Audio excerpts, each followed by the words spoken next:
Buff Nation, what's going on? BWB, that means my bandwagon buffs. What up? Welcome to TLP Sports Club. You are now watching TLP Live. I am your host, Harry Billion. Welcome to Monday Night Football. We got a lot to talk about tonight. We're about to go in. The format of the show works like this. This is a show for you, the people.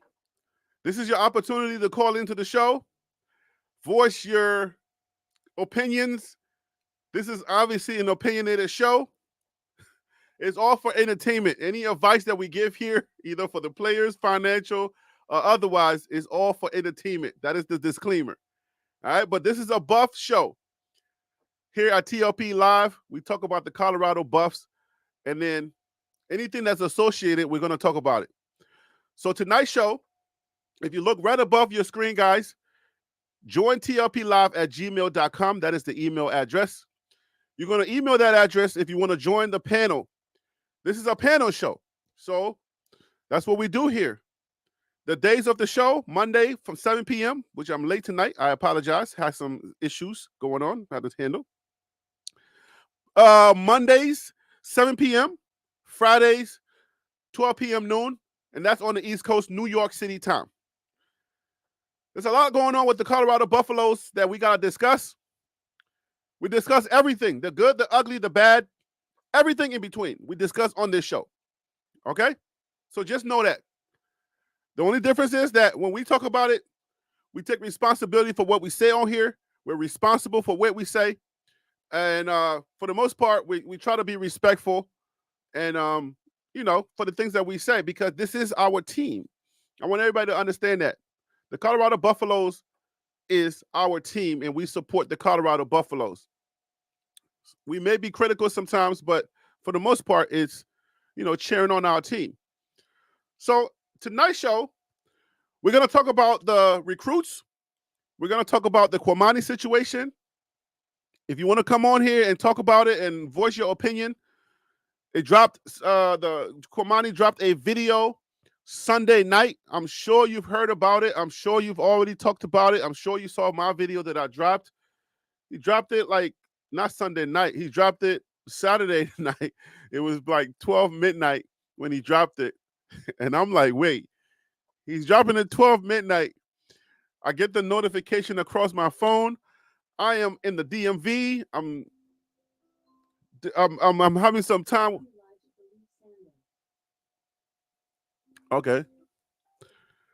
I'm visiting family member in the DMV, and I get the notification. I'm like, oh no. You know what I'm saying? So I literally had to leave the house, go sit down in my car in the parking lot to do the video and to bring that information to you. Because I'm like, when I heard him say, I ain't playing for no clicks, I was like, oh no, come on, my guy. Like, come on, bro. Like, what are you doing, bro? Like, don't do this, man. Did you not hear me say, bro, go in peace? Like, why are you doing this? What is the end goal? How can this end? Why would you do that? I don't discourage the kids and I don't disparage them. I don't talk bad about them. You know what I'm saying? I'm like a big brother figure to most of these young men that are in college. I've been out of college since 2001. You know what I'm saying? Like, for real. Like, I've been out of college a long, long time ago. And this is 2024, bruh. I'm a big brother now. You know what I'm saying? I'm an uncle. I'm somebody's grown up. So I don't come on here. I don't have no vendetta against these young men. I don't have anything against any of them. So when he did that, I was like, man, that is not a good move, bruh. Anyways, it's Monday Night Football. We're going to give some advice tonight. I'm going to give some advice. Remember now, this is not real advice. You got to seek your therapist. You got to seek your financial advisor. You got to seek help wherever you get that help from. But, on here, I'm going to give some entertaining information. And hopefully it helps one of these players, okay? We're going to talk about all of that, but I don't want to do it alone. Email me. Let's talk. All right? Join tlplive@gmail.com.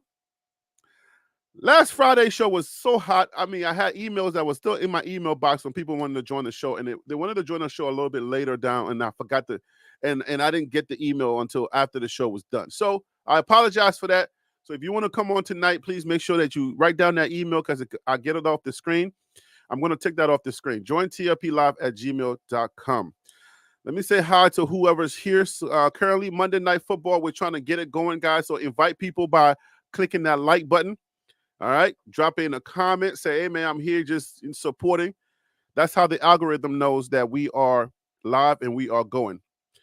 John S. Garlington, what up, my guy? Tim Smith, what's up with you, Tim? Peter Investor M, what's up with you? How you doing today? Patricia McGee, how you doing? John says, how do you become a member, Harry B? So for us to become a member of the show, if you see like some members, some people in the chat and their name is coming up green, those are members. Like Peter Investor is one of our members. So I believe you have to do this on the computer. And YouTube, if you're listening, you gotta get your mobile game on point, bruh. Like, come on, YouTube. Something like a membership should be real easy for people to do. But anyway, you might have to log onto your computer. Most of us consume YouTube content on our mobile devices, whether it's an iPad, our phone. Most of us are not logging into the computer. But if you want to become a member of the show or of the channel, you got to log onto the channel on your computer and then just click that join button. I think I have like 3-tier membership, or I have like 3 different membership, or it could be 4. I think it's 3. Yeah, but that's how you become a member. Hit that join button, choose the membership, the one that suits your budget. And I do have some membership content, and we are going to be having membership, just members only lives, where we're going to just be us members just talking crazy, going crazy. But that's how you join. And thank you for your interest. I appreciate that. It does help this show. If you support this show, I can keep doing this because I do this for full time for sure. Any new people? Alpharu, what up, man? Eric, what's up? Curious to hear your take on everything. Listening closely. Yeah, man. Yeah. I'm a little jet lag, even though I didn't fly. I'm a little jet lag. That's why we're late. I ain't gonna lie to you. I'm a little tired. I'm sitting in my bed. I'm like, hey, I don't want to do this show tonight, man. I'm tired, man. I'm exhausted. Driving from the DMV, like, man, I'm exhausted. But the show must go on. So if you hear it in my voice a little bit, I'm a little tired because we had to travel on the weekend. KMS, what's up with you? ICH, what's going on? What's happening? ICH be keeping me on my pivot, boy. I tell you, Harry B, you suck, man. Get it right. I'm like, all right, I got you, man. But you ain't got to be so hard with it. Pause. Erica Ransom, what's up with you? Mr. James, what's up? William Barry, what's up with you? Y'all are starting to come in here. So Monday Night Football is picking up a little bit of steam, and I appreciate y'all. Marie S, what's up with you? Samuel Flowers, what's up? Surfer Boy, my very first panel member on the very first TLP live show. Surfer Boy 3000. Y'all give Surfer Boy a shout out, man. You know what I'm saying? What up, Surf? William Barry. What up, Harry? I want our buffs to get them dogs, man. Nikhil Hill Green, 6'2". Elijah Herring. Yeah, we got a few recruits that are coming in, but I got a different perspective on this, and I want to talk about it in a different way this time. And it's important that we do. So let's go ahead and get the show started. I guess we get in recruits now, but this is what I want to say about these recruits. So to start the show off, how can I say this? What's the best way to put this? The recruits that are coming in, right, guys? Some of us are getting excited. You know, whether they're tight ends, running backs, linemen, they're coming in now. Remember, we had the Louis luggage conversation. Our Louis luggage was coming in the building.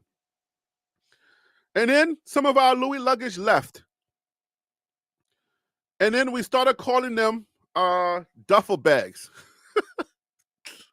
We started treating them like duffel bags from 7-Eleven. I mean, we not even like from like a decent, you know, a decent store. Like we treated our Louis luggage that were leaving like duffel bags from 7-Eleven. I don't even know if 7-Eleven sells duffel bags, okay? I'm just saying, like, we started treating them like cheap bags. And that saddens my heart. And the reason why it saddens my heart is because I'm married to the underdog. I like the underdog. I don't like when people treat people incorrectly. I don't like when people treat people poorly. So, and it's not necessarily an underdog thing, but I'm a people's person. I like people. I treat people with respect until you just start treating me like dirt, and then I have to kind of unleash some venom, but then I'm learning not to do that anymore because sometimes people need attention, and the way that they try to get that attention from you is to treat you like garbage. So now I'm learning, if I'm going to be a leader of men, I have to like them regardless whether they like me back or not. It's a little hard to do, okay? And I must admit that it's hard to do, to lead men and women, obviously, but mankind. It's hard to lead men when they treat you like garbage. I don't think anybody likes that, okay? But I'm learning, so please, all right? Bear with me. But I hate the fact that we treated some of our Louis luggage that left Colorado. I hate the fact that we treated them like duffel bags from Goodwill.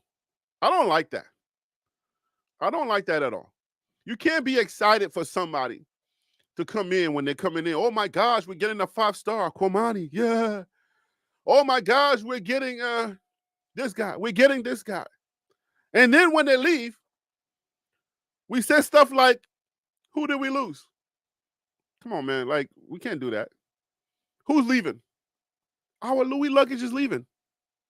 That's who's leaving. Comprende? And us fans, like, we can't treat people poorly when one second we're excited about them, and then the next second when they're leaving or when they decide to leave, the girl ain't pretty no more. Like, come on, bro. How we do that? If the girl leaves you, it's okay. She was pretty, right? She was pretty just a week ago. So now she's not pretty no more? Nah, man. It's not a good way to treat people. And I don't like it personally. I just wanted to make sure I get that out of my spirit. I don't like it personally because now we're starting anew. We're starting fresh now. We're getting new recruits. We're getting people coming in now. You guys know the names. You're seeing the names all over breaking news everywhere. You know what I'm saying? Like, so now we're getting, On 3 is telling us the new guys that are coming in. I'm not so excited about these new guys because I feel bad for them. Because now I'm taking a different approach. And I'm like, this college thing may not be for me. I'm like, man, to be a people's person and the way college football fans treat people, this may not be for me. But I'm like, dang, Harry B, what you gonna do if you leave this? You gotta start over. I'm like, dang, okay, I can't start over. Put your feelings away. Get out of your feelings, Harry B. But nah, man, I don't like it, man. I don't care who it is. Deion Sanders, the fans, whoever.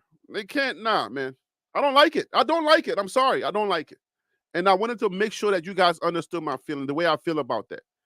If somebody leaves you, man, it's okay. Like, you can say, you know what?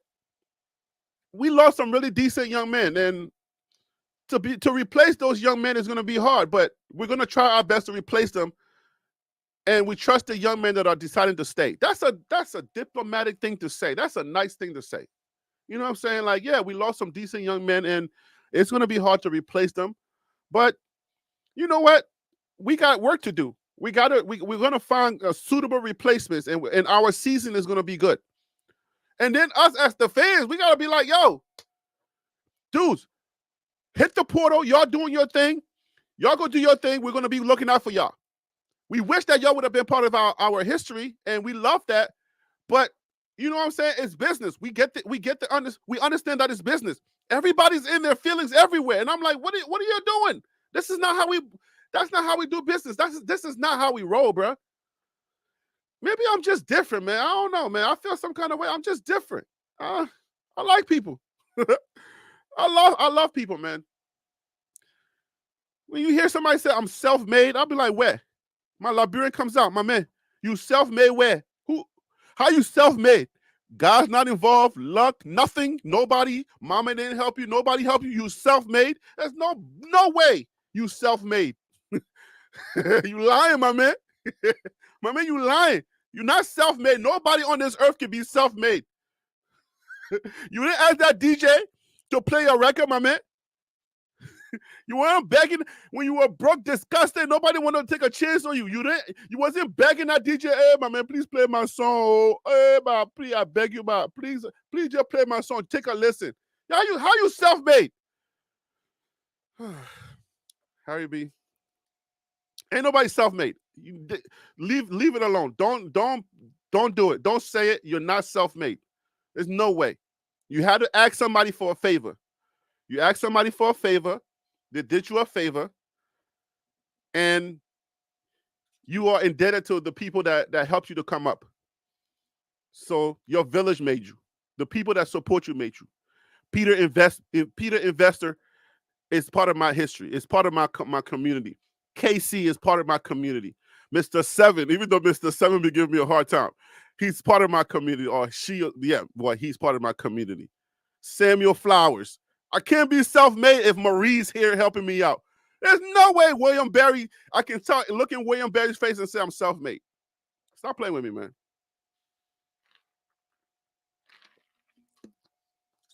But let's go, guys. Why did Cormani McLean say what he said? What got into that young man's head? Why would he say that? Yeah, I'm kind of late on the discussion. Everybody's already talked about it. You guys have had time to you've had a chance to think about it. What are your thoughts? Why did that young man do what he did?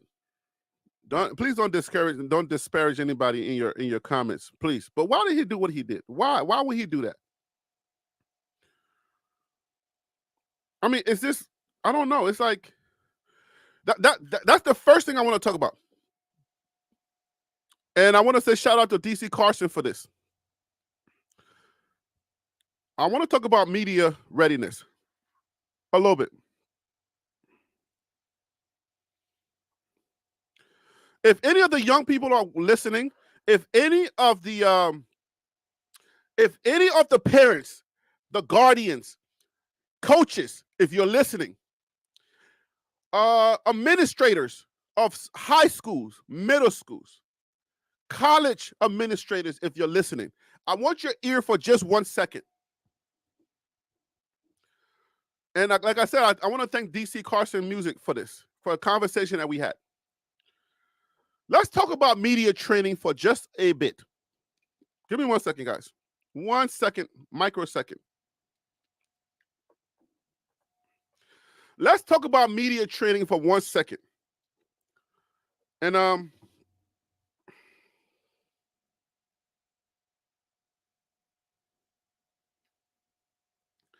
a lot of you guys understand child stars, stuff like that. You guys know there's been some stars that have come along where we know that child stars are not treated the way that they're supposed to be treated. Administrators, parents, guardians, and everybody, do yourself a favor when you have a child in your presence that happens to be a star. Like, let's just say we're using Cormani as an example. When you can, and you know that everybody's watching them and paying attention to them, do yourself a favor. And if somebody reaches out to you, because you're going to get you're going to get an email from somebody, and they're going to say, I am a publicist. I know that your child is being looked upon, is being recruited highly, and you're going to be getting TV. You're going to be getting TV, radio. Everybody's going to be coming at you. They're going to be requesting interviews. I know a lot of those are going to be spam and people looking, advantageous people looking for opportunities. But try to sift through those and find a way to connect with a publicist and somebody that's familiar with the media, and do some media training. It should go something like this. They will sit you in front of they will set up your phone or a camera, and they will sit you down and they will ask you some questions. In the media, they're going to ask you certain questions that are going to try to throw you off, open-ended questions that's going to try to throw you off, and they're going to come at you very fast. You should really help these kids out. If you're in high school, maybe encourage them to take a media class or set up mock interviews. If you have your star players, set up these mock interviews. And what you should do in these interviews is ask them questions and then let them prepare some generic answers. Let them prepare some stuff they're going to say. And then tell them certain questions that they need to avoid. All right? And at no cost, at any point, you should never, ever get personal. If you don't like something, if you don't like a question, say next question, say, I'll pass on that question. But it's very important that we start helping our young men to get some type of media training. This is critical because I feel like that's something that Cormani's lacking. There is no reason why you need to put into the public, give us your feeling, and now you got all of these things going. Now, maybe the reason why I'm saying this is because if you look at the projections for the teams that are trying to get him now, I'm not seeing no big schools that are trying to get him. And I'm like, yo, I don't know if that's because you're doing it way messy or your talent or at what your own coach, your own high school coach said, that there was red flags and the people trying to kiss your butt and all of that stuff and you don't put in the work. I don't know what the reason is. But if you had that media training, I think you could have avoided some of this stuff. All right? So do me a favor, guys. If you are an administrator, you're in high school, you're close to the high school athletics.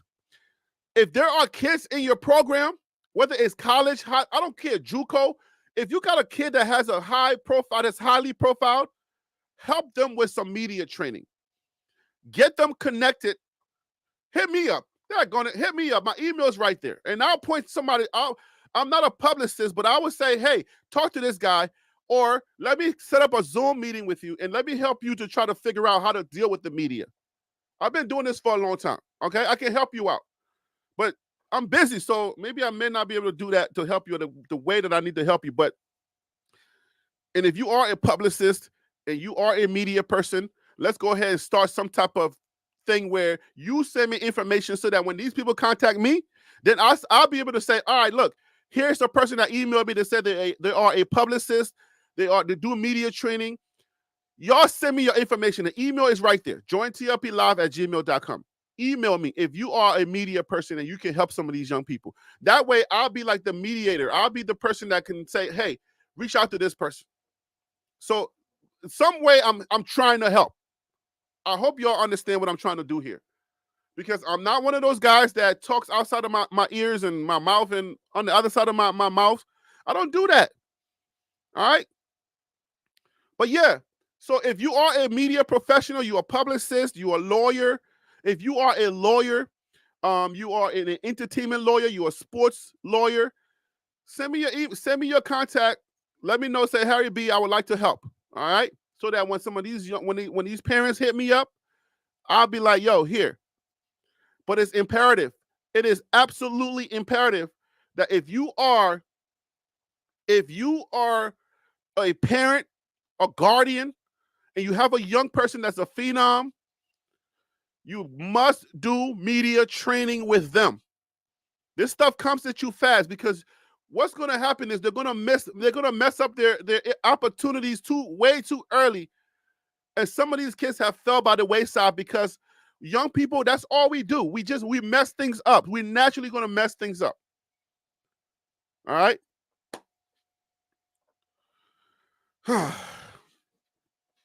So remember that, guys. I hope that's going to help. I hope that's helpful to somebody. Flock, what's up, man? AK, what's up? Honestly speaking, how you doing? Gerald D, what's up?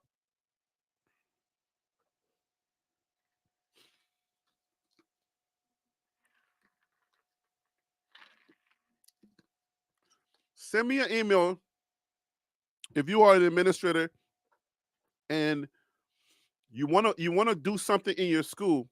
If you're a high school or middle school, or you know that there's a young person that's that's coming up in your system, and and they have they're highly profiled. Recruits are reaching out to them now.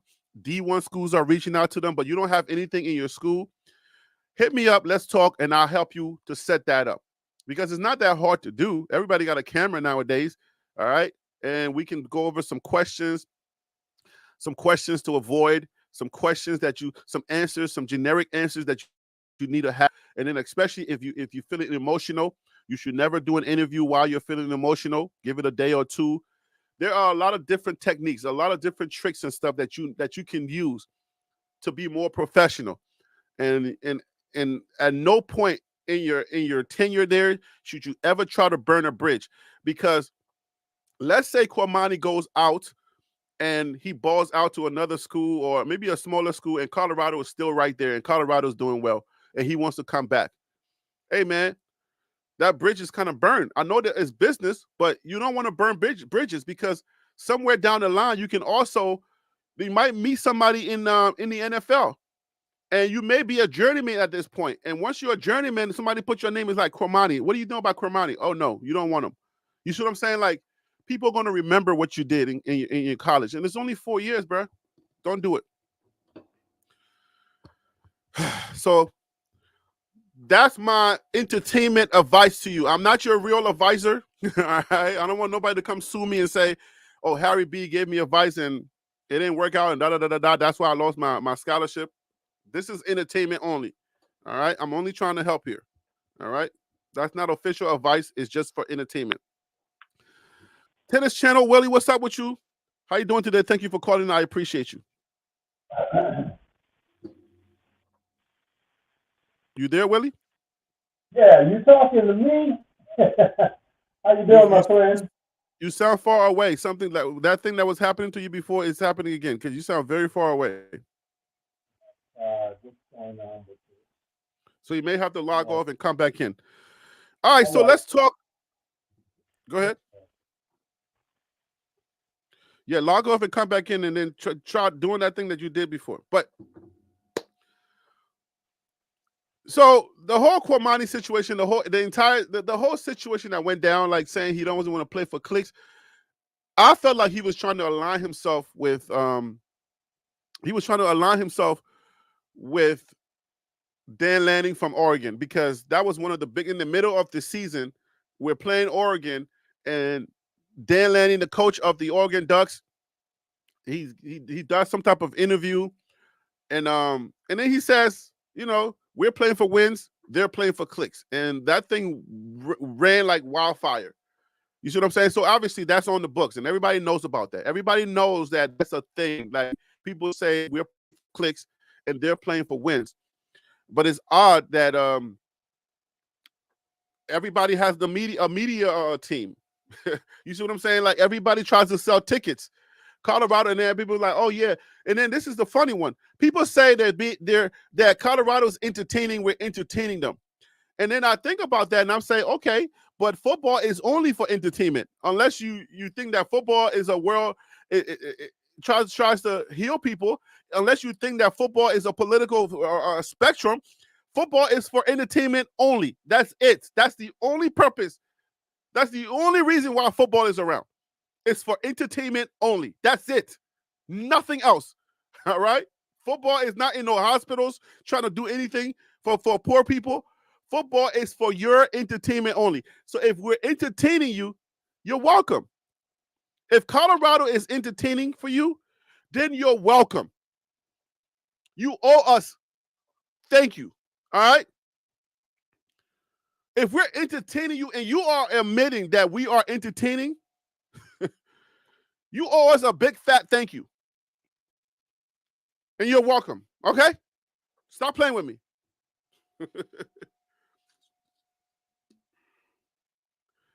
Tim Smith, welcome to the show, brother. I appreciate you calling in. How you doing today? I'm doing good, man. How about yourself? I am doing good, man. I'm doing pretty well. I'm a little tired from my trip, but all is well. Good deal. I haven't really talked to too many people about this Cormani situation. Since we're live, what is your take on it? Like, what are your thoughts on it? Let me hear somebody else say something. Just the first segment of the show. Let's go ahead and discuss that. I mean, What are your thoughts? I was disappointed, man, in his decision making. Uh, to go on there and feel like he can. Uh, I'm not gonna. I kind of thought that he was trying to throw shots at Colorado and Coach Prime, but I feel like nowadays kids trust the words of their peers more than they trust their parents. So, ain't no telling, he could have been on the phone with his friends and stuff, and they like, man, you ought to go on social media, man, or go on YouTube or whatever and speak your mind, man. They talking about you, so you might as well go on there and talk about them. And that's how they really think. But I feel like that I I feel like that was the worst thing he could have possibly done, because now the teams that want you, what these kids don't realize is that these universities are a business. So if you talk bad about one place, they're gonna be like, well, we don't need him coming over here, even though we may want him, but we don't need him bringing that bad energy over here, because he'll talk about us and he'll air out our dirty laundry in public, and that's just something that you just don't do. Even after you didn't left the Right. team, you see a lot of NFL players. They don't air out dirty laundry. They just pretty much take it to the grave. They may write a book 60 years down the road, but they ain't gonna air it out. Right. Because I mean, at the end of the day, when you think about it, you may do a 360 to that team, or somebody may be coming from that team as a coach or something. Like, you know what I'm saying? The owners talk, everybody talks. So it's like, bruh, what is the end goal? You say that now, but then you may meet somebody that likes Prime. I don't know. I feel like people are tunnel vision. I feel like people think that because their friends, or they may hear a lot of trolls online, I feel like they're thinking that everybody hates Prime. You see what I'm saying? Like, I feel like, and they think that if they're trolled too, then everybody will be on their side. But they have no idea like how many friends and how much pull that Coach Prime has in this business. While it may look like something like the trolls may be talking, and it may seem like a lot of people may be detracting from Prime, it doesn't mean that Prime ain't got people who love him and who really still respect him, even if they're other coaches. And the coaches talk. So what makes you think that that a coach may not hit up Prime? Then Prime said, even for his own daughter, he was like, bruh, secure your other school first, right? And then in an interview, he was like, yo, the young people that are leaving, wait until we get you situated with another school before you jump. At least let us help you. If you talk to your position coach, you talk to other coaches, let us help you. And then you get the opportunity to go to a school that at least you have a warm place to go, as opposed to getting stuck in the portal, which a lot of students are still stuck in that portal. What are your thoughts on that, man? Yeah, man. I mean, just up and leaving without a plan is just it's stupid. I mean, It just doesn't it work. doesn't It make doesn't it make doesn't sense. make it doesn't make sense. And then as far as Cormani, like you were stating, even though Dan Lanning said that, he was just doing that for for televisions, for ratings, for uh. But if Coach Prime called them that same night, hey man, let's go catch up, let's go to dinner. All right, no problem. I'll be there. Right. You Like, know what I yo, let's talk. mean? Let's talk. This is a brotherhood. Coaching is a brotherhood. It's not like, oh, even if some of these guys, these coaches, even if anything comes out in the media, they can all get together. They can all still get together and break bread. It's Exactly. not So there's no hate. So if you're aligning yourself with somebody and you're thinking, oh, because he don't like Coach Prime either, you might be in for a rude awakening.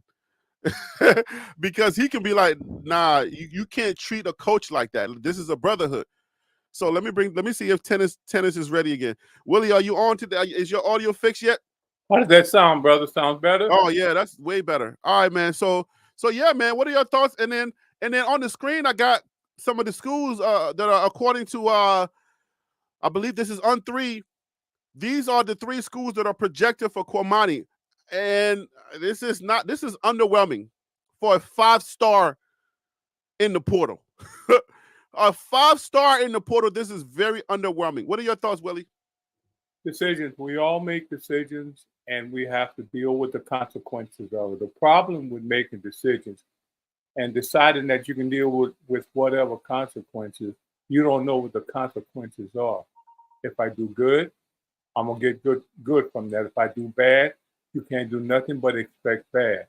Now, having said that, listen, Kamadi, if he's not a grown man, he's acting like a grown man. He's making grown men decisions. He decided to leave. It was his decision. Nobody else put a gun to his head, say leave, leave, leave. He decided to do that. So whoever gets him, and I thought we would done with it, but I guess we're not. Whoever gets him gonna have to deal with not just the football side of Kamadi, but the personal side. You got to deal with Kamadi, the person, and I think we got to keep that in mind. So when he go wherever he goes, right now you were very right, Harry, when you said we have to learn how not to burn bridges, how not to, if you're in a situation you don't like it, man, just go. If I'm with a woman, she don't like me, she want to leave, well, just go. I can sit there and say, why? She ain't going to tell me the reason why. So with a lot of these guys, man, I think that's a lot of the issue. I already told you earlier when you first asked how I really felt about it, and my feelings haven't changed for that. But having said all of that, man, I really wish him the best, but you can't keep making decisions that are not conducive to your personal growth. And every day is supposed to be a day of development, So that's pretty much my thoughts on that right now. Oh, hey, Tim, what do you think about these schools that are getting him? What do you think about the fact that a 5-star like Cormani is only getting these type of schools? Like, what is this about? I know UCF it's not a bad school, but shouldn't we be expecting something like, some of these top schools? Because those are the people that were recruiting him. So what's happening? What is this about? That right there, just if this isn't an eye opener for him, I don't know what is, because okay, let's take it back just a little bit to his recruitment days. He started off with saying that he's gonna go to the University of Miami. Yep. Okay, he ousted Miami. He ousted Florida State to come to Colorado. So it's like you doing business the bad way. And then for your high school, one of your high school coaches to come out and pretty much say what Coach Prime didn't say, all because he got respect for you and he want to see you grow, whether it's not with Colorado, he's still not, throwing shade on your name. Mm-hmm. But your coach come out and now you starting to feel you starting to feel the pressure of what these coaches are saying about you, because now Alabama ain't hit you back. Big programs, Georgia, Ohio State, Oregon ain't said nothing. Mm-hmm. Not to say that none of these schools are not going to say anything, but as of Right. right now, only three schools, you went down tremendously. I mean, you went down tremendously, but that doesn't mean that he can't go there to neither one of these schools and shine. UCF, I could see him being back home in Florida.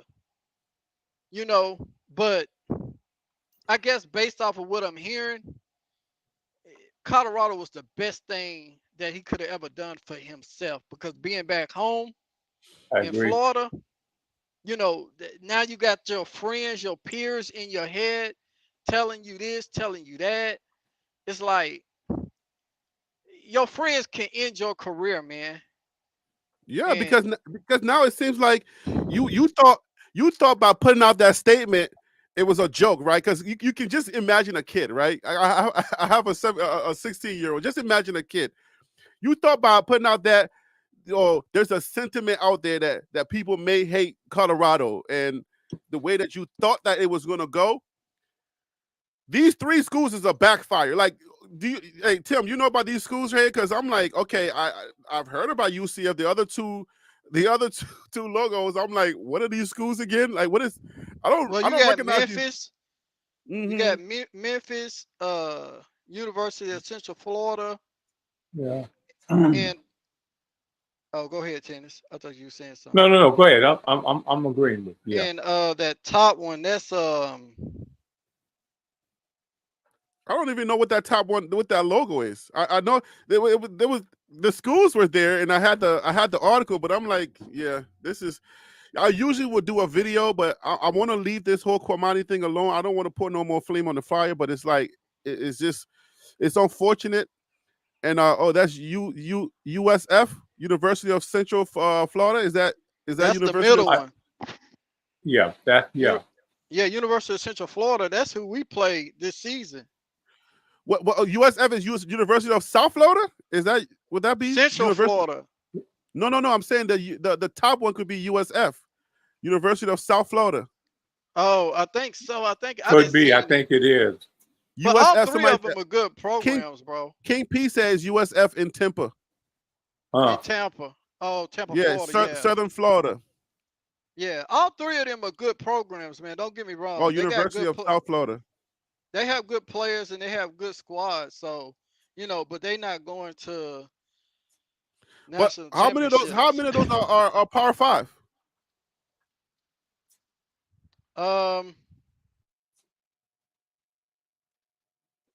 Do we have any? Is there any Power 5 in there? But I know we got don't we have a couple of players from UCF? These are G5 schools. See you, Buff Dynasty said. Let me bring them on. See you, Buff Dynasty. Welcome to the show, brother. Help us out a little bit. How you doing today, man? What's up, guys? How y'all doing? We are good. Very good, man. All right, man. Yeah, what man. So let's jump you in and and bring and give us your thought on this Cormani situation. The fact that now he got like on 3 is projecting him to go to one of these schools in Florida, or one of these schools, Memphis, and then we got 2 Florida schools. What are your thoughts on that, man? I mean, they're not bad programs. They're mid-majors. But I think it speaks to I think those schools speaks to let me see if I can say this right. Speaks to the depth of the things that he did after he went into the portal. You understand what I'm saying? I think that, and I was pulling for the kid, and in the best situation that I think that I can ask for, I really would want him to come back, sit down with Coach Prime, they hash everything out. He come back onto the team, and do what he need to do and be who he's supposed to be. But that's in my dream world. But the steps that he took after the fact, I think those things have a large or a major effect on colleges wanting to possibly bring him on, because now you have a lot of other coaches looking at that like, okay, well, what if he gets here and it doesn't work out? Is he going to air out my dirty laundry, XYZ? And also, we understand that a lot of coaches may hate on Coach Prime, but I'm pretty much guaranteed that a lot of coaches understand what Coach Prime is doing. They understand that he's an old coach. They understand that he has standards and stuff. So a lot of coaches may be looking at, and if I'm a coach, I'm looking at it like, okay, well, let me take a second look at this thing, because if he couldn't live up to Coach Prime's standards, which I think Coach Prime standards are not too much different from the other coaches' standards. Be the meetings on time, watch film, put in extra work, be the breakfast on time, be the workout on time. I don't think he is varied from other coaches. So, you know what? Also with that, on the other side of what you're saying, to add to what you're saying, they may not like, a lot of the coaches may not like Coach Prime. Right. And here's the kicker. They respect him. They respect Absolutely. what he's doing. Mm. So Yeah, that's a when good you point. get that kind of respect from people that don't like you, but Absolutely. they respect you, dude, they listen to what he's saying. And so that's why what you were saying earlier, man, Harry, is that you can't burn these bridges, because even though I may have an enemy out there, he still may look. I don't like what Willie doing, the way he does it, but I respect him, and that carries a long ways. Man, I hate he made those posts and stuff, man. That was bad. That was bad. And Man. you know what? See you, Buff. So UCF is Big 12. We play them on September 28th. Yeah. So UCF is Big 12. So if he goes there, then we might see him. We might see him on September 28th. Yeah. Go ahead, Tim. Go ahead, Tim. Oh no, I was just gonna say, see you, Buff. I agree with you on what you just stated. Like, I was thinking about that earlier, or once I seen it the other day, I was just like, man, I wish this kid would just man up, go back, sit down with Coach Prime, just him and Coach Prime, Right. and they have a closed door discussion about, hey, this is what I'm dealing with, man. This is what I come from. You know, just really be vulnerable and just lay everything out to him. And that's the thing. Coach Prime wants to help him tremendously, like, but he just want him to kind of man up a little bit. Yeah. And do the things that's gonna get him to the next level. Yeah. Mm-hmm. Yeah. I hate it, man. It's an unfortunate situation, bro. I really, geesh. Yeah, man. I was really rooting for him, and the fact that his what did it say? Draft stock has gone down so hard. I mean, so much. It's so unfortunate, but it could have been avoided. Like, I'm sure some of these kids that watch this show, like, bro, I know y'all watch this show, and because a lot of the stuff that we have said here, people have, it has happened out there. So I'm like, yo, ain't nobody reach out to you and be like, yo, man, you gotta chill. Just eat some of that stuff that's going on with you. You're gonna have to eat that. And we said that on this show. And I'm like, man. And then he dropped that. He tried to say it like real slick and real quick, like nobody was gonna pick it up. And I'm like, yo, right. I got this video at 12 midnight, Saturday night or Sunday morning. I dropped I went to my car, recorded it, and dropped it about 3 o'clock in the morning. You know what I'm saying? And it's like, yo, everybody's gonna get it. This is what we do. Like, the news, the people that are in the media, us, we live for this. We need this information to be relevant, to eat. Right. And I'm like, we're gonna eat.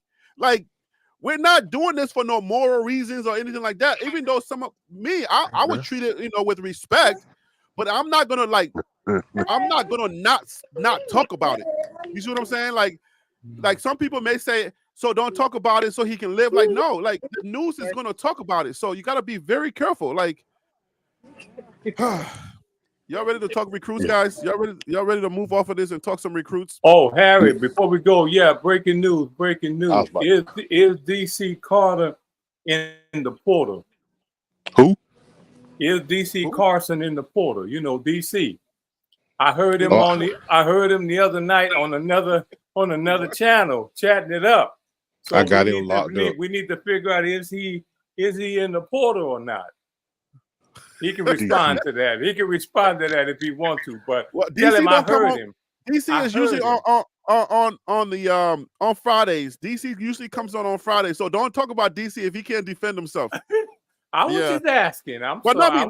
People are on different shows. I mean, people on they go to different channels. I know. I'm messing with him. I hope he's listening. So last thing on this, Harry, I had a chance. I think it was it was on another show. I had an opportunity to speak with Jacquez Robinson's father. Okay. One of the kids that had hit the portal a little while ago, I think in the last session. And he had a bunch of narratives circulating around the story as well, favoritism and this, that, and the third. And I was kind of trying to tell him, like, yo, man, when you guys hit the portal, it'll do you better to just close the door to Colorado. don't, and this is for any person that played for Colorado that may jump in the portal, or any kid from any team that may be thinking of jumping in the portal. Once you jump, go ahead, close that door. And let it Don't go. don't like make excuses. Don't try to shift blame or none of that. Just close that door. Focus on where you're going next. Focus on eating healthy, getting your body together, getting your training in, getting your study in, and creating a positive profile for yourself. And move forward to your next location and do the best you can do and be the best you can be, because these coaches are watching your social medias and they're making judgments about you off of your social medias. So just try to build a positive profile going forward. Leave the old college behind. Don't try to drag them in the dirt. Don't throw mud. Don't do none of that. Just move forward. So I That's mean, it. I would say, you know, like this. Okay, people try to find like some kind of little, a little inch to try to down Coach Prime. Let's talk about favoritism real quick. Like, you a coach. I see you, Buff Dynasty. You're a coach, right? Yes, sir. All right, and Tennis Channel, you a coach as well, right? Yes, sir, I am. And Tim, you have been on teams where you play, so you know about how this stuff works, right? Right, Tim? Right. Yes. So let's talk about that a little bit, because I feel like some people try to find something to pin on Coach Prime, like nobody else, no other coach is ever gonna play favorite when it comes to certain players and having their favorite player. Like Coach Prime has his favorite kid. Like, let's be serious, right? So, y'all, Tim, let me start with you. Tell me what type of, like, when we say favoritism, right? Give me your thought on like what do you think people are saying, and what do you think that really happens on teams? Well, when it comes to favoritism, like say for instance, Shador was the second string quarterback, right? He not he's not as good as the first string Hey quarterback. guys, mute if you're not talking, please.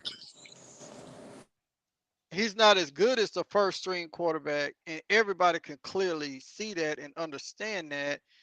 And just because that's your son, he gets the starting position. Now, to me, that's favoritism. Now, playing with running track, I didn't have the opportunity to play football in college. I wish I would have, but running track, man, when I first got to LSU as a freshman, we had guys that was in front of me. So therefore, yes, I had the speed and everything, but they were a lot stronger, they were a lot faster, and they were mentally there. So those were a few key things. I wouldn't, as strong as those guys were out of the blocks, and it was the little things that they helped me with. Now I was confident, don't get me wrong, I was confident, but I was also willing to learn from them to help me get better as a track athlete. But I don't know if that come from two different eras as well. But I just feel like, dang man, this is, how do I want to word this? Uh, you know what? Come back to me. Let me think But about it. is that favoritism, though? Let me hold on 1 second. Let me bring on Wild Dog. He's been waiting in the green room for a little bit. Wild Dog, welcome to the show, brother. Thank you for calling in. I appreciate you. Hey, Wild Dog, what's up? Hey, blessings. What's up, Wild Dog? So you were a player. Let's jump you in. Let me stop saying jump you in like it's a gang. Let's bring you up to speed. Let's bring you up to speed, and give us your thought on favoritism, because a lot of people try to pin that on Coach Prime. It's like they want something to just get him on. Like, see, I told you, aha. You see what I'm saying? So let's talk about favoritism a little bit, because you were a player. You were a college player. So give us your thought on favoritism. What do you think people are really trying to do, and what do you think favoritism is like on the team? And East Coast Kev, I appreciate the super chat, man. Thank you. I'll get to you in a second. Salute. Shout out to East Coast Kev.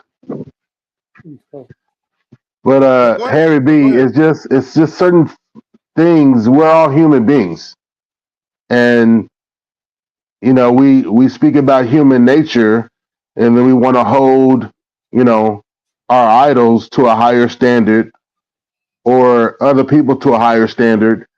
And that's where the proverb is, take the log out of your own eye before you try to take the speck out of someone else's eye, right?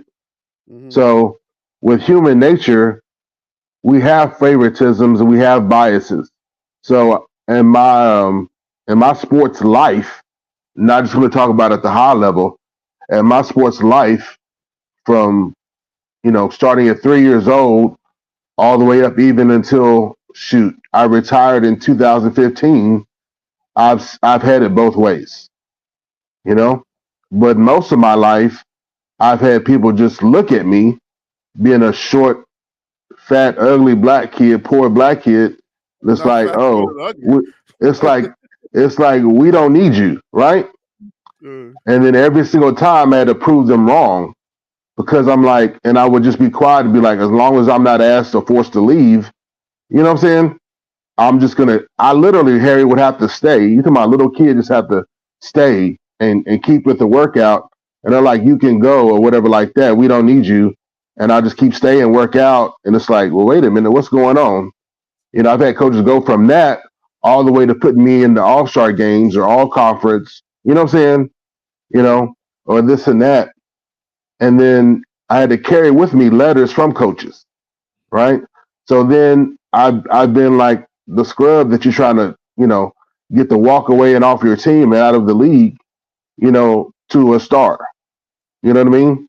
And then having that favoritism, right? The kids are getting water. Why am I getting Gatorades? And I'm like, who wants Gatorade? You know? You know what I'm saying?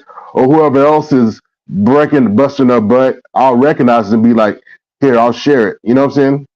So it's just human nature. And then part of it, you have to accept sometime as a challenge. I learned to accept it as a challenge. Whether whether you're showing absolute bias against me, I accept it as a challenge. If you're showing absolute favoritism to me, where I know I can literally drop my pants to take a poop and it would be clapped and celebrated, I take it as a challenge, as a standard I have to uphold. So regardless, I use it as motivation. All right. So let me bring on Coach McKinney so that he can give us his thought, because he is a coach. Coach, welcome back to the show. It's been a while, but thank you for calling in. I appreciate you calling in tonight. Hey, I appreciate it, fellas. How's everybody doing? Oh, All is well, all sir. is Doing good, well. bro. Well, Greetings. Yeah. So let me get your thoughts on Cormani McLean, because you are a coach. Like, when you see a message like that, I'm not sure if you saw. Have you seen the messages on Cormani Yeah. McLean? Okay. Yeah, I seen What the are whole your thing. thoughts if you're recruiting coach? If you're recruiting Cormani McLean, what are the questions that you would ask him if that message that he put out did not deter you and you still wanted to bring him in? What questions will you ask him because you were a little bit concerned? Like, what question would you ask him? Honestly, you have to be honest with the kid. You go right at him and ask him, say, tell me what really happened. Like, give me your side of the story so I can understand what happened. Because like everybody says, three sides to the story: yours, theirs, and then the truth. What I want to hear from him is just see exactly what he tells me what happened. Does he show ownership in his mistakes? If he says, hey, I didn't do this, I was late at meetings, I didn't mean to, I had a rough time getting started in college, coming from high school. I wasn't used to all the routines and the meetings and going to class. I just wasn't prepared for those things. So I had a rough time. But as time went on, I got better. But then I will also ask him, as far as play on the field, are you not watching film? Because one of the biggest things I heard Coach Prime talk about, and a lot of high school coaches are doing this now, when you use that huddle program, there's an app on there for coaches to pull up your kid's name, and it tells you if they watch, how long they watch that video, and it also tell you if they're active. So if a kid try to be smart, thinking he's just gonna cut the film on and walk away and not mess with it, that app lets you know if they're actively watching film, rewinding, making notes, and even coaches put notes in those apps now, so to see if the kid is paying attention and does that kid respond back to those questions and within that film session of that scout report. So I assume that's what Coach Prime is talking about when he's talking about the film section. So for me, if I'm thinking about recruiting Cormani, I want to know what happened. I want your side of the story, because I understand kids. My thing is, kids gonna be kids. If you made a mistake and you own up to it, cool. We'll work something out. And then I've got to figure out a way. Do you fit in my program? All right, you may not be a great film guy. You may be more of a hands-on guy. Okay. So now I got to decide, what do I do? Can I make an adjustment for him, but stay within the confines of the rules of my team, so it doesn't look like I'm playing favoritism to him, or is he's just not going to be a fit for us? Because the athleticism is there. We've seen glimpses of it, but the work ethic may not be there. And I tell kids all the time, you can be the most talented kid in the world, but if you have no work ethic and no technique and work ethic will beat talent every day of the week. It does not matter. Eventually it shows up. So that would be the first thing I'll do when it comes to recruiting Cormani. As far as the second part of what you guys are talking about, the favoritism, I've been in that role before. To be honest with you guys, I've been a head middle school coach. I've been a JV head coach, and my son actually played for me. And one of the rules I told him in the beginning when he was younger is, if you're playing for me, understand the first thing people are going to look at is, if you're on the field, they're going to say he's only playing because his daddy. So you have to separate yourself and show whoever's your backup that you're that much better, that you're so much better than them that you have to be on the field. Because if not, if you and another guy are even, I gotta start that other guy. Because if I don't start the other kid, everybody's gonna say I'm playing favoritism to you, and it's not fair to the team. I gotta do what's best for the team. So but is that fair to your child? That's a tough place to be at, man. If you're even and you, gosh, my son would tell you I am straight fair. But here's where the dilemma is, or here's where I could separate my son from the team. What I may have to do is, I have him working with a private trainer because he's my son. This is when daddy steps in. So now you're working with a private trainer every morning, 4 days a week at 6 o'clock before school starts, working on your running agility, while your teammates may not be doing that. So I'm giving you all the tools to help you be better than your teammate that may be in the same position, playing the same position as you. So that's the father side of it. The coaching side of me is going to coach the team as a team, regardless if you're on my team or not. But the dad is going to say, okay, let me get him some extra training to make sure when people see him, they're going to say, oh yeah, there's a difference. That's why he started, because he's that much faster. He's that much physical. He understands what we're doing. Now, and like I said, my son played quarterback a little bit. So, but once I realized he wasn't a quarterback, I snatched him from quarterback. Like Deion said he did with Shiloh. I like, you ain't a quarterback, bro. Sorry.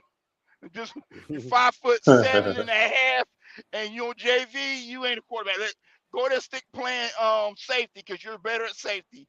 And be good. And I tried my best not to coach him as much as I could, but there were times where I couldn't help it, because he happened to be in the same position as me. And same way with him, my son played 3 sports: football, wrestling, and ran track. I didn't coach track, luckily, thank God, but I did coach wrestling, and it was the same thing with wrestling. But once again, the daddy side of me took him to the off-season tournaments and trained him so that when the season came around, there was no question he was the better wrestler in his weight class than his teammate. Yeah. So, but let's remind the people here that Shedeur is about to be one of the best, if not the best, quarterbacks in the nation. Let's just get that out the way, because regardless of favoritism, we got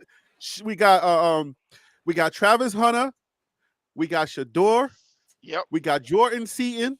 I mean, let's be real. Like, come on now, you're gonna, like, if those guys are cooking, ain't no way you're looking back. Okay, if your stars are cooking, you're not looking back.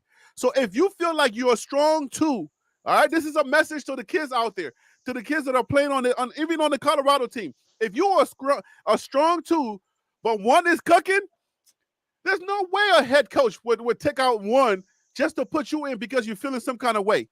All right, and if you were like me, I'm over there on the sideline pouting.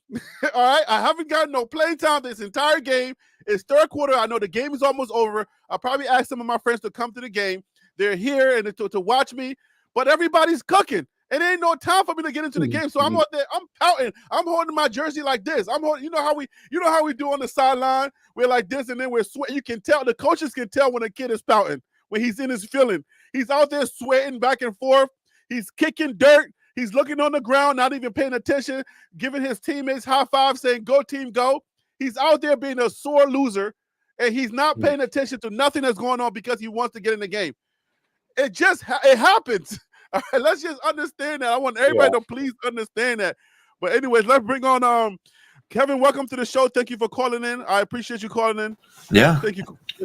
Hey, glad to be here. Can you guys hear me? Yeah, man. Okay, yeah, perfect. I've just been listening. Wanted to comment a little bit on the favoritism aspect, and Go ahead. I think that something has a part that hasn't been mentioned.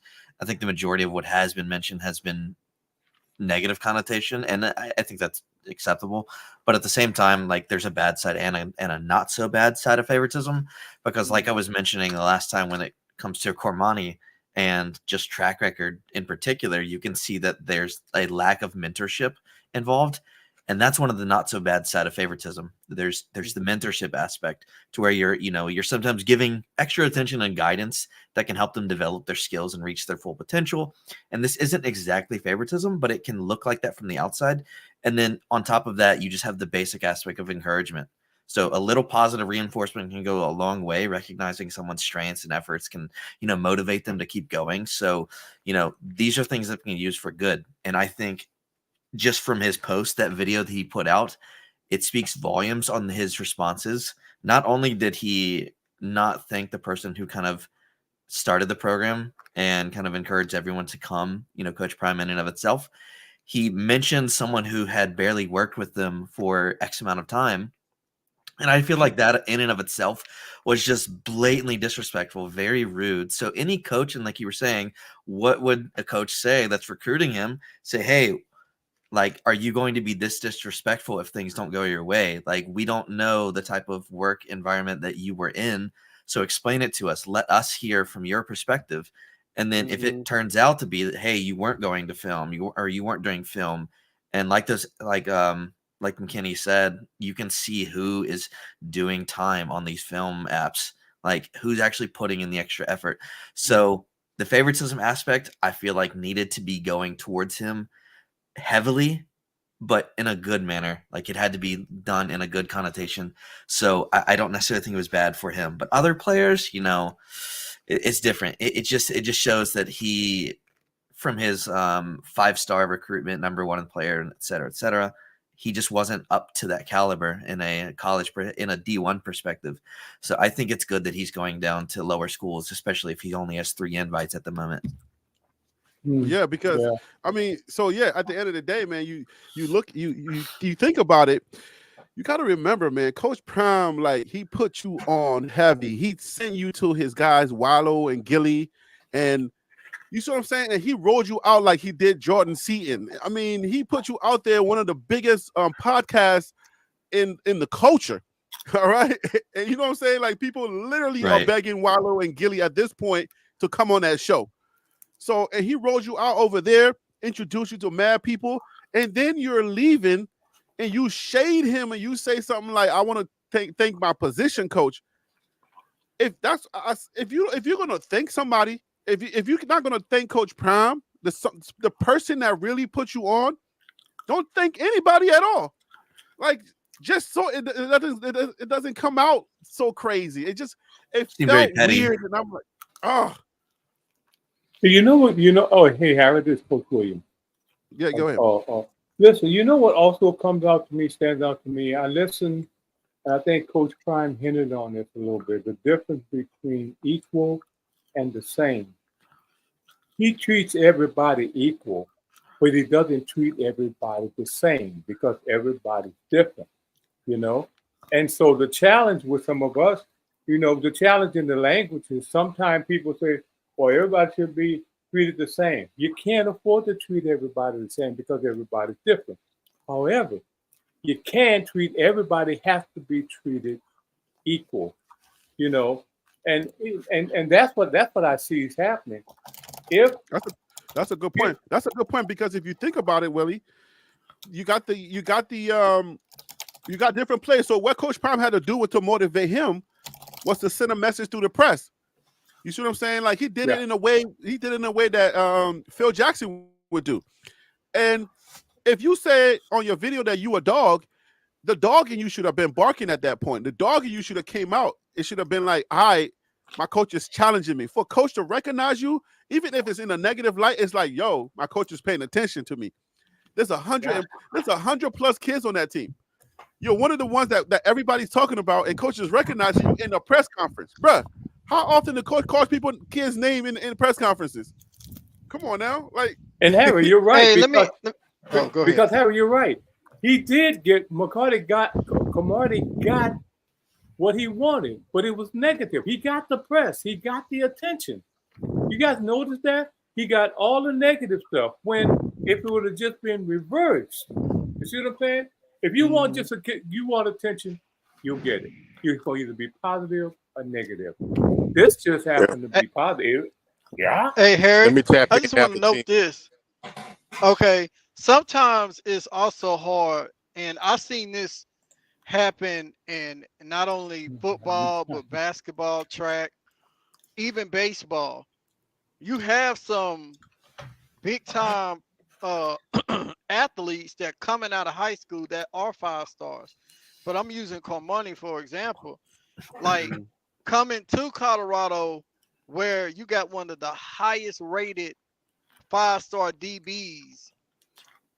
I wonder, coming from somewhere where you were receiving a lot of praise as the man, now you're having to go over here to where you have to play second to the man. Sometimes that's hard for young men to transition into. It's hard for them to humble themselves knowing that, man, I was the man in Florida. You know, blah, blah, blah. I should be doing this, you know, blah, blah, blah. He can't do it like me, blah, blah, blah. Just drawing all these conclusions in their head and pretty much just sink their own ship. But Travis, what I would have liked for him to done was get closer to Travis. Let's take Coach Prime out of the picture for a second. Get closer to that DB that everybody talking about every Saturday. Man, he played 100 and some snaps. He played both sides of the field. Let me see what he's doing.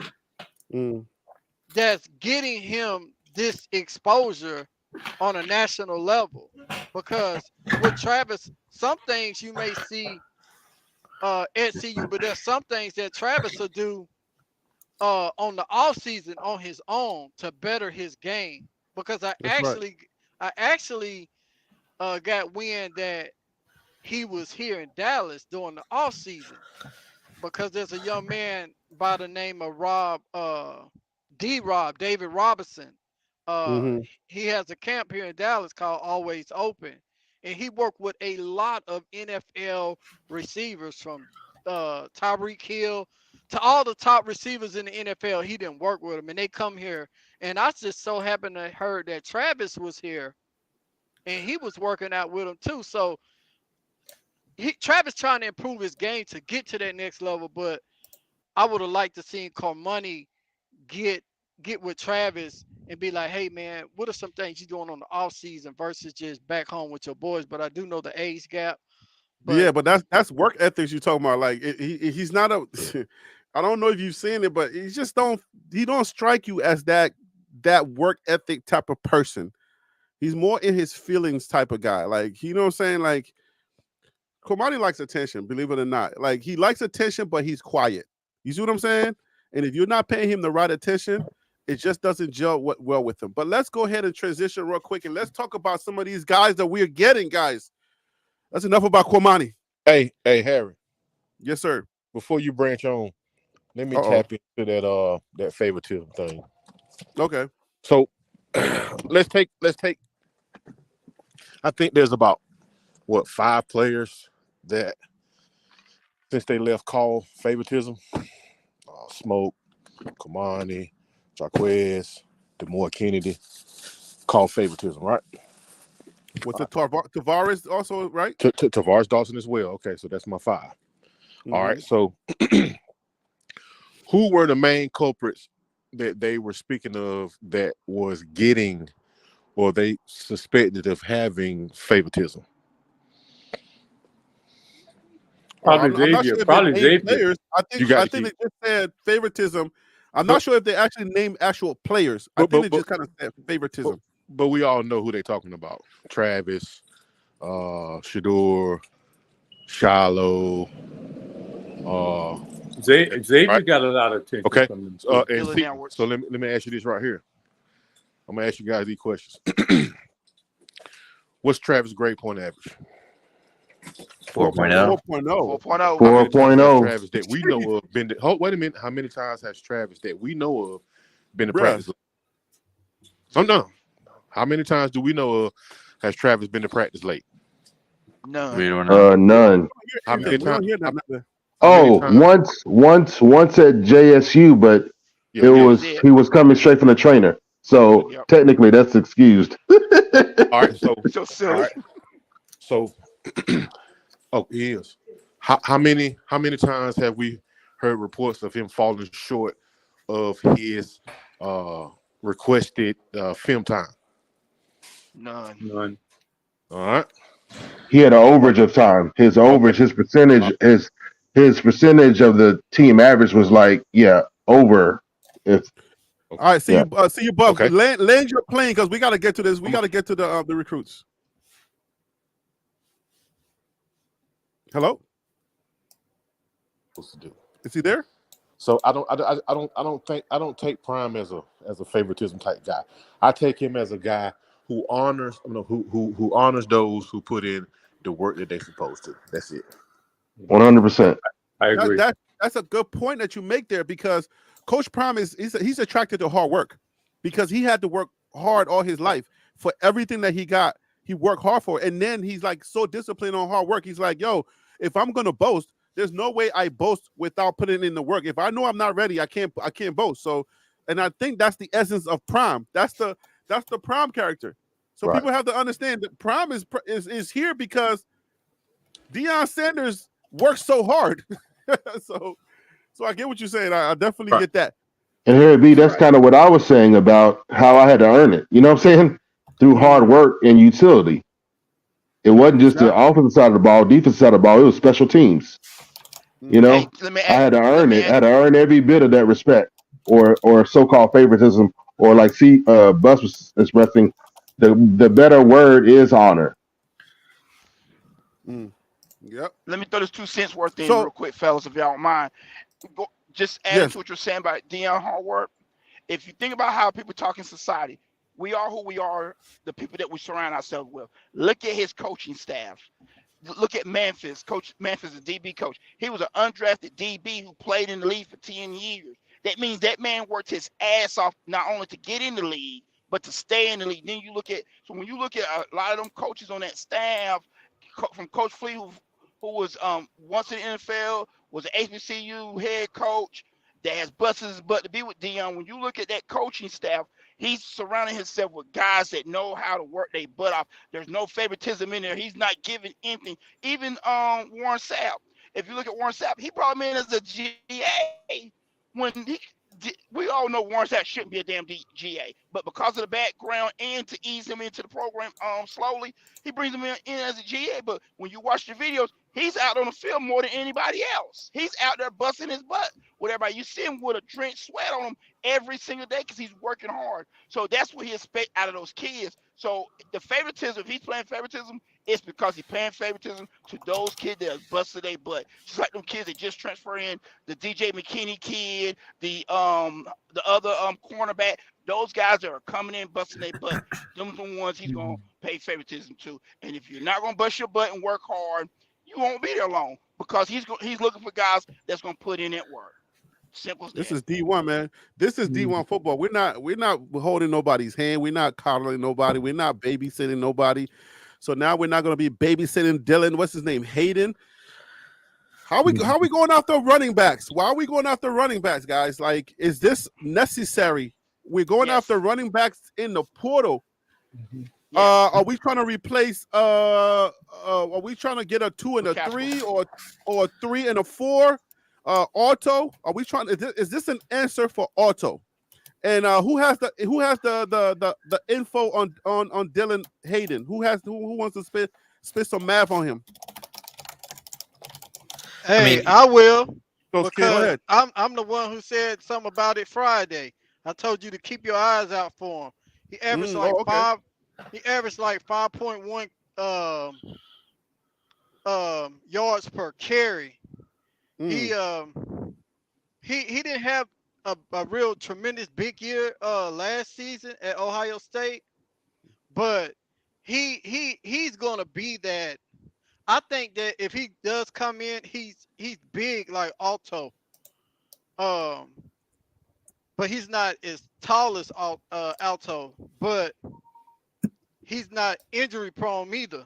So I feel like he's gonna be your every down back in between the tackles up the gut. And he runs pretty hard, man. So you're not gonna just hit him one time and bring him down.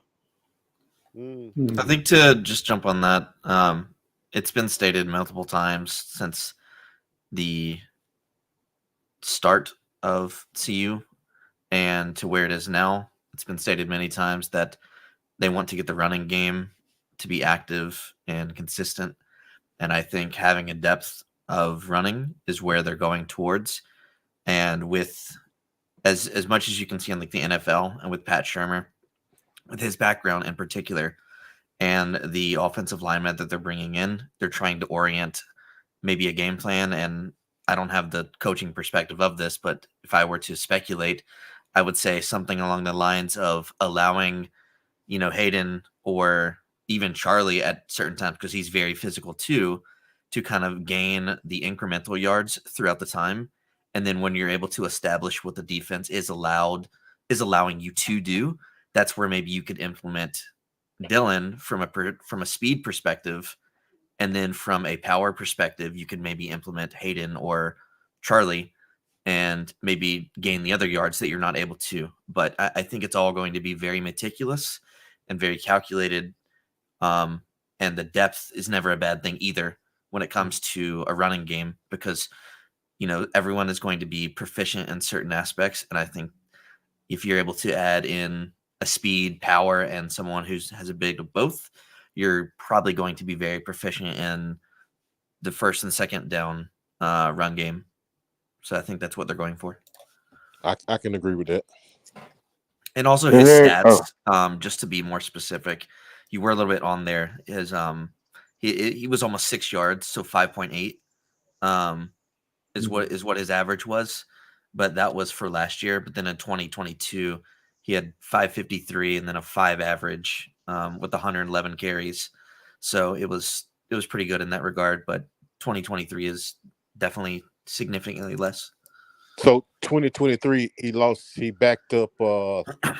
So he had, in 2023, it was 19 carries, 110 yards, average of 5.8, 1 touchdown, and his longest was 19 yards with 1 receiving. I forget the kid's name, but he was behind an NFL running back. I can't think right now. Yeah. So that's why his numbers went down in 2023 from 2022. Yeah. But also, guys, remember this too with the running backs, just like the NFL is doing now. The running back shelf life is so short. I think that's another reason why a lot of colleges and pro teams are starting to get more depth at running back, because you don't have to run them guys, 400 or 500 carries a season. You can cut it in half and save them guys. And as young as all these running backs are on CU right now, you don't have to run Dylan Edwards 30, 40 times again. You can run him 15 times and then give it to the kid from Ohio State. Give him another 15. There's your 30 carries right there, but you're not killing one bat. You're splitting it up. And they all do somewhat close to same stuff, so there's no drop-off. There's no defense can't look at it and say, well, Dylan, and we know it's going to be all speed outside. Now, Dylan can run between the tackles a little bit, but then when you bring the kid in from Ohio State, he does the same thing. And then you bring in, when you bring in Savion Wilson, he's a pounding back. When you bring in Orndorff, the white kid, you know, those are pounders. So defenses can change up and look at what you got as far as packaging. But when you run the kid from Ohio State and Dillon together, it's hard to change up their defense because they're pretty much about the same. The only difference is Dillon's a better catch back out of the backfield, and he can line up at wide receiver, and that gives him a little more diversity than the other running backs. So we should say, like, I wanted to talk a little bit about that and how it relates to the transfer portal, because I think that the style of play that Coach Prime and his staff are trying to play is everybody's going to get some type of touch. You see what I'm saying? Even like the twos and like everybody's going to get a touch. So sometimes I don't understand why some of these young men, especially like, you know, especially somebody like Cormani McLean, I don't understand why they would leave, because you're going to get touch. So if you're going to get touch, whether you see that favoritism in practice, this is not game scenario. I guess, are they feeling some kind of way that, oh, if you don't show me now in practice, you're not going to put me in the game? But that's not what I see. I feel like there's going to be multiple touches by these guys. So what are your thoughts on that? Yeah, Harry B. It's like everybody knows we're going to run by committee when it comes to the running backs. And then as far as replacing anyone, it's like with running by committee, you're looking for guys to have different styles. And even now, Wilkerson is in street clothes. So when you want to, it's one thing to run by committee, and then also traditionally running backs have just been ran to the ground. And that's kind of what happened to McCaskill. It was just way too much because he was young and performing very well. He wasn't protected. And I know his injury happened at practice, but why are you having a guy going 100% at practice who's already proven performer? He should have just been permitted to, maintain himself, you know what I'm saying? And not being just pushed 100% all the time. And then when it comes to the portal, like you're pointing at now, you simply have to obtain the best available talent that you can get. Sometimes regardless of the position, you just have to load up with the best possible talent available to you at any given time. Knowing that more is going to come. So are we bringing this guy in as a starter or a backup? I don't think he's going to be a starter. I think, to my point, like I was making earlier, everything is going to have to be more or less deciphered how the game's going to be going and what you're able to manipulate through their defense to the other team's defense and what you can allow for. Because from a tape perspective, I haven't seen an exhaustive amount on Hayden, but from a tape perspective versus Edwards versus Hayden, the agility aspect, the dynamic movement, being able to make, decisions on the run, I think Dillon takes that in stride. But from a power perspective and allowing your team to make the holes for you and being very precise, I think he's able to be a bit more linear than Edwards. So I don't think he's going to be a starter. I think it's just going to come down to a play-by-play basis and what you're able to manipulate out of the other, out of the defense, so you can actually capitalize on as much movement as possible. Hey, I think he's gonna be your primary. I think he's gonna be your primary. Yeah. Back. I mean, he coming from Ohio. He coming from Ohio State. Ohio State pushes out top-notch running backs. That's probably why he jumped in the portal. But he could have went any other. He could have went anywhere else and be a number one. I'm gonna disagree with you. Okay, that's good. But what I'm saying is, go ahead. It's called pushback. Let him finish, then he can push back. I'm sorry. You got pushback. Just say I got pushback. Okay. Go ahead. Go ahead, Tim. I feel like he's gonna be a primary. I think he's there to replace Alto. I don't think he would have came to Coach Prime just to play backup like he did last year. At no shade to the other three running backs at Colorado, but coming out of Ohio State is way more talent in that running back room. So I don't feel like he would come over there just to fall second on the depth chart. I think he's coming in there, and I'm pretty sure he got promised that he's gonna be that guy. Definitely gonna be RB. I don't know about the promise, but let's go ahead and get that pushback in. Go ahead. Well, at least the opportunity. At least the opportunity. All right, so let's go back to what we just said. Everybody was talking about favoritism. You got to understand, Coach Prime has known Dylan Edwards since he was 5 years old. That's why Otto left, because Dylan Edwards is the number one back. Yeah. Dylan Edwards went and ran track to get that speed faster. Dylan Edwards gonna put in about 12 pounds of muscle, so he ain't as small as he was last year. That Prime is not finna bump that kid to the second string back. But what he will do is, now they may share, I think they're gonna share carries, but Dylan's gonna be that workhorse, because that's why they're making Dylan learn how to play wide receiver even more.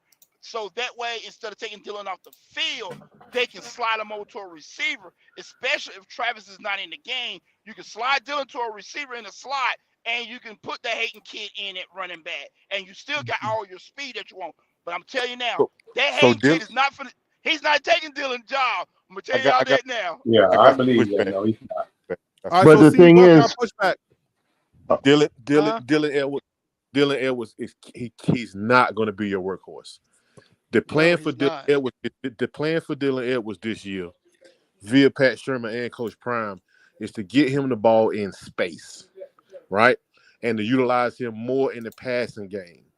So this guy, what is it, Dalen, Ohio State running back, he's coming over to be RB1. He's giving you your grown man running back type of style. And even Dylan Edwards said in a little comment, he's happy for him to come.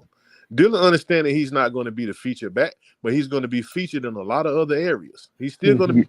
Yes, 100%. Like you said, Dylan Edwards has been campaigning for a north-south running back. This himself guy is going to be RB1. He is a grown man. That's good. That sounds good. But it's gonna be RB1A and RB1B. It's gonna be by committee.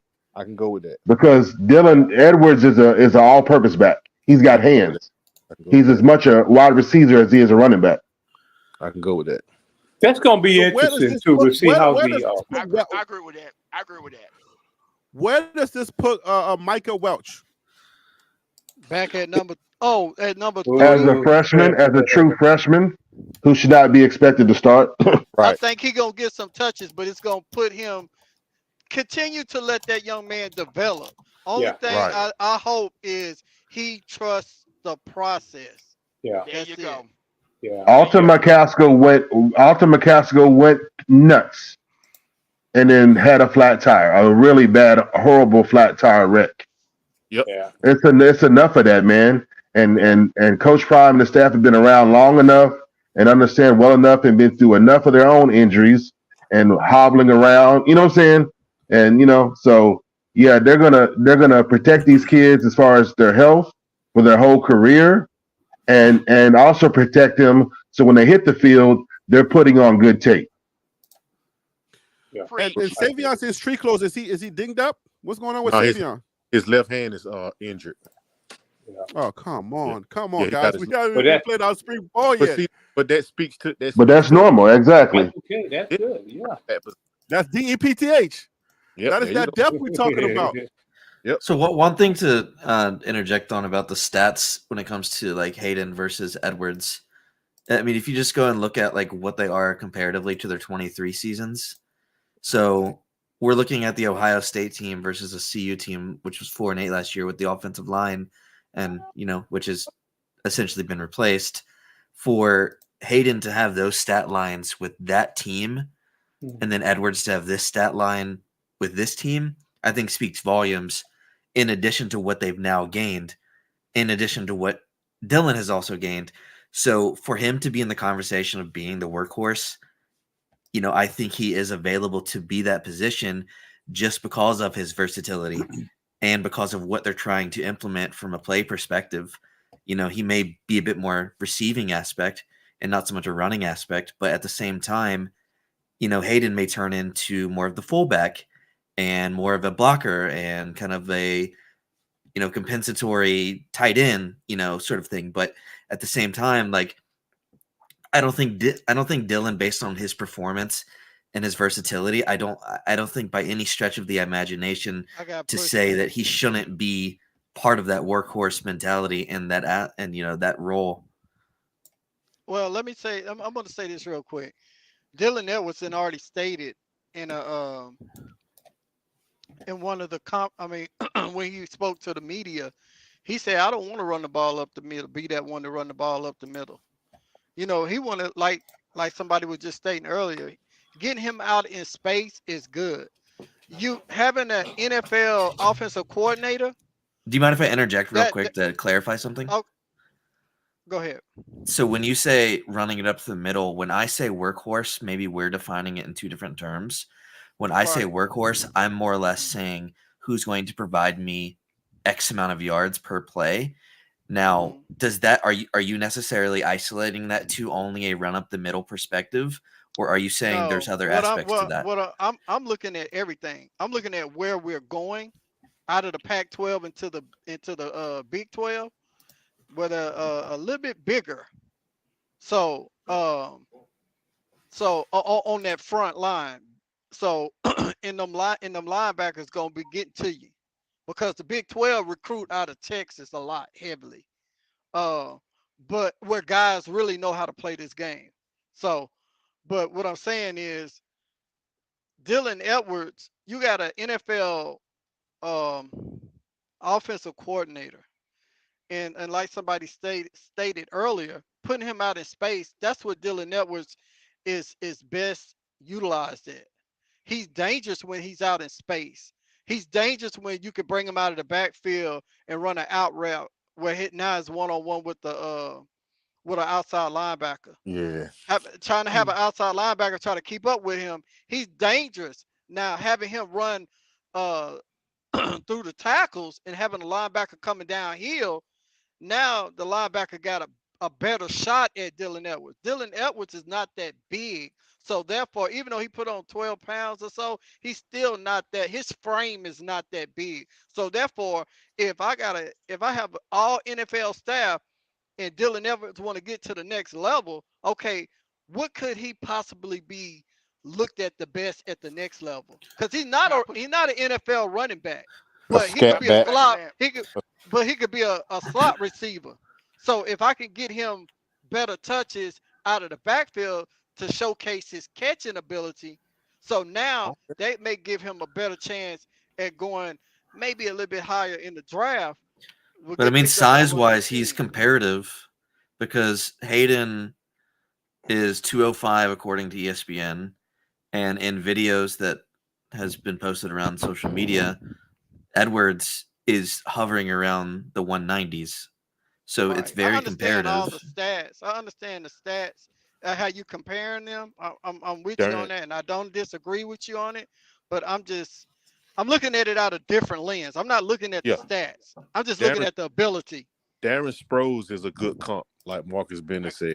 That's a great comp. Push back on that. Darren Sproles is a good comparison to Edwards or Hayden.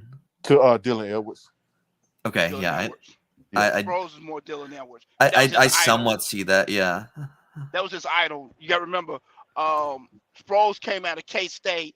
Dylan Edwards is from the state of Kansas. He originally was going to go to K-State before Coach Prime took the job at CU. He was going to go to K-State or either Notre Dame, but he's a Darren Sproles.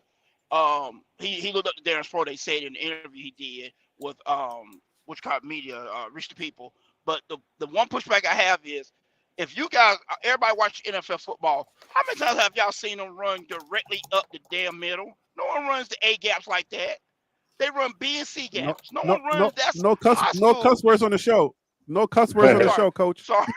You gotta send a $5. You gotta send a $5 cash out to the swear jar. Yeah, Send me man. two clips. Now. I won't do it again. You gotta put money in that swear jar, brother. All right, I will do. But So at least $1, at least $1, at least $1. I got you. But honestly, though, when you think about it, when you look at teams, there's only a few teams that run directly up the middle in the NFL. The Ravens do it. The Chargers are going to do it this year with Jim Harbaugh. But a lot of teams don't run straight A-gap runs no more. They run B and C, because all the running backs in the NFL are guys that are speed guys. They don't want runs over no one. There's no more Jerome Bettis type running backs in the NFL. Everybody is short and quick and fast. Them guys don't want to take that kind of pound and running at linebackers like that. Why is that? Is that because they're passing a lot more, or why is that? Because I don't see a lot of running back, like star running backs anymore. I feel like the last running back we got was Saquon Barkley. I feel like that was the last real running back. What's going on with the running backs in football? Right, and look at what Saquon run the ball. He don't run A gap. He runs the C and outside. He might Off run tackle, a little bit in yeah. the B. I feel like it's like a Yep, physical but he's health off thing, tackle. you know, because of the longevity of their life. That's what I'm gonna say. It's the durability. The running back's position doesn't last as long when they run as much in the middle. That's why teams don't run in the middle no more. Because them guys, think about it. Ray Lewis put 3 guys out of the league. Minda Hall, Jackson, and the little Richard kid. And he broke 2 guys' shoulders. They're not doing that. They're not running like that no more. So when you got a Pat Sherman who is a NFL offensive coordinator, he's not finna run no A gap schemes. They might a little bit, but they're not running A gap schemes. They might run some draws and some traps, but they're gonna run B and C gap more than anything. And that's what the backs are looking for. That's why Coach Prime likes those short, squatty type backs like an Emmitt Smith type back. That's what he always says. He liked them Emmitt Smith looking backs. McCaskill wasn't. So that. let me get And a little. McCaskill, go ahead. Let me add a little controversy to this talk. What in an interview, Shador's like, "Hey man, come over here because you know with the wide receivers we're gonna air it out. You already know we're gonna air it out. So we're talking all this running back talk, but Shador's talking about airing it out. Am I reading too much into that? Nope. Like Shador if Shador is saying we're gonna air it out, what's that about? Shador about to win the Heisman, and Shador knows he can throw, and they're gonna throw the ball. I'll put it this way. Let's say they do 80 offensive plays average per game. They're going to throw the ball at least 45, 50 times. At least. Shador's going to get his yards. Now, that might be a little bit of favoritism or what you want to call it, but he's going to get his throwing yards. But they got to have balance and be able to run them. We all said that last year watching. Man, they got to get some run games to have a little bit of balance. They just got to run enough to keep teams honest. That's it. That's all they got to do. Run good enough to keep teams honest. But they're going to throw the ball. That's why Shador's saying that. All right, panel. Let me we're starting from Tim. We're starting from Tim. Let me get y'all on the record. What is your percentage? 60, 40, 80, 20? Tim, what is your percentage you think we're going to run the ball this year? I'll go 60-40. That's what you're hoping, or that's what you think they're gonna? You think they're gonna do 60-40? You talking about as far as run pass or pass run? Yeah. Run pass percentage. Oh, 40-60. They're gonna run the ball probably 40% of the time, and they're gonna air it out probably 60% of the time because of the type of weapons that they got out there on in that wide receiver room. So now it's 40% a healthy enough number for to keep those running backs we got? Yeah, I think it is because you got you got Dylan Edwards. Dylan Edwards ain't going nowhere. He trusts the process. The young man, the freshman, he's just a freshman. I feel like he trusts the process. I mean, he didn't deter when he made his commitment in high school, and he stuck with Coach Prime. So I felt like he believed, and he still do. The guy out of that's coming out of Ohio State, he got what, 3 years of eligibility left, if I'm not mistaken. So therefore, I feel like he'll stay. I feel like he's gonna stay too and trust the process. So, I mean, I think 40%, 60% passing. That's just my personal opinion. All right. So what do you think, Tennis? What's your percentage? Do it real quick. Just tell me your percentage. We can just go down the line because I got another question coming up. Tennis, what's your percentage? I want to say 50-50, but that sounds kind of weird, but I'm going to say 50-50. That way everybody gets a feel. The running game gets taken care of, and the passing game gets taken care of. See you, Buff Dynasty. What's your percentage? 62-38. Wait, 62-30. What the heck? Yeah, okay. Come on down. You're on The Price is Right. Wild Dog, what's your percentage? That's weird. 62-40. What's your percentage, Wild Dog? Oh, you got it in the chat. 60-40 pass run. 60-40. Yeah. 60-40. Peter Investor said 40. Peter Investor got 45-55. Wild Dog got 60-40. And I'm posting the other ones. All right. Coach McKinney, what's your Coach K? What is your percentage?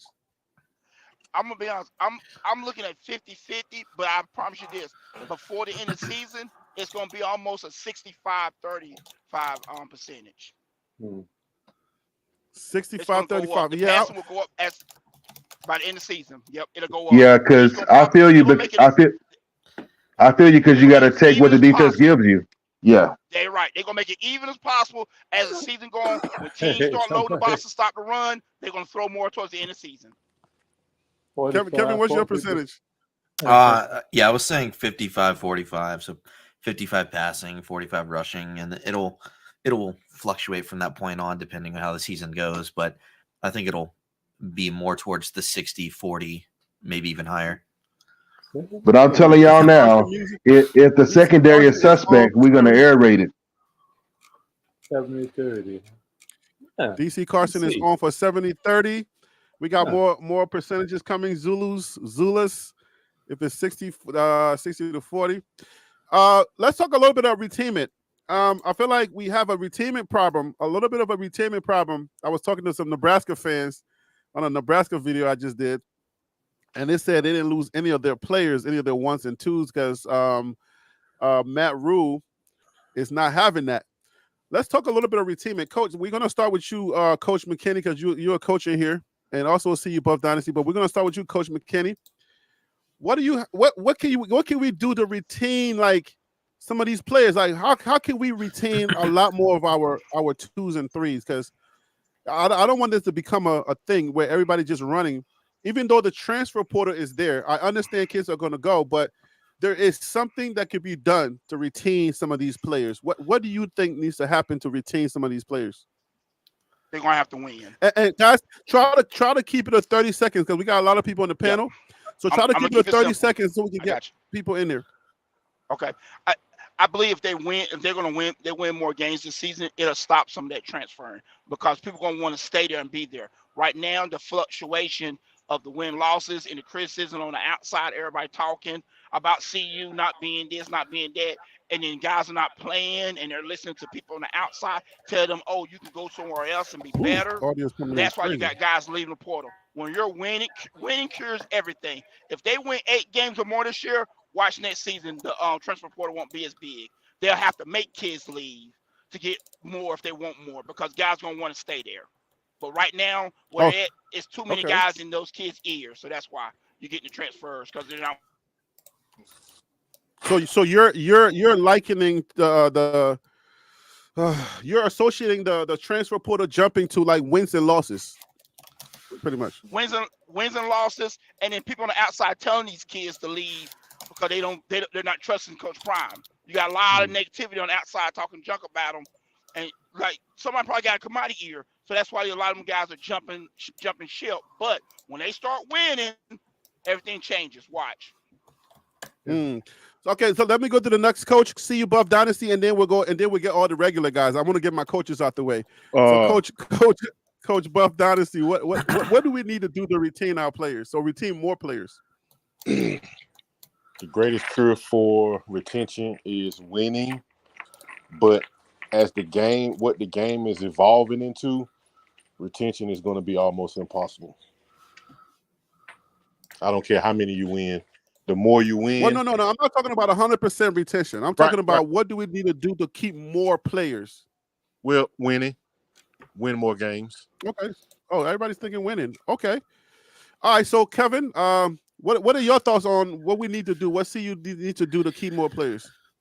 Well, I think if this were a regular team, like if this were a team that had been around for X amount of years, I think it would be a different conversation. But coming from a team that had just replaced 70 or so people and a staff, and then now you have the social pressure of what they're going to be, and then the obviously, the crowd of people who just hate that type of culture that has been now, has reared its head up and kind of shaken up the football world. I think it's more than winning. I think it's going to come down to players trusting in the environment for one. Winning is obvious. Winning is, everyone wants to be in a winning environment, but I think it's going to be more than that. I think it's going to come down to players actually wanting to be involved in something that's bigger than them and say, hey, this is something I can see myself for X amount of years because I know what it's going to be like as far as a club, a program. It's going to be more than just a football team. So, yeah, in the retention aspect, I think the reason the retention went away, you're not keeping it for this year and there's a turnover rate, is simply because They had to expedite the process of the team that they're trying to get to, not the team that they just needed to create to be able to play games. They did the best with what they had, but obviously you had to kick the people who just did not fit the mold. That's obvious. So that's why people left. They didn't fit. It is what it is. All right, Wild Dog, what are your thoughts on retention? What do we need to do? I concur. That's a good segue from Kevin. It's like, because overall, I feel like you just have to be a fit in the program. And it's just been one full year in the middle of this process. Coaches and players alike, we're fleshing out who's a fit, who's not a fit. Upgrades for everyone on everywhere, in every player room and every position coach, there's been some shift and movement, So as far as I would say, if you bring in someone who is or should be a fit, how do you retain the players that should be there and who should stay? I mean, sometimes players are in situations where the one thing that could help, which they've been telling us that will help, is the collective, right? Because what would drag a player out of a home and see you as his home? What would drag him away if he's a fit and see you as his home? As if he can better financially help his family right now, right? That's something. If a player is a 100% full fit, see you as his home, the collective could be where we could easily do better. The question, somebody got a question. Did we lose any first or second stringers? Well, yes, because I think Savion, I think Washington was a starter. He only played 10 games. He did get hurt, but I don't see any situation where he doesn't go number 2. He wasn't projected. We hadn't had any projected starters, but we had starters from last year that have left. So yeah, maybe 1 or 2 starters from last year, but for the most part, for 2024, no projected starters at this point have jumped into that transfer portal. So, all right. So Tennis Channel, Willie, what are your thoughts? What do we need to do to retain some of these players? I think part of it is winning, but then you have to look at how you're winning too. You got people there that's playing, players there that's playing, and they're part of the winning process. But because I'm not playing in the game, maybe, and this could be a very low number, maybe I'm going to go somewhere where I feel I can play, not understanding that they are part of the winning process. We're winning because you're part of the team. We're not just doing this all by ourselves. So that's what I would say it would be a small number that would maybe leave because of that, but it wouldn't be totally because look, we're winning. I'm winning because of you. We all part of this one process. All right, Tim. So what are your thoughts on this? So we can switch up. We can talk about some of these other guys that are coming in here. What are your thoughts, Tim? My thoughts on retainment to keep some of these guys there is going to depend on winning is a great factor, but now since they're able to jump into the portal at any given time, any year, I feel like it's going to depend on how many players are moving on to the next level versus the caliber of players that have a desire to play for Coach Prime and his staff. That's going to determine if those kids stay there or not. Because if every year they're going hunting in the portal for top-notch talent, even though you may have it there, you may see something better over here and you go get it, which is going to cause them to jump in that portal. So that's just my outlook on it. So, I mean, a lot of the players are, the players our starters are still there, and it seems like they're bought into the program, and they're gonna be sticking around. So I haven't seen anybody, feel disgruntled as far as that side is concerned. But some of these players want to play, and some of the 1-year players, if you saw that video that I did with the 15 players that first left, a lot of them are 1-year players, and it's understandable that the 1-year players are gonna leave. So. If you were to do a percentage type of thing, I don't know that too many of the the multi-year players are leaving. I haven't really seen. I think Adam Hopkins is leaving, and he has what? Was that 3 or 4 years? So Adam Hopkins is leaving, I think. So, but yeah, but that's probably 2 multi-year players that's left. But a lot of the guys are going to be 1-year players, and that's understandable. You don't want your last year to be, you sitting on the bench or being a number 3 or something like that. So, yeah, but none of the starters or quote unquote starters that did leave, they weren't going to be starters now with what has come in. So it's a blessing and a curse at the same time. But you have to remember, like, even the second stringers, that's depth that you're missing out on. But if they were on the roster, they'd probably be 4th. So the starters aren't technically starters per se. So I don't feel anything has been detrimental to the actual program. I think it's only improved. Can I add one thing real quick? What's your question? One second. Let me get this in from Alfaru. Washington, okay. Savion Washington was projected as a starter. I think so. I think the writers were projecting Savion Washington as a starter. Cormani never. Cormani, what TLP was not projecting Cormani to be a starter. That's for sure. No. All right. So Cormani was not on the team. How are you projecting Cormani not to be a starter? He was never on the team. Like, he was not there. So for the spring, like for the spring training and he was not there from December. He was not there. So I don't know. Van Wells maybe. The Cincy tight end McCaskill was projected as a starter but the writers did project McCaskill as a starter. That is true. So yeah, there were some projected starters, but these were by the writers though. These were not like the position coaches stating that. So yeah, but the writers were projecting some of those guys to be starters. Go ahead. Who was that? Somebody wanted to get in, jump in there. I was just going to say, going back to your question as far as retaining guys, one of the things, because I'm listening to everybody, and as a coach, I totally forgot something. The other thing that these kids look for is development. And so wins is going to be big, and they're going to look at who's going to the pros and who's getting developed to make it to the pros. Because the more guys that go on to the NFL and get drafted out of Colorado, and Colorado's winning, it's going to make guys want to stay there and, like you said, trust the process. That's why if you think back to the Alabama, Georgia days, got five-star guys would sit on the bench for 2 or 3 years. Why? Because they knew when their time came, not only were they going to perform, but they knew they were going to the pros.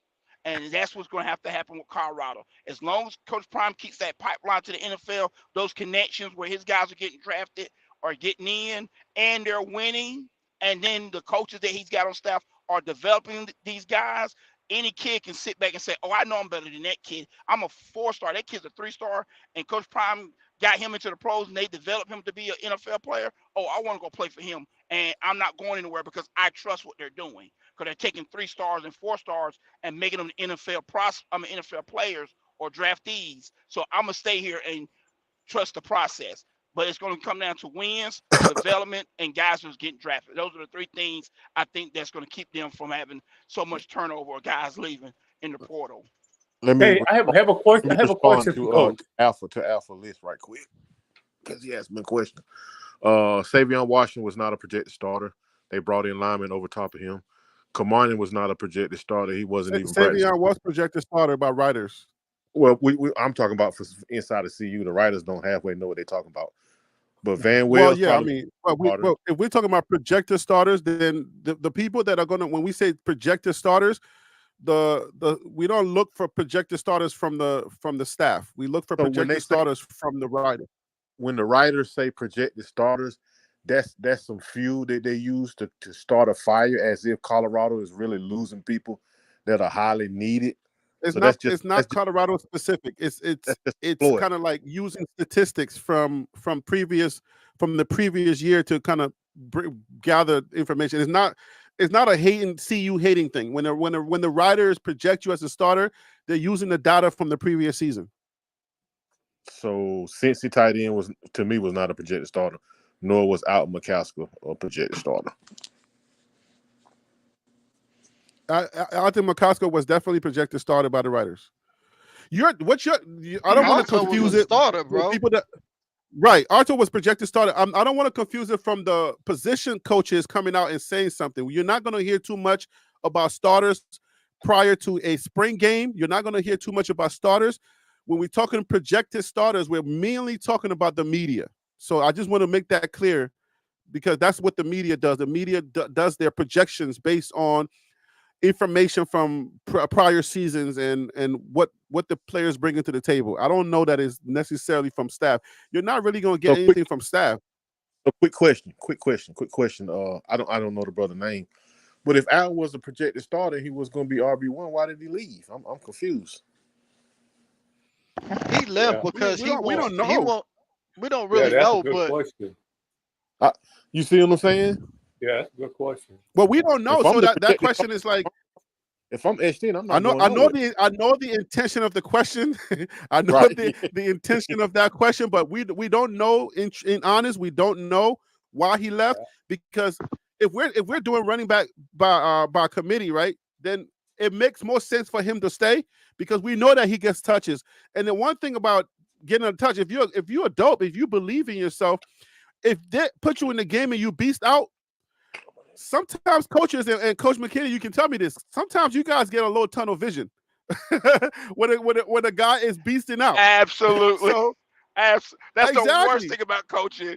You get locked in on one guy and you forget other guys and you don't mean to, but it just happens. So that could be how he felt. They got locked in on Dylan Edwards and just forgot about him. But from what I saw in the videos, I'm gonna be honest, he wasn't really doing as much as that.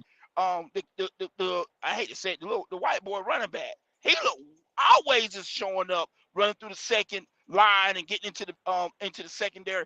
I wasn't seeing that Adam McCaskill. He wasn't doing that. He was doing that since last season. Hey, coach. The film don't lie, dog. Yeah. The film don't lie. And I love McCaskill. I'm here in Texas, but spring, we talking about what we know. Spring practice film don't lie. It is what it is. Now, would that have been the case by September? But all we gotta do is go on by what we know. But Waldo, You know? what position are you Waldo? thinking that the film don't lie? Are you on the position of he didn't play well enough to be up there, or what are you? What's your position? No, I felt that McCaskill needed more time to earn his slot, right? Because he's still not 100%. But that's why Coach Prime if McCaskill feels like he's 100%, his team tell him he's 100%, he goes somewhere else to be RB1. Yeah, he can go somewhere else to be RB1, but I fear he's going to catch another flat tire. He should have stayed. I agree. I agree with you. You know, but think about this. Why, if McCaskill was doing his thing, why Coach Prime made Orndorff or whatever the kid now, I know I was going to mess his name up. Why did he come out in practice and say, hey, coach, make him number 2 at running back from here on out? Alton was gone at that point. Alton was already gone at that point. Oh, you talking about? But the writing was on the walls where coaches were saying. The writing was on the wall. Charlie showed out. Charlie was showing out in practice. But Charlie been showing out since last season in practices and stuff. True. Charlie ain't been getting on the field because they wasn't trusting Charlie. And then here's the other thing to go back to Savion Washington. They weren't trusting the run. It had nothing to do with Charlie. They didn't trust the run at all. Hey, Harry. Something that you said about Washington, though. Hey, Harry. Look at the offense real quick. If you guys look at the offensive line, there are no linemen from last year back right now. They're all gone. Yeah. He's cleaned the whole offensive line out. Go look at the roster. Let me address real quick. I'm looking at it from coach's eyes. All right, so Al McCaskill was out last year. He got a couple runs, this, that, and the third. Coach Prime was trying to preserve him, or Al was trying to preserve himself. You come back in 2024, you're working in the offseason. You got your mind together. You think you're 100%. You think your knee is 100%. You're performing in winter. What was this last session? Winter practice or whatnot. You come out in spring ball.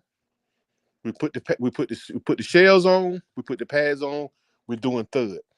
What I think happened is that with the escalated pressure on his knee, because when he first started out in spring practice, I watch all the videos. He didn't have anything wrapped on his knee. But before that, he had on a yellow jersey. I don't know why. I think I heard it was concussion protocol or whatever. Then a couple of the videos later, he had his knee wrapped up. I don't think that that's prehab. I think that was because there may have been an issue with the knee, which it may have even been small. So, and with all of that calculated in it, and then with Dylan going out, coming back faster, coming back stronger, coming back a little bigger, and then you have the young kid coming in. He has the eye of the tiger, and then you have Charlie Offerdall doing exactly what he's been doing since last season. That for me as a coach, that wrapping of the knee is a cause for concern. Whether it be a small concern or whether it be a large concern, it's a cause for concern. So therefore, as a coach, you have to start looking at all your options. You have to start looking at the what ifs on the positive side, and you have to start looking at the what ifs on the negative side. And I think the writing was on the wall. McCaskill saw that maybe he was not going to be the bell cow, and he wanted to go somewhere where he can be the bell cow. Sometimes players go out on injury and they come back and they just think that they are 100%, and they may be 97%. But sometimes we as athletes, we think we're more ready than we actually are. So, Miss Monica, welcome back to the chat. That's Otto's mom. She said the wrap of the knee was prehab, not cause for concern. So what is? I said that Friday, man. I said that Friday, man. What is prehab? What break down prehab for me? Because when they first started spring training, when they was on shells and thud, he didn't have anything wrapped on. That don't mean nothing. Don't mean nothing. Listen, bro. No, it does not. If he came out in the beginning of spring training and he had nothing on his knee, and then after if you got rehab, then prehab would be trying to prevent, right? Bro, prehab would be prevention. Prehab is when you come out in spring ball, you know you get ready to put shells on and you get ready to have thud. You start your prehab then. You don't wait 2-3 weeks down into spring ball when you're doing thud and you wrap your knee up. What are you guys talking about? That don't mean nothing, bro. Trust me, that does not mean anything. Am I hearing what I'm hearing? Yeah, you hearing exactly what you're hearing. Because I tore hamstring and try to come back early. The last part of what you were saying, where guys feel like they 100%, but they're really not.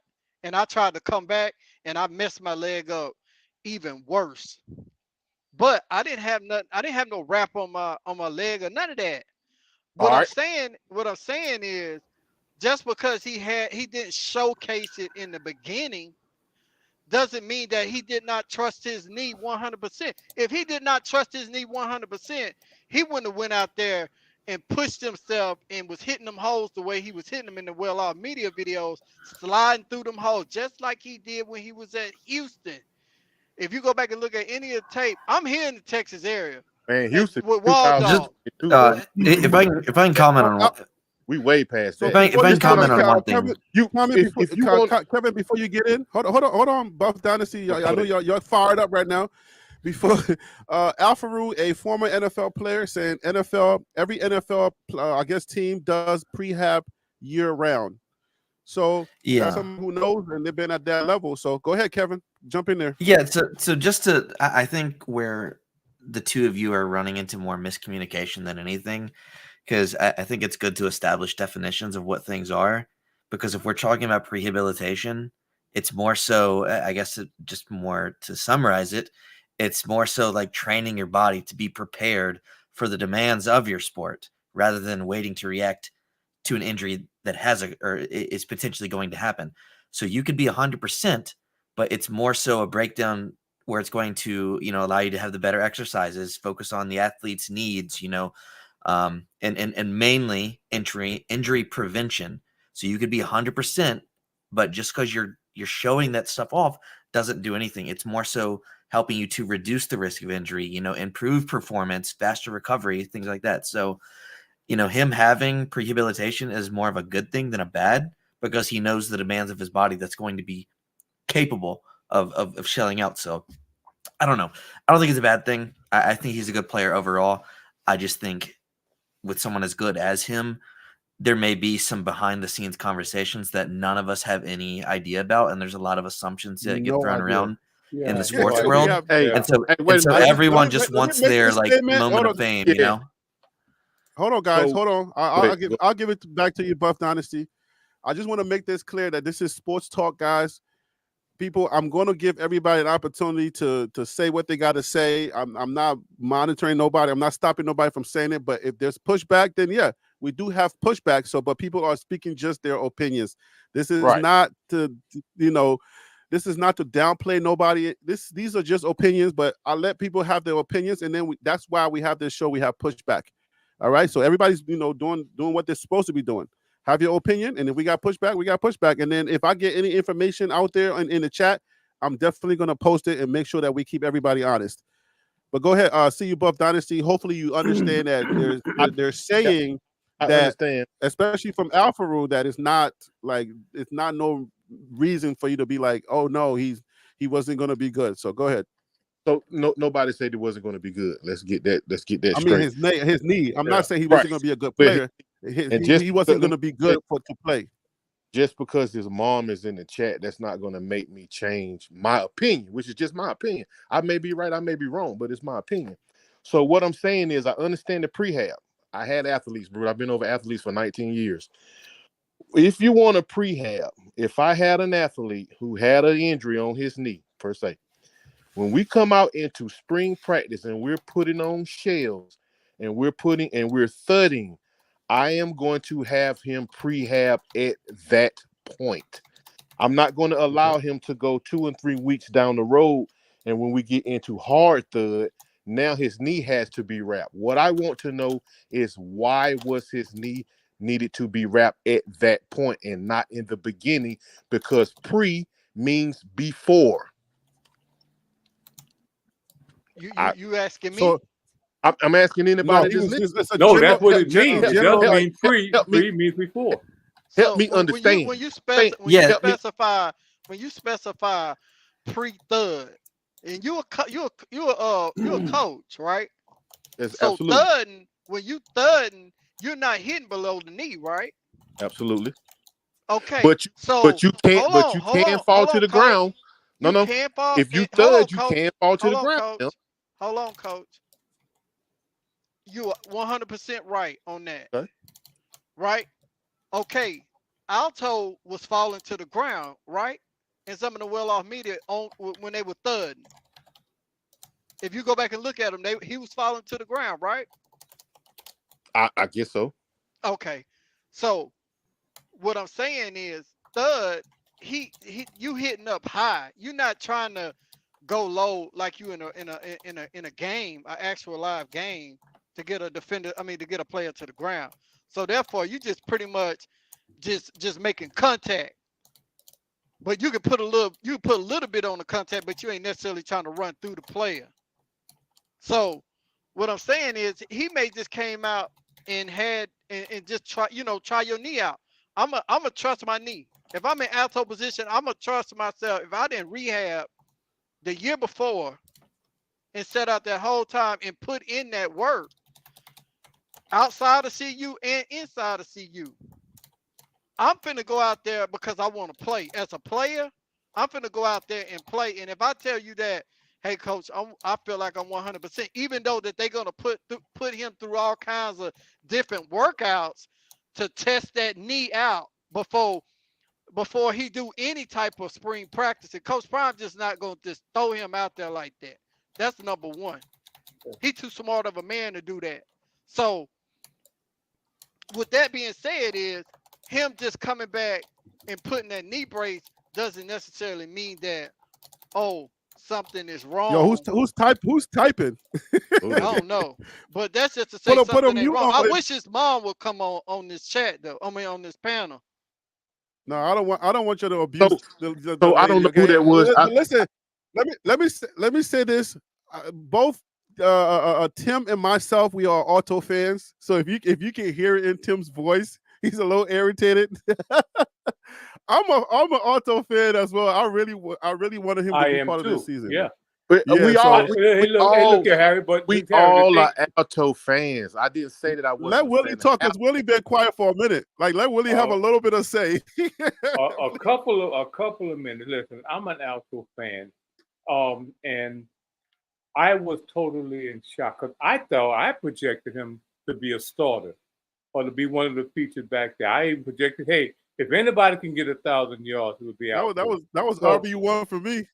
yeah, I mean, and so when I found out he hit the portal, man, I was like totally shocked. I didn't know what to say. I didn't know, and you know what? He had his reasons for doing it. Wherever they are, we'll never know. But it's a decision that he made, and so whether you like it or I like it, we just don't know. And I saw the same thing you guys saw with the knee thing, but I also know that Coach Prime is not going to, like what Tim said, Coach Prime is not going to put a player out there if he think, I didn't say if he knew or not, but if he think that player is not where he want him to be, he's not going to do it. He'll slowly do it just like he did with not Camardi, just like he did with Travis. When Travis was at Jackson State, Travis wanted to get out there. He said, no, I want you to sit this one out. And Travis, that's when they had that big hug up there, the big kumbaya moment. Travis left the field and went and changed his clothes. So that told me a lot right there about the type of coach that Coach Prime is. So maybe he saw something we didn't see. I don't know. But Nobody knows. Elton Elton made the decision that he made, man. And let Buff Dynasty get in here. But it ain't mine. So let me say this right Let's here. see you Buff Dynasty end this so we can move on. We got to move on, guys. Come on. Let me clear this up for you guys again. Like I said with Cormani, Alton is one of the players of the ones that left in the portal that I wish that he could sit down with Coach Prime and they come to an agreement and he come back to the team. But you can't dispute what I saw. And what I saw may be something totally different from what it actually is, but I'm outside looking in. So this is my analyzation of the situation. And Your eyes are blurry, bro. Your eyes are blurry. It's my opinion. You understand what I'm saying? You know I'm not gonna tap that because Miss Mama said your eyes are blurry. You gotta put your glasses on, bro. Let's move on. Hey, you know what I'm saying? I see what y'all doing with like. I love Miss Monica. I love Alto. You know what I'm saying? I wish the best for them, but I'm only telling you what I thought that I seen. You see what I'm saying? That's all we do here, bro. We talk about all we see. That's cool. I'm not stopping you from just having your opinion. I have listen. If somebody push back, they push back, and I'm hoping that we get pushed back, and that's what we do this show. So it's all good, man. Listen, hey, Mama, where is Otto going? Can you give me some breaking news? I need drama on this show. Come on, Mama. Mama Monica. Mama Monica, DM me and tell me where Otto's going. I need it for the show. Okay, I gotta eat. Okay, I got 2 kids. So if you DM me, I can break this news, Mama. Help me out here. All right, guys. So let's talk about not that other thing. Let's talk about this guy. We got yes, let me put up the data. Y'all went straight Otto on me here. So let me pull up the data. Oh, I lost it. Come on, guys. All right, so we got this guy. I believe he's 6'3". Man, where I lost it. All right, so we got this Texas O-line, Peyton Kirkland. And you guys are really bullish on these guys. So why are y'all so bullish on these what are we calling these the second Louis? Because y'all don't treat the Louis that well when they leave. So I don't know if you know what I'm saying. Y'all don't be treating the Louis great. But all right, so we got Texas. He's coming from Texas. His name is Peyton Curtin, I believe. Kirkland, sorry. He's 6'3", and he's coming in. Oh, is this guy starting? I'm sure you guys probably already have the data on him. Is he starting? Is he not starting? What's the deal on him? Anybody got intel on Kirkland? He's not starting. The guy on your screen. Yeah, I don't think he's starting because is he a freshman or a true freshman? He's a redshirt freshman. He's got 4 years. Okay. Yeah, he's got 4 years, but he's a project. But he's a project. They already said it. He's a deaf guy. He's about 6'6", 366, if I'm not mistaken. Yeah, 6'6", He need to 250. lose a couple pounds. Yeah. We Let's we get the just had data a in, guys. we just had a Everybody stop JUCO talking. player. Everybody stop talking, guys. Hold on. We Oh. got to get the data in, please. Go ahead. If you got data, spit the data for me. I lost the information. Let's get the stats on him. Who had that? Yeah, so stat wise, 24/7 Sports had something different than what ESPN has. So 24/7 had 6'6", 366, but ESPN says 6'6", 250. So I don't know which is more accurate. It might be an approximation between the two. No, he's 366. 366. Okay, then stat wise, there's really not much for him because he is a redshirt freshman, and then his high school information is very off and on from 2020. It doesn't show that he's done much. He's been All-American secondary team. He got a few snaps at right tackle and left tackle for a program that was 4 and 6. A few other things, but state 8A. I'm not overly familiar with that program, but either way. All right. Wild Not a Dog, lot. go at it. Okay, that's good. Okay. That's good information. Go ahead, Wild Dog.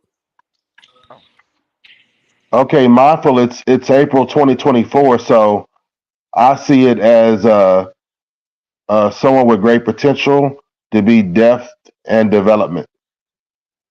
So he's coming to Colorado for the opportunity to start to get more playing time. But as of April 2024, I see it as a move to grab a talented guy for depth and development. He's coming for Phil Lowenholt. If he's not coming for Lowenholt, then I'm not sure why he's coming. Can I go? Yes, go ahead. Go please. Guys, Okay. 30 seconds, guys. All right. Well, he's Zach. What you guys just said. He's a project guy. He's a redshirt freshman. He's going to be trained on a low hope. And the good thing about it, he's a right tackle. So they're hoping and projecting he's going to be the bookend to go with Jordan Seaton. But he's just a depth guy and a project guy. He needs some work, but he's a redshirt freshman. That's what the stats and comments have been about him. Okay. Anybody else got anything on this guy? I think he's a great piece for the future. But we gotta do something to keep him, right? we gotta keep these kids. They come over here. Some of them are leaving because of the cameras. He may move into a Right. starting spot next season. You know what I'm saying? Benson ran off Savion Washington, so I don't see this guy. I'll say if we're looking for specifics, a lot of the information that I'm finding about him is he's a solid drive blocker. I can't even talk. Sorry. He's very strong, very physical. So he's very upfront in that regard. But the bigger negatives that have come to him, he needs to improve is for pass blocking, especially if he's trying to work against certain positions and where he can fill his role. Where does he play on the field? Right tackle and left tackle. Oh, so he's going for Jordan Seaton's spot. Yeah, so I think my theory is he's going to be in the backfield, or not a backfield, like a secondary player, but he's going to learn under and have the tutelage of better players and kind of fulfill his depth role, but also potentially be a starter as if I forgot what Jordan is, if he's left tackle or right, but I think he'll fill the opposite role potentially in the future if he does stay retained. But I think there's a lot of depth here to work with for a potentiality of a good player. I saw in the interview. I think they're saying that Jordan is going for a left tackle. I think they say he locked it down already. Yeah, he's a left tackle. In the interview I saw earlier today, they said that kid, he's going to be a backup to the right tackle. They're hoping they're going to be able to develop him and push the guy that's the starter right now at right, or projected starter at right tackle. But he's not going after Jordan Seaton. They're wanting him to be the bookend for with Jordan Seaton. Jordan on the left, him on the right in the near future. But his job right now is to learn, develop, and hopefully push the guy that's the right tackle starter and maybe even overtake him. So that's what they're hoping for out of him. Because Khalil Benson is one and done, right? Yeah. I think he You're not had. gonna Yeah, I Yeah, think take Best yeah, is he's a U-Haul. yeah. Hey He guys, I was, got a question. yes, sir. The other coach said something about this. We mentioned development. How long does it take to develop a player? I mean, what do you look? What I are think the that's coaches that's looking based on for the player, to right? develop? Huh? That's That's based player on the based. player. Yeah, that's Well, player the based. player and the position, because the trenches takes longer. Yeah. Uh-huh. Yeah, NFL, the difference between a college wide receiver and an NFL wide receiver is smaller than the gap between a college lineman and an NFL lineman. Okay. I mean, you have to take one thing that's such a vague statement to even put forth, but something that comes to mind is I don't know if you've heard of the 10,000 hour rule. Yeah. Vague coming from a lineman. Yeah. No, I'm just keeping it simple and quick because I'm a lineman. well, It's no, almost- I'm not saying it's- I'm not saying in that regard. He was saying how long does it take to develop something. I'm more or less saying in that context. But I'm saying with like the 10,000 hour rule, it was made popular by Malcolm Gladwell. It suggests that 10,000 hours of deliberate practice to achieve mastery is more or less a complex skill. Yeah. So it's really hard to quantify how many hours it will take to be deliberate or be specific about something and develop someone. So Is that it's for really hard any to put. player? Is that for any player? I But- think it's for any player. Yeah. Yeah, but that that's- principle applies because if you're That's on a wide intellectual. receiver, you can get in those hours much faster than you can if you're a 320-pound lineman. Exactly. That's just physics. It's also predicated on how much extra work you do outside of the but required guys, training. that philosophy works on an intellectual level. When you're talking about a mechanical Jordan level, Seaton is as playing far right as now, and so football, did Dylan Edwards. exactly. When you're talking Yeah. about mechanical level, it comes down to the kid and how fast he can grasp and learn and then process. So that 10,000 Mhm. rule is more of an intellectual thing. If you're learning a skill like programming or management and things like that. But when you're talking about physical, mechanical tools, no, it comes down to the person. Because like you just said, Right. Jordan Seaton just walked in as a true freshman and finna start in Mhm. college. If you look at some of these guys, the kid that that's coming out of Alabama right now, Leatherhead, that's the left tackle, he's projected to be a starter in the NFL next year. So it comes down to the kid, how quickly does he learn, how fast can he understand what he's doing, and then how quick and how good can he process what he just learned. So it's But not both- that So 10,000. with both things can with be all true. of that Both Hey, all of things that are in Coach. true. mind, Words what feel you- so real. Two things can be true at the Hold same on, guys. time. Yeah, Hold things on, be guys. true. That was directed to Kevin. So let Kevin defend himself, please. Yeah. Go ahead, So Kevin. so with all of that in mind, I understand your position and your experience and your firsthand experience. Obviously, that you can't really account for that, and I can't for sure. But when you guys say develop, how long does it take for a player to develop? Are the things that you just mentioned, are those the pillars of what you would consider a player to be developed, or are there other aspects before you're like, okay, that's a developed player, and whether they're high school or going into college or going into the NFL or whatever it might be, at what point are you to say that's a developed player versus a non-developed player, and how many more hours does it take for them to actually reach that point, or is that not quantifiable? I mean, the school that they come from says a lot. Like Jordan Seaton come from ING. First of all, they recruit players from all over the United States, but the programming that they have to develop those players, Right. it is showing what like Jordan Seaton is showing when he freshman year. came to Yeah. CU. It's college level development. Yeah, college level development at a high school level. And some high schools have those programs. So it depends on the individual then, because the other guy from I would say the IMG, majority. I think everything can be right at the same time. All right, so there is Well, not- a percentage of truth in everything that you guys are saying. So whether it's 80% this, like we went over the pass versus what's the name run, whether it's 80-20, it all could be right because heavily is dependent upon your physical ability to play, and then there's two different types of playbooks, right? You got the defensive playbook and you got the offensive playbook. On the offensive side, it takes there's a lot more plays. On the defensive side, there's not as much as many plays. So how fast can that player pick it up? I think that kind of like speaks on. So I guess with that being said, like you said, how fast does a player pick it up? Is that and I'm just trying to clarify, is that the summary, is that more or less the definitive statement of what considers a player to be developed in y'all's opinion? Well, let me answer that question by asking you a question. When we're talking about sports, is it not mostly on if you start and you play? Isn't that what we're talking about? If you're playing, right? If you're on the field, because we're not talking about are you develop as a man, right? We're talking about are you playing? If you can play, if you're on that field, then that's what I would say. At the end of the day, you ready to go, right? So that's.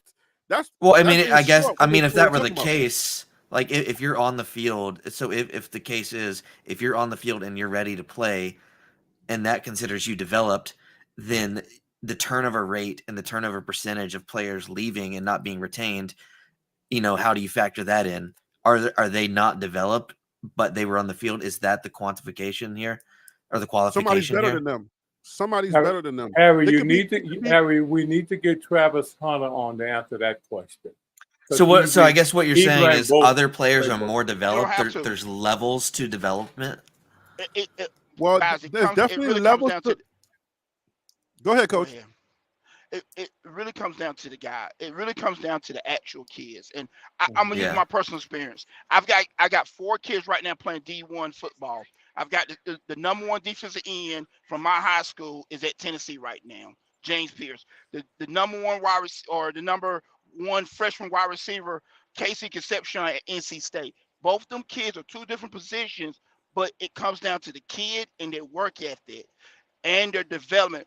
One kid, I'm not going to say which one. One kid was a straight A student. Other kid was a B+ type kid. But yet still, it comes down to the kids' development, how quickly they understand what they're doing, and how fast they pick up on it. James Pierce is in his 3rd year, or will be 3rd year at Tennessee. KC will be in his 2nd year. It took James a little longer to develop at that DN position. KC jumped out on the spot from day 1. So there's a big difference, but it comes down to the kids' work ethic, the kids' development, understanding the system and what they're doing, how fast they can process it, and then apply it. Okay. So let me ask you, Kevin. Let me ask you a question.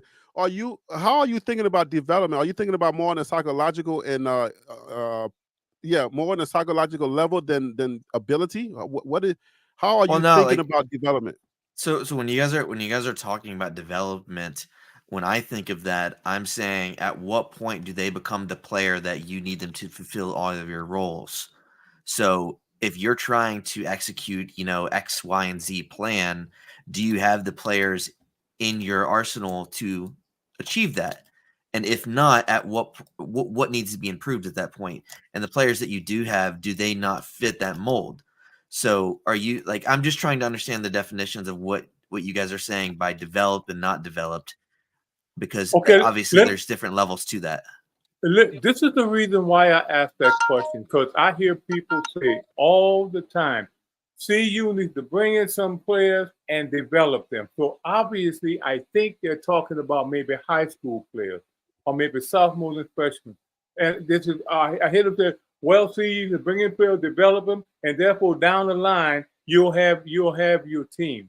That's the way a lot of people think. So, my question to them would be, when you say development, are you starting as a freshman coming in, sophomore, freshman, or who? And like you guys were saying, what is the term when you say development? Where would you need to develop that player at so that he can be valuable to you, just say within the next year or the next 2 years or something like that? That's why I asked the question. But that would be up to the player, though, right? Okay. I think everything kind of comes back to the player. The first answer is based on the player. I think at the end of the day, everything is there. I mean, look at CU with all of the facilities they got, the equipment, the coaches, and Coach Prime himself is a motivator.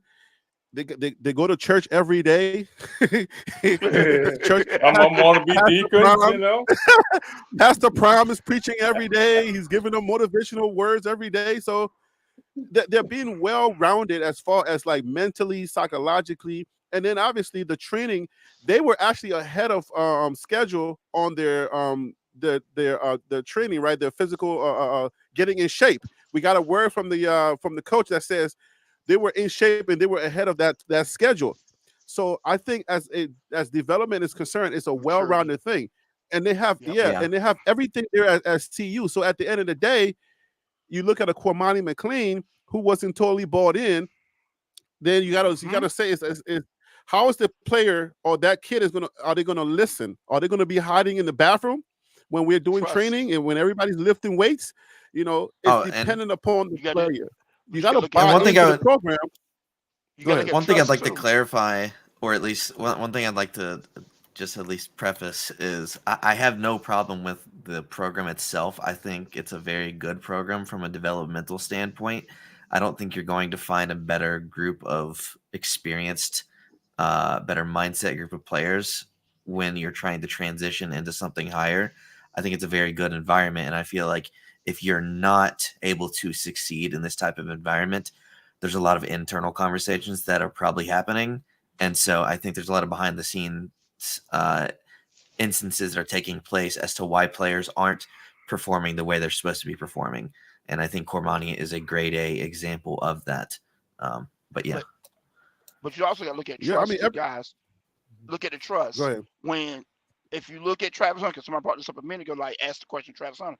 When Travis Hunter first went to Jackson State, he had a trust Coach Prime. Even when he wanted to play, Coach Prime wouldn't let him play. But he trusts the process, and Prime, little by little, kept giving him more and more and getting him to where he needed to be until by halfway through the season, he was shining. Then he comes into now to CU. He gets hurt. He didn't even question. When Coach Prime said, hey, you're going to be out for a couple of games. We're going to rest up, and you're going to come back. You're going to take these days off when you're not playing to rest your body, get your legs back under you, and you're going to go back. He has learned to trust the system, and a lot of other guys are not doing that, like a Cormani, because what Cormani should have done is Travis was trying to take him under his wing. When you watch the game, the USC game, he was coaching him during that game. He was helping him. Cormani should have took that lesson and said, you know what? I'm a follow behind Travis. I'm gonna learn what Travis is doing. I may not have the same work ethic like Travis, because Travis is a workaholic, but I can be as close as possible. If you think about some of the great teams in the day back in the days, like the Miami Hurricanes team in the documentary, what they always say, follow the path that was already laid. You follow the guy after the next guy that was laying the path for you. That's how you develop greatness. And I think Cormani thing was, I think the pressure might have got to him. I think trying to live up to what Travis's was instead of carving out his own lane as his own individual self. I think that was one of his problems. And then he had a little laziness in him because he's young. There's nothing wrong with it. If there's kids, I coach high school. We got kids all the time young. I mean, that's lazy. We find ways to get around it, but kids are going to be kids until they learn to mature and grow up. So I think that was part of the problem. But when you talk about development, the coaches got to have patience too. And I should have said that in the beginning. That's the biggest thing. Do you have enough patience to coach that kid? Because some coaches get frustrated. Not saying that's on the CU staff, but I've seen it on different levels. Some coaches get frustrated and don't coach. And then you got some coaches, because a guy is so talented, they don't develop them. They live on the athleticism instead of teaching them more technique to make them even better. So you got some coaches that don't coach or develop because the kid is so talented. Oh, my kid is this, my kid is that. But what are you doing? Are you developing him outside of his talent? So yeah, you bring up a good point. You bring up a good point, and I think we can talk about it a little bit, because if you think about it, if we're at 40-40-20, right, then when it comes to patience, how much patience do we have for guys if we're trying to win right now? Is that a you know what I'm saying? Is that plausible? Is that something that we can think about, where a kid might feel like maybe they're being hurried up, unnecessarily hurried up? Yes, because he wants to win now, because like he said in his opening press conference, we don't have that much time. Within 3 years, teams or staffs will get rid of you. in 3 years if you're not doing something. If Coach Prime don't have a good year this year, I hope that doesn't happen. But let's say he goes 4-8 again this year, and then the third year he does even worse, or he goes 4-8 for 3 straight years. They're gonna be ready to fire him. They're not gonna care about all the publicity and money. They want to win.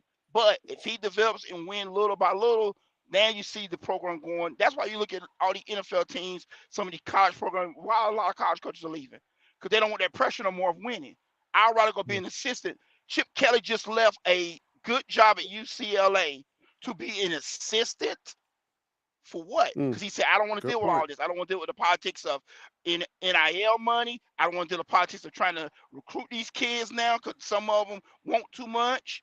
I just want to get back to just the fundamentals of coaching. And that is part of the problem, because now we're in a microwave society. Everybody wants everything quick, fast, in a hurry. No one wants to take their time and build.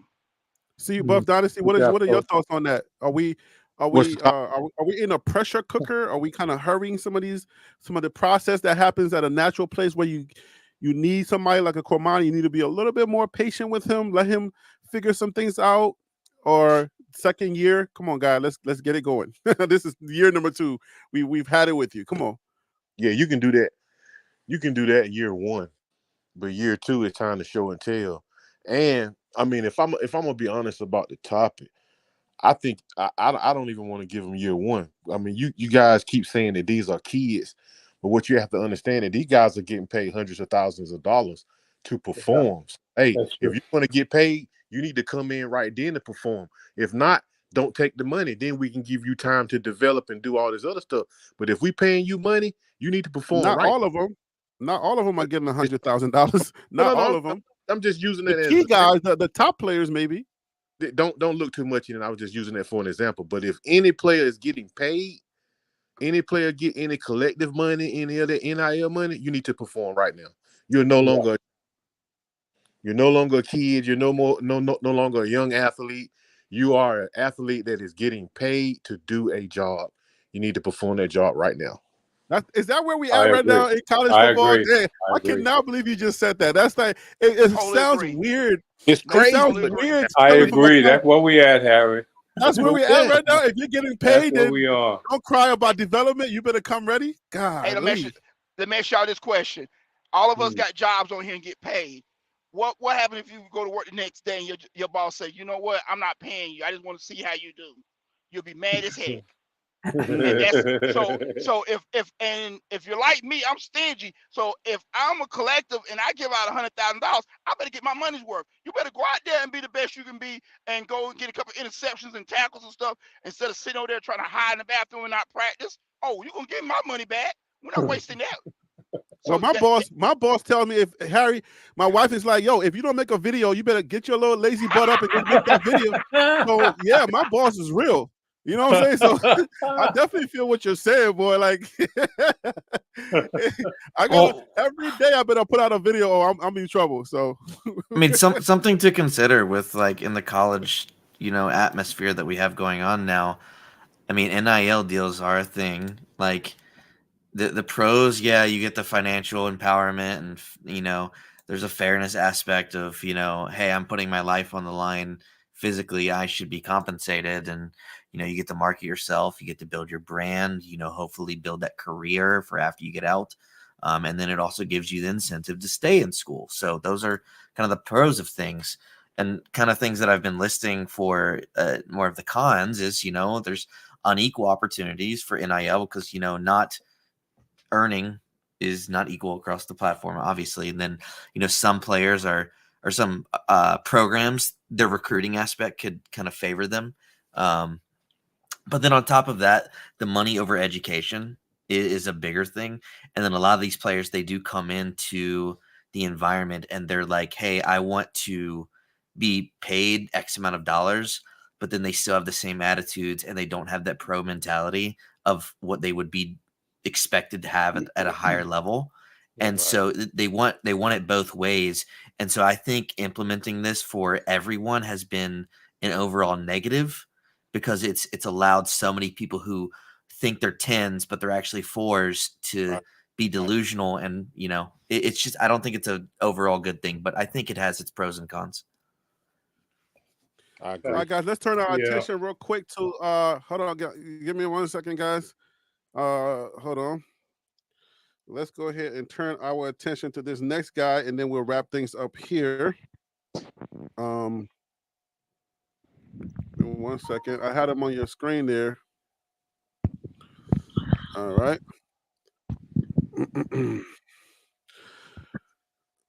Okay, here we go. Ryan, is that how do you pronounce that last name? Buell? Buell? Buell? Well, Buell? Buell? well, Buell? Maybe? Rayan Buell. Okay, whatever. Let's see. He's 6'3", 277-pound defensive lineman. Okay, so he's coming from junior college. He found stardom at the junior college level before spending 2 seasons with the Ohio Bobcats. He appeared in 13 contests last season as a redshirt senior, racking up 30 total tackles, 12.5 tackles for loss, and 4.5 sacks. That is Ryan Buell. So is this guy coming to start? Who is he backing up? I think that's this guy? that's a good investment. I don't know very much about him, but he's coming out of junior college. Technically, he's okay. Freshman, sophomore. Technically, his techniques are there. So I think that's a good investment. Kids that come out of junior college. Now, he should be able to move into a position. If not start, he'll be a very strong backup if he's technically sound. Okay, does that make sense, guys?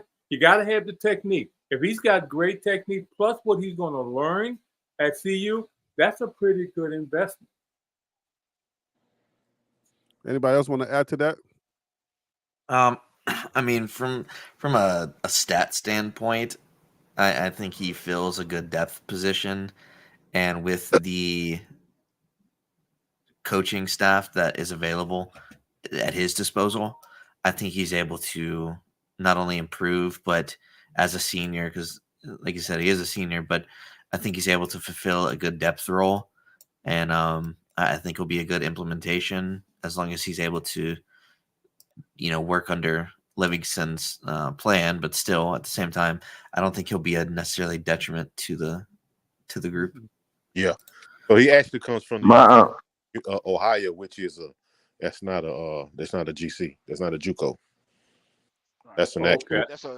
Yeah, that was gonna be my point. My cousin went to Ohio University, and University and a lot of programs across the country have caught on to it and put their investments in their football program. So even the so-called lower programs have all been upgrading and boosting up their football programs. They had a good defense. No, they said that the information says that he's a 6'3", 277-pound defensive lineman who found stardom at the JUCO level before transferring to Ohio Bobcats.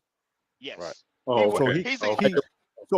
He went through JUCO, and what a lot of students should do, go to JUCO and get your reps up. You know what I'm saying, and then somebody's going to spot you there. He's the type of kid that they want because of his work ethic. He had to work from the ground up. Because if I'm not mistaken, Low Holtz, the offensive line coach, did the exact same thing. He went junior college before he got into Oklahoma, before he got drafted into the NFL. But he's one of those kids as a D lineman that he knows he's been working his butt off to get seen in the JUCO level, got to Ohio with the Bobcats, worked his butt off again. Now he's getting seen by CU. So now he's that guy that's he's been grinding all along. So he may not be a starter, but he's definitely going to be a great backup, and he's going to push those starters. So if those starters are not doing what they need to do, he'll be able to slide in because they're going to be able to depend on him and know he knows how to work. Well, he shores up the bottom of the depth chart in the defensive line. That's what he does.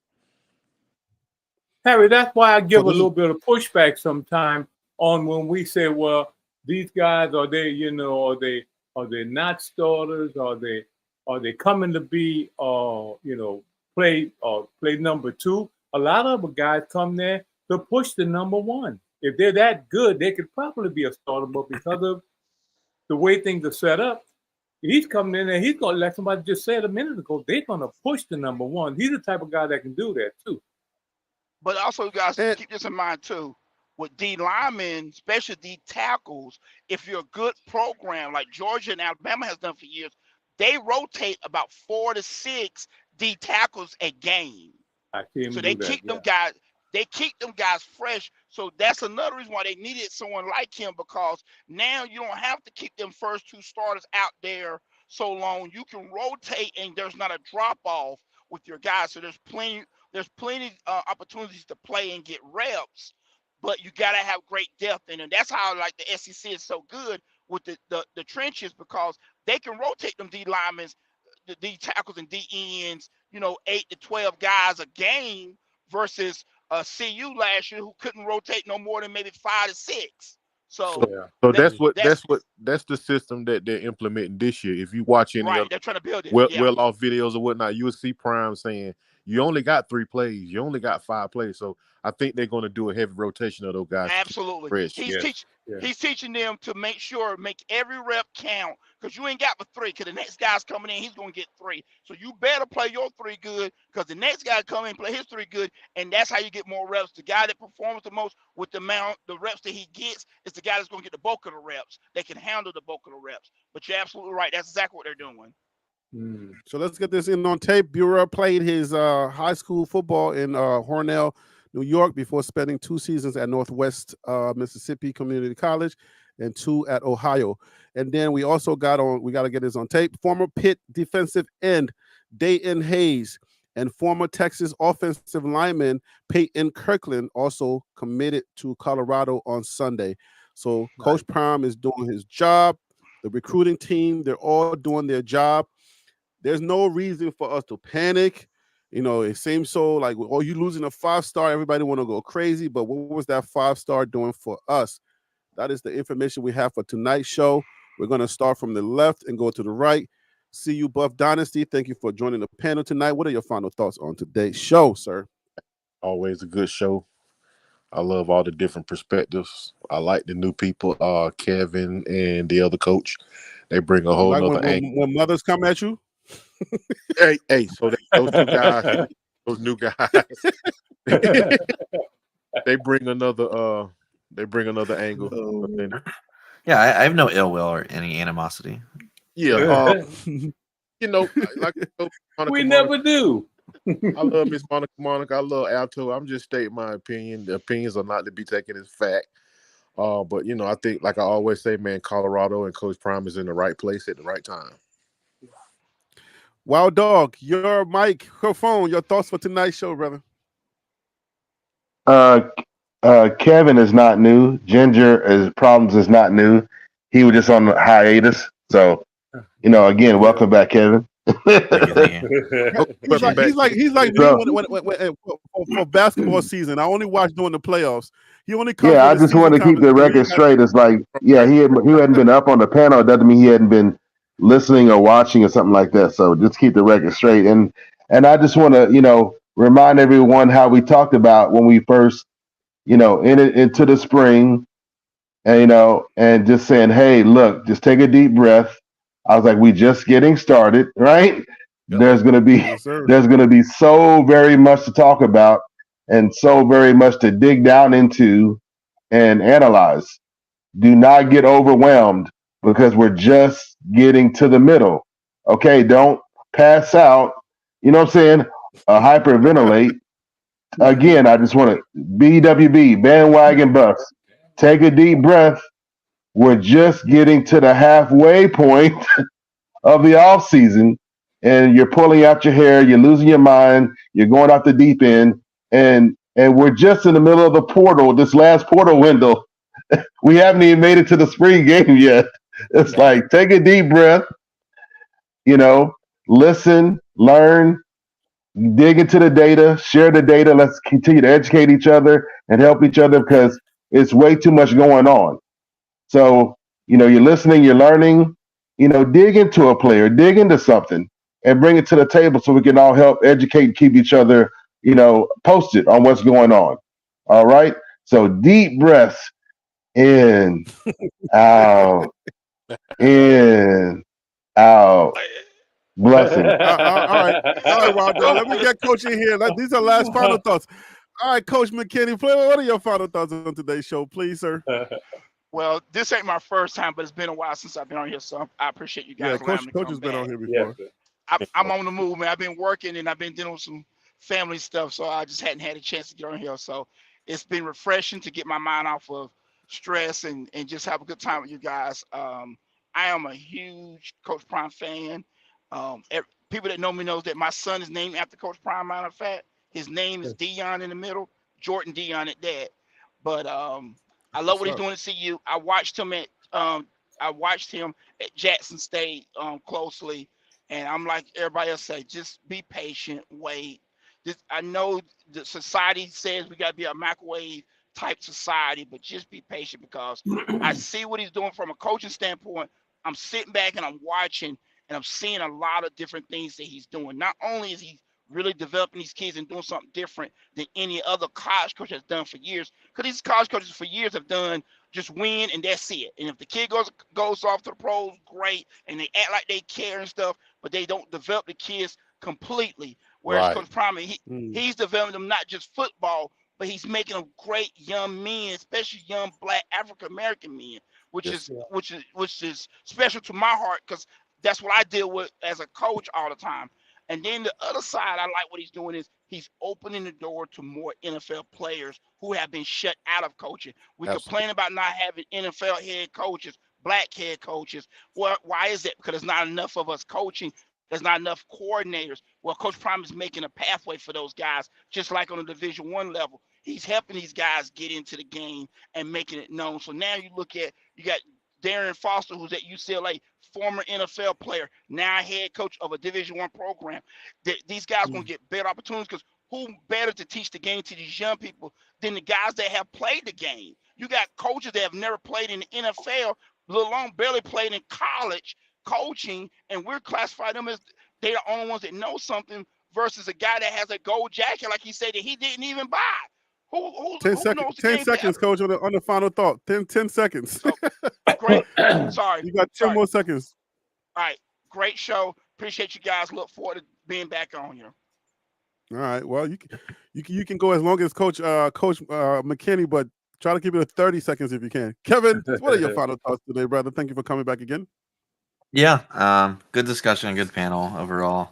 I think with the rise of new players joining and now that we've kind of had a blueprint laid out of what CU is going to kind of strive for, now we kind of know the players that they're kind of going for and the route that they're trying to take, in addition to the staffing that they've, laid out. So I think everyone has a good idea of where they're headed for in the future, and it's a bit more grounded rather than, what the experiment was as the first year. So I think as time goes on, I think with the additions of the IMG pipeline and the Florida pipeline that they've kind of added in, I think that's going to do volumes all around. As of 2 hours ago, Cordell Russell, I don't know if you heard of him, Baby T.O., he posted about a CU post, we coming, blessed big year ahead of us. So that's going to be another big addition to the wide receiver group for them. So I don't know. There's just a lot to talk about, and it's hard to condense in a 30-second time frame. But at the same time, I think it's just a good conversation, regardless of what time it is, because it's always a positive environment of, the culture improving, the players improving, and just improving the college lifestyle that is now more exciting to watch, in my opinion, simply because of this one program being implemented. That's true. That's what's up. All right, Willie, what are your final thoughts? And if you want to stick around for a few minutes for our after party or after show, you can get something that you wanted to get off your chest about the team or another team. You can get that off your chest right after Willie. Go ahead, Willie. Oh, you mean you're going to bring out the mean in me? No, I'm saying your final thoughts. And then dark side Willie. No, guys, great show. Have a great show again. I appreciate the panel. Appreciate you guys sticking around. I'm here all the time. And So it was a great show. Harry's one of our better shows, one of your better shows, man. And I appreciate that. But I still got to warn you guys. Oh, now you're rating the There's a one- shows? Now you're rating the shows? No, Now I'm you not. want to put No, pressure on me? no pressure, man. Monday night is slowly you're- picking up steam. You're a good man. I love that. That's the only reason why I come on here. Man. But we gotta watch out for DC Carson. He's either trying to get us to put him in the portal, What do you or he have wants to against go DC? into the What portal. happened?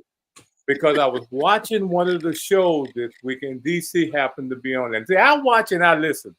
Somebody say, "Well, how do you know he was on it?" Because I watch we and don't I stop listen. anyone from show hopping. It's okay. I'm just saying, you know. And this guy used to picking on say all the time, DC. look, no. President Obama said, look, I'm just saying. We gotta watch. We gotta watch out, DC Carson, man.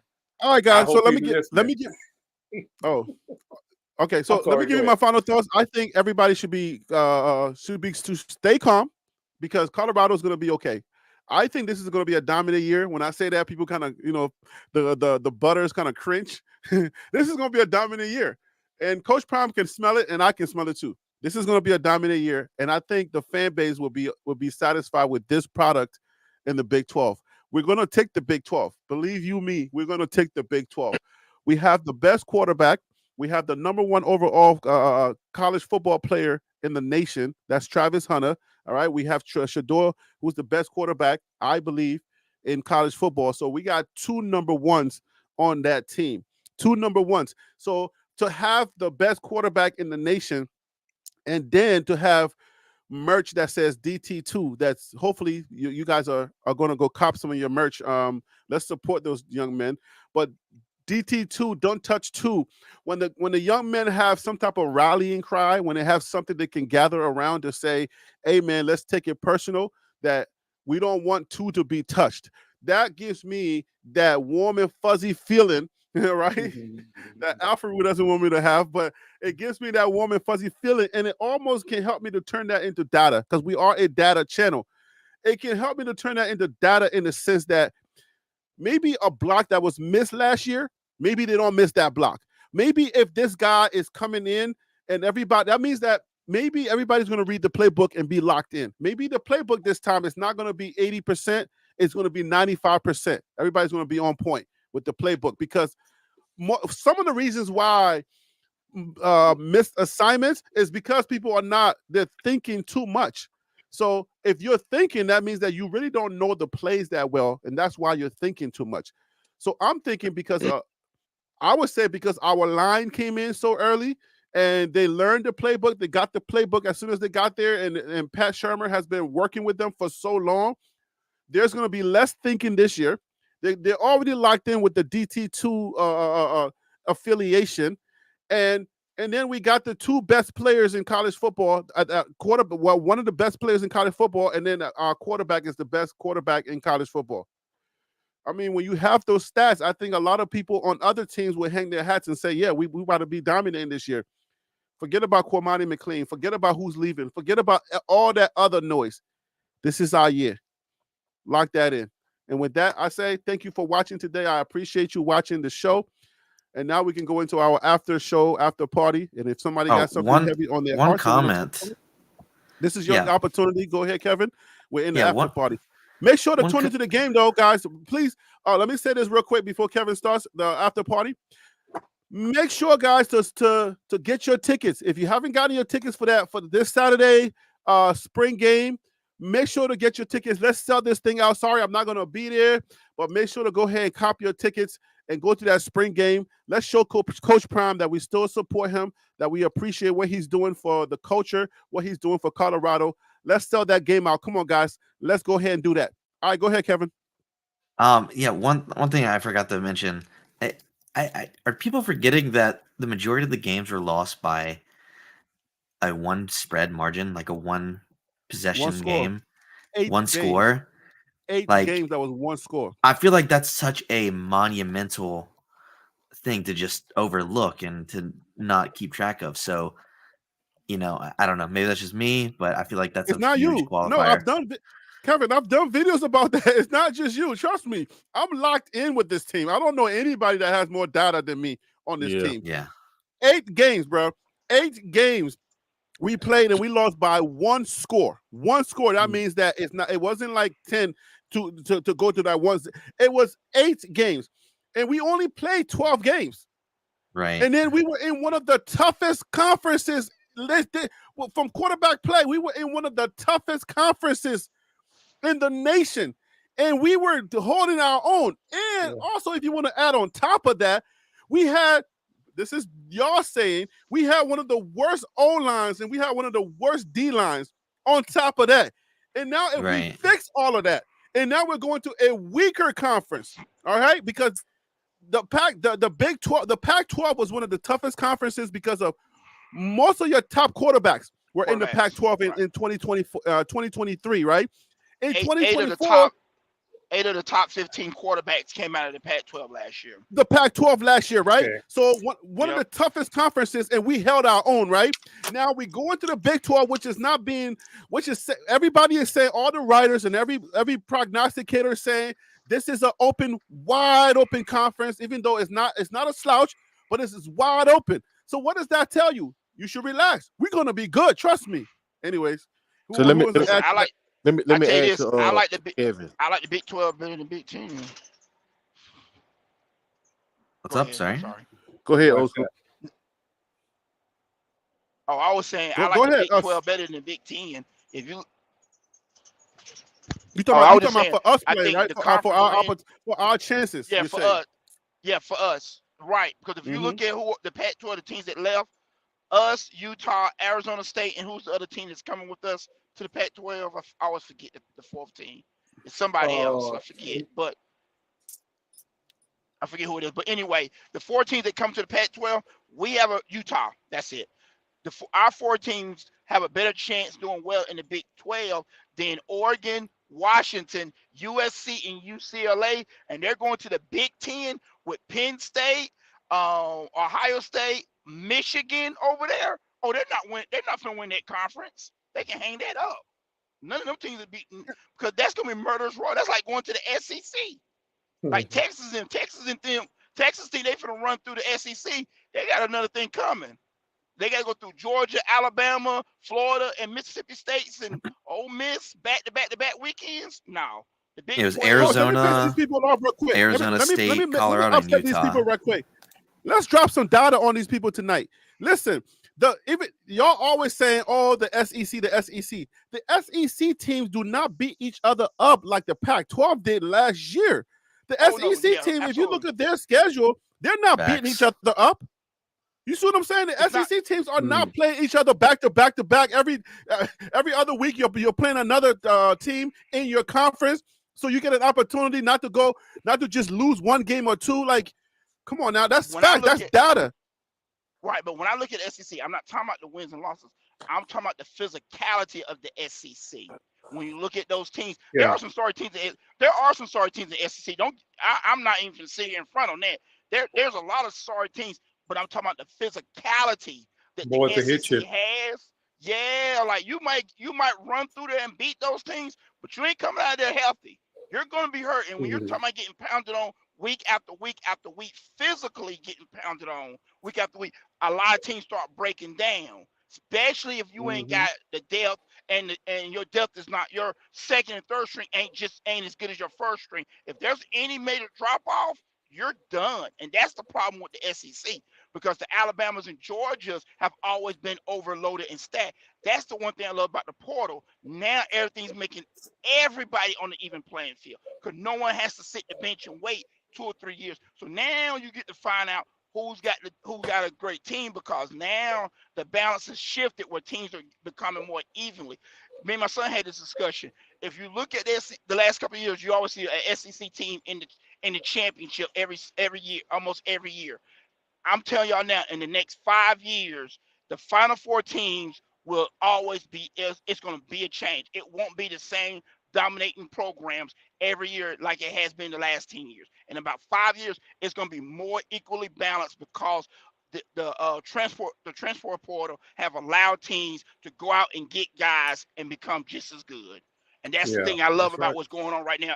And with the Big 12, it is even across the board. Now, do they have the big namesakes? That's why they don't have the major TV contracts, because they don't have the major namesake programs. But watch, when they come around to do these TV deals again, watch the SEC drop off some, because them teams are not going to be as good as everybody think they are. And the same thing with the Big 10. Those teams are not going to be as good because they're not going to be able to overload like they used to, because kids are leaving So and let me moving around so, now. Not gonna happen. so let me ask Surfer. Yep. So is Surf, if you know, do we know that the SEC teams are going to be playing each other this year? Because the thing that I see every year from the SEC team is like they're playing They're top outside heavy. conferences. Right, they're playing a lot of outside teams, so they're not canceling each other out like the Big 12 did, because the Pac-12 did. So But they're look going.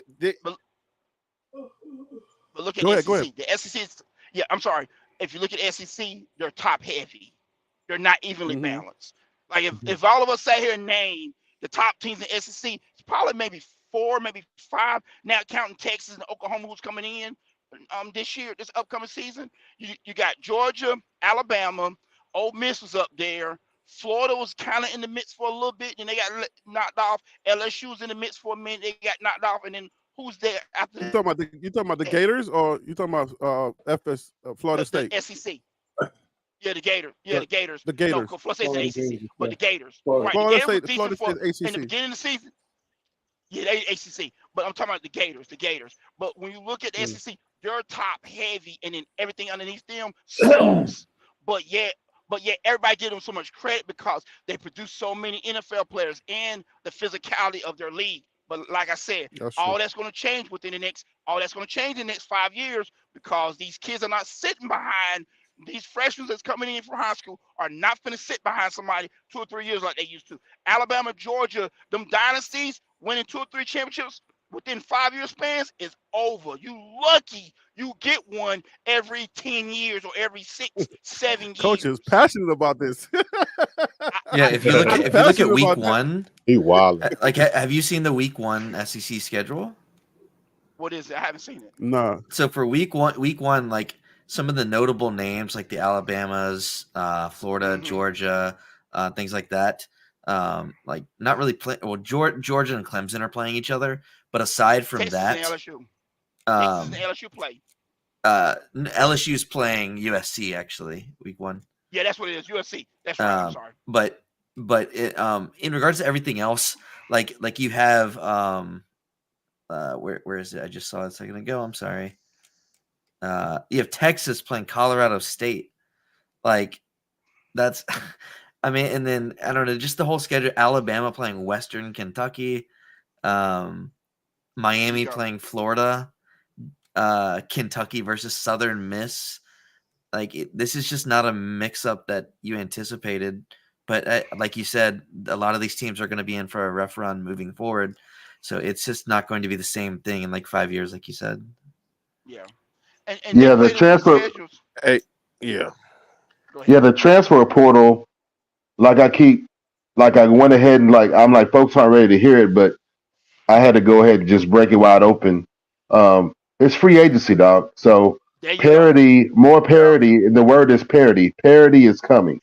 Is it here yet? Not quite. And as far as CU, we coming.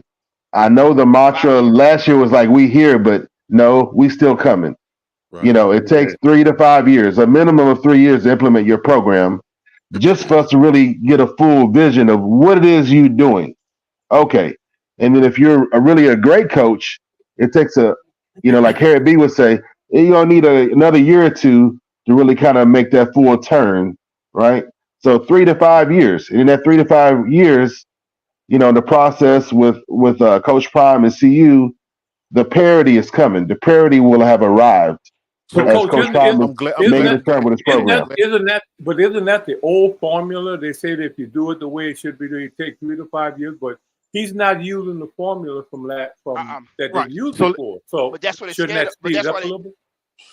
Right. That's why they're speeding up the process, and they want the kids to develop and win now and this is why this is one thing me and Harry talked about a couple months ago. What Coach Prime doing is he's putting pressure on these coaches. Because you think about it now, Coach Prime is a former NFL player who is a head coach. If he can win, and then you take someone like Deshaun Foster at UCLA, who's another former NFL player, they can win. What's to say these other universities going to start looking at their coaches and say, you know what? We got a couple of former NFL players that graduated from us. You look at Cristobal at Miami. You telling me if that man don't win, Ed Reed can't go get that job? And No, that's what the coaches are. every But never. my thing is this. Coach Prime saying win now is still a process. It's not old school. It's not old school. It's like if he can win now, right? If he can win now, implementing the 40-40-20, this is where he's projecting himself that let me get comfortable. I'm coming for the natty. Not every program wins the natty. Not every coach wins the natty. But this is what I'm saying to you. He's projecting develop his program within the 3 to 5 year window to win the natty. Right. So let me speak to that. So that 3 to 5 year principle holds true because not every coach has that potential or that level of potential. So 3 to 5 years to implement your program for a national title program. All right. Okay. I see you, Buff Dynasty. Go ahead. Then I got to bring Ron Tate wants a piece of this. Yeah, let me go behind. he wants to come into the after the show. Go ahead, Buff Dynasty. So in the coaching world, when you're taking over a team, there's an unspoken 4-year model. There's you come in, you win, you lose by a lot. Your second year, you lose by a little bit. Your third year, you win by a little bit. Your fourth year, you win by a whole lot, which means championships. So what Coach Prime has done, he's taken out one step. Speaking of what Kevin spoke to a little earlier about the loss deficit, we only lost by a score, by one possession. So in his first year, he took out the first step, right? He actually took out the first step. So now he only has 3 steps, which leave him 3 years. But within 3 years, he'll be at championship level because he took one step out his first year.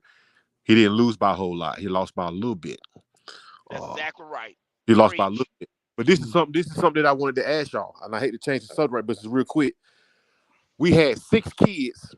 We had 6 kids come in this weekend for visits. Mm-hmm. Do you know that Coach Prime in Colorado closed on 4 of those kids already? Oh yeah, I heard about that.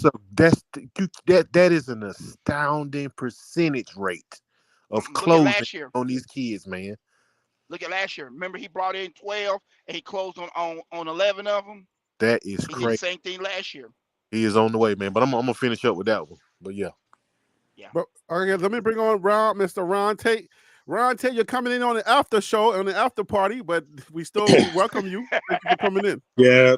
Ronnie T, what's up, man? Hey, guys, I'm sorry I missed the bulk of the show. I'm glad to have the opportunity to jump in just at the right time. Just at the right time. So you guys, what you got to unleash? You guys are talking about, the ability of Coach Prime to change the culture. You're talking about the ability of Coach Prime to run a program, to coach a program, and you're talking about Coach Prime and his ability to close on recruits. Right now, I'm sorry, hold up. Go ahead. Right now, Coach Prime. Audio play. Can you hear me? Go ahead, brother. Go ahead. Okay. Right now, Coach Prime is the most dominant sports figure in the United States. There is no one that moves the needle one way or another as much as Coach Prime does right now. And his ability to recruit the way he is recruiting and the conversation. Wait, hold up. You said Coach Prime is the most what? Because I don't want that data to get lost. Coach Prime is the what? Coach Prime is the most dominant sports figure right now. Yeah, right. I'm not talking about the NCAA coach. That he's the most dominant NCAA coach right now. Period. Now I'm not talking about wins or losses. I'm talking about the effect that he has on the sporting world. On the sporting world right now. See you, Coach Prime. We coming. Don't touch two.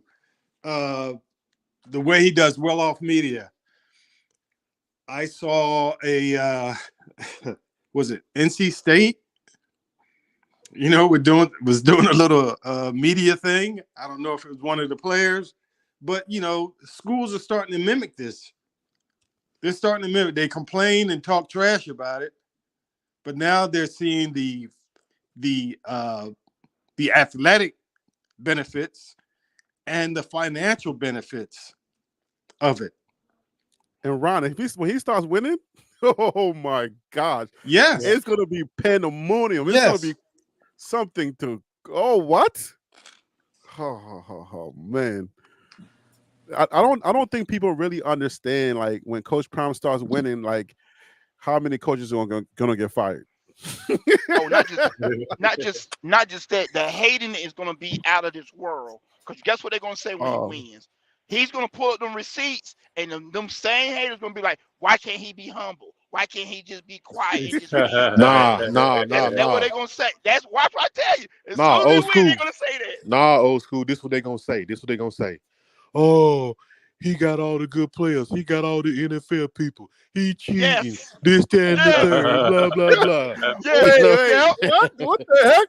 How they gonna say he got all the good players when everybody's talking about how our players are a bunch of bench warmers? So you can't come back and change that narrative. Come on now. They're going to. Because next year he's going to get even better players. If he comes out and wins this year, next year he's going to get even better players. You know what I heard, guys? I heard somebody say this the other day. Somebody said, how can I remain humble if I'm hungry? That's right. I forgot where I saw that at, boy. I said, yeah. How can I stay humble if I'm hungry?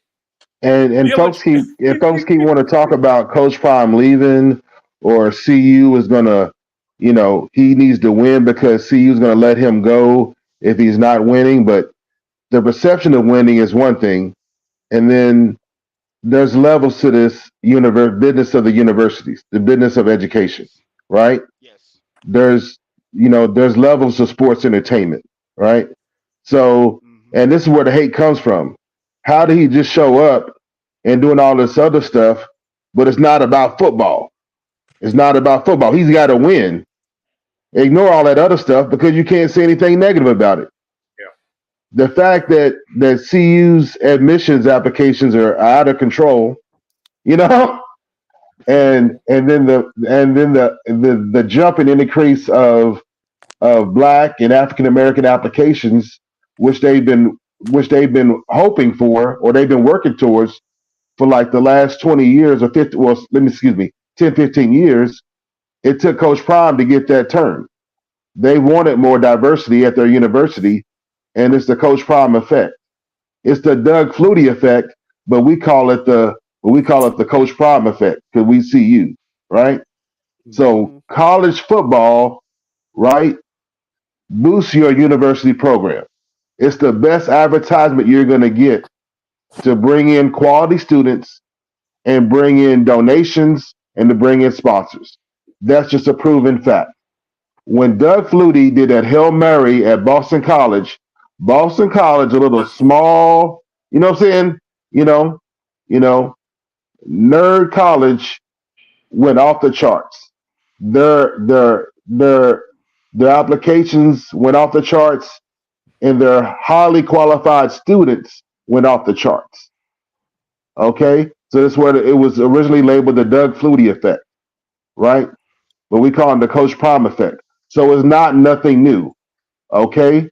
So people saying, oh, this and this and that, it's proven, right? And Coach Prime has this twist on it, but it's based on how long ago was that Boston College thing? 30 years ago? You know what I'm saying? So Coach Prime is no dummy. It's grounded and rooted in facts and data. And of course he puts his flavor on it. You know what I'm saying? So this whole thing about it's all just a big experiment. No, that's a lie. You know what I'm saying? That's a lie. I mean, in and of itself, it is technically an experiment, but there is tested data that you can put towards it because anything being done for its first time is technically an experiment because there's nothing to compare it to. But I see what you're saying. But even from an economic standpoint, Have you not heard of the Doug Flutie effect? I mean, I'm bringing you data. I'm not making stuff up. yeah, no, I'm not saying you're making Someone anything already up. did that research and wrote the paper on that and labeled it the Doug Flutie effect. Yeah, no, I'm not saying you're making anything up, but I'm saying just contextually, something that's done for the first time is technically an experiment because, anyways. But from an economic standpoint, like the city alone, like the Nebraska game that happened last year, the city accounted for $18 million that was grossed from just an economic standpoint. So you have to look at what that's done throughout the time from then to now. I mean, I can only imagine how much that's impacted the economy there in a positive. So there's so many things. 171 million. Does anybody want to answer Mr. Peter Investor's question? Is the NFL becoming pass heavy or run heavy? Pass heavy because of the rules. Pass heavy. Pass heavy. Look at the new rule they just made. No more hip dropping. That affects running backs and quarterbacks. Because you don't hip drop on a wide receiver because by the time you catch one, you're pulling them down to the side anyway. But hip drops come from running backs and quarterbacks. Right. So they're making it more pass heavy. The NFL's own research, right? When the quality of quarterback play was on a downshift, right? It directly correlated to profits on every level, to ticket sales, merchandise sales, and everything. Yeah. When the quality of quarterbacks improved again, right? And then when the passing game improved, then everything shifted back up in revenue. So it's going to be pass heavy. If it's not, it's not intentional. So the focus is going to be quality quarterback pay. The pay for quarterbacks, as you already seen, is out of control, and that's not going to change because that's fundamentally relates to revenue. But you also look at this too. Look at the college game. The college game is such a pass heavy. That's the quarterbacks that they're getting. So the problem with a lot of NFL coaches have always been they try to take a quarterback and force them into their system versus saying, okay, you came from this system. Let's go ahead and keep what you're already great at it and develop that system as our new philosophy. Now you get these new younger coaches coming in and they're thinking that way. Okay, if I got a quarterback that runs the spread in college, we're going to run the spread in the NFL because that's what he's great at. That's what we drafted him for based on what he did in college. So everything's becoming more pass heavy because the college game is pass heavy. So the NFL has no choice but to go more pass heavy. And like you said, with the numbers, people enjoy scoring and the passing more than anything. Well, thank you guys for answering Mr. Peter Investor's question. I appreciate that. He is one of our members, so I like to, highlight our members when we can. So yeah, I'm still trying to become a member. Oh, you got to press the join button on the you got to press the join button on the thing, and I don't think that is mobile friendly. So I think you may have to log onto the computer. So remember we was talking about projections. Remember we was talking about projections. This is they got Auto on here.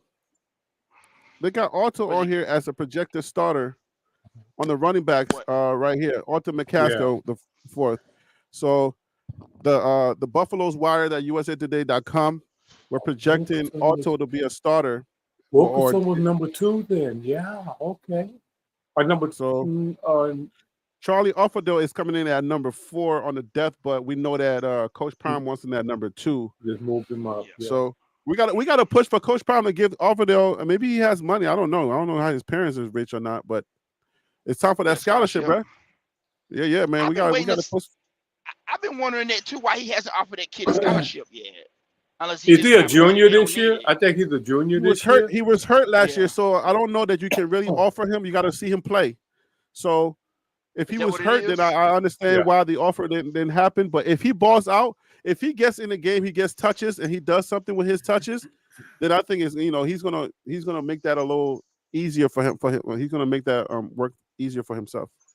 Is he and Trevor Wood the only 2 kids remaining from the original sorry 1-11 team? I don't know. So. I can do a video. I can get the data and do a video on that. That'll be a cool video to do. Short I video. think they're the last two. I think they're the last two Mohicans left. I think everybody else Maybe. is gone.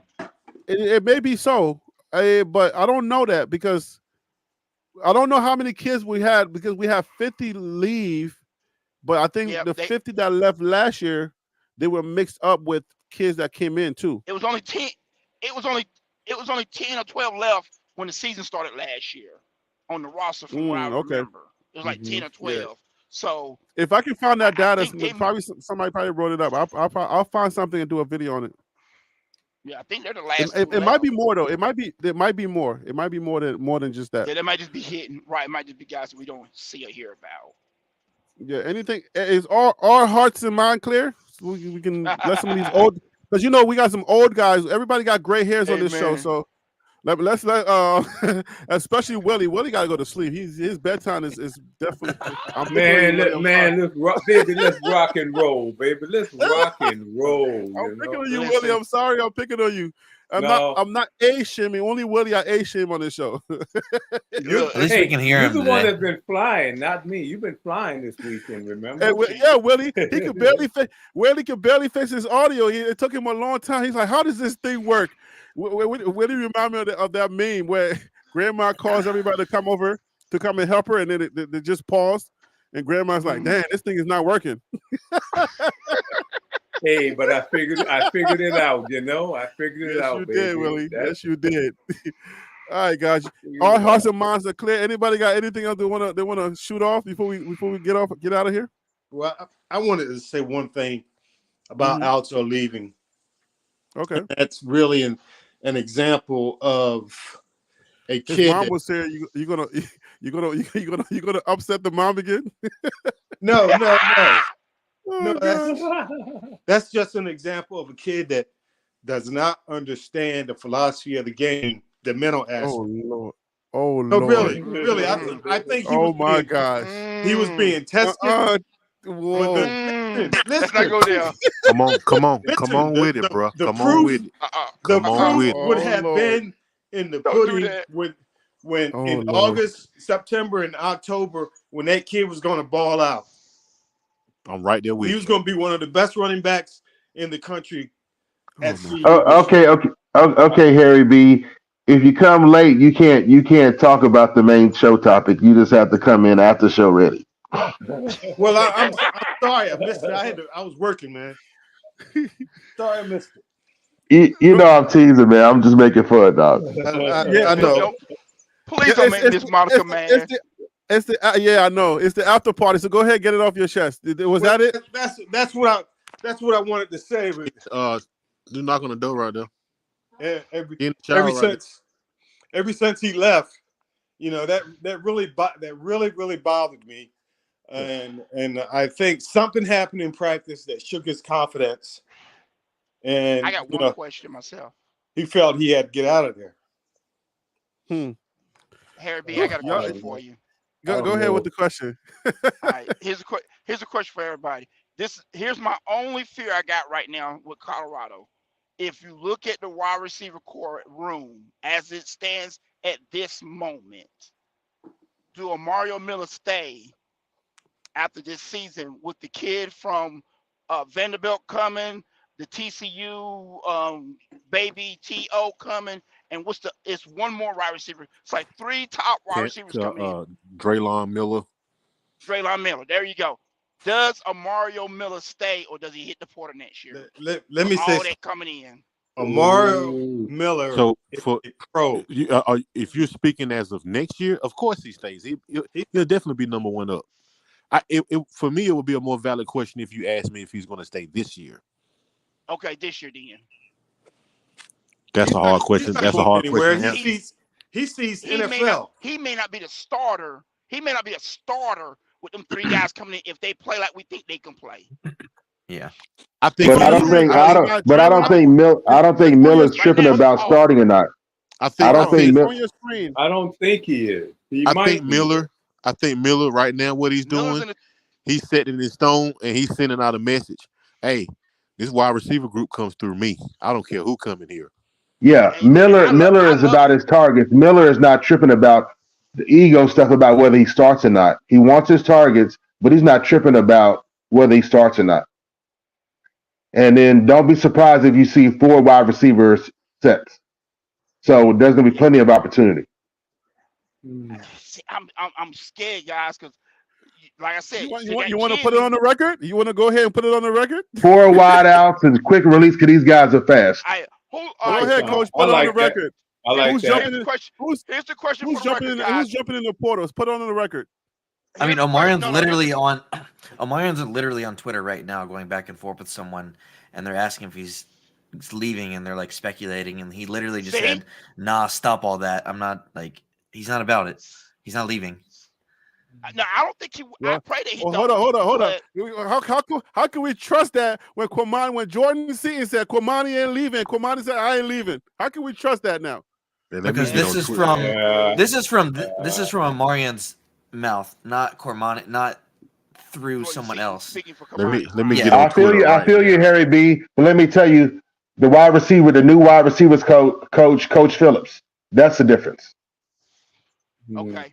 You think Phillips going to make sure that if nothing else, I'm going to stay to work with Phillips before I move on.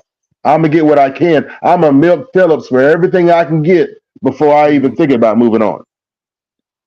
And that's what I'm thinking. But when I saw it, I've been seeing all these new receivers coming in, I'm still saying, because you still got that freshman kid that's a 2-way player, what is that kid name? Cam McHale.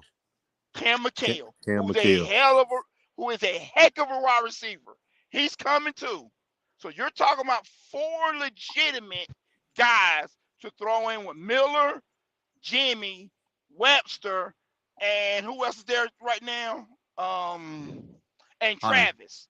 Okay, let me clarify real quick. Cameron McHale is a utility player. Okay. Like Travis Hunter. He can throw the ball, he can catch the ball, he can run the ball, he can do returns. So let's just keep everybody freshed up. He's just not a wide receiver. He just wants to focus on wide receiver, but the dude can do anything. The dude can even punt. So he's a straight up utility dog. Okay. So he's probably going to be a Travis Hunter replacement when Travis leaves after this season. Then they're grooming him to be the next Travis. Okay. But I know the kid I know the Stafford kid is coming from Vanderbilt. He's one and done, and the kid is coming from TCU. Does he have an extra year, guys, or he one and done? Baby T.O. What does he have? Eligibility. I think he's 2 years in total. 2 years. Okay. Yeah, Mario. The tweet is on. I like him. Listen, I love the tweet is on your screen. This. Let me give you guys the tweet that's been talked about. Yeah, he's the standing tweet tall. is on the. He said Gucci or whatever that person's name is. Say, is he gone, Gucci? Omarion said, "Nah, stop." A-L-L-A. What does that mean? That means all that. Stop all that. Oh, stop all that. Oh, that's country. Yeah. Nah, it's just a little slang that young kids use. Stop all that. Oh, okay, okay. So, and then somebody said we panicking. Yo, they've been on us, yo. They've been really. Hard body, man. You can't trust these kids, man. That's what they said. I can't trust you. Are you really going? No, I can't trust them. I tell you, I'm gonna say I can't trust you, man. Are we the most? Are we like? Oh, are we in our feelings, or are we like every other fan base? We just don't know, man. We just don't know. Hey, we're gun shy. You done got shot, and you like, man, does he got another bullet? We about to lose. We about to get hit again. Because I'm like, you guys, I didn't see all the McCaskill leaving.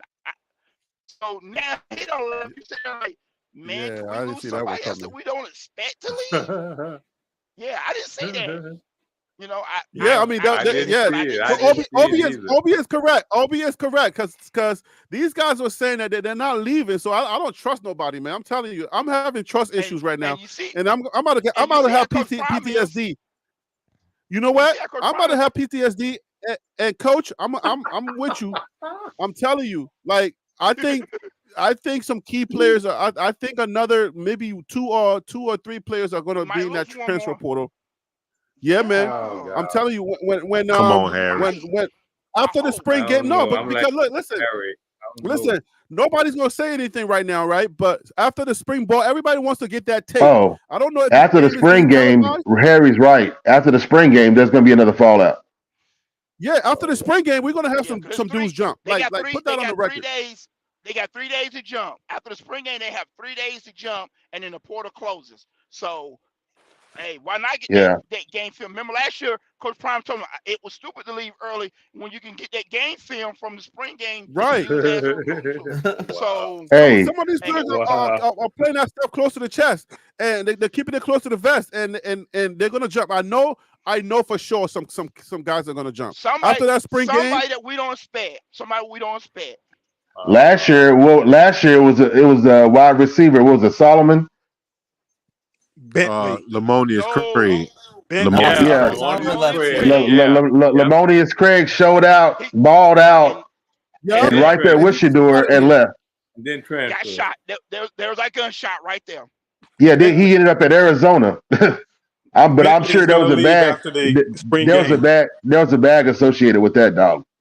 A big bag. Because after that spring game, everybody was talking about him. He's in the portal again, ain't he?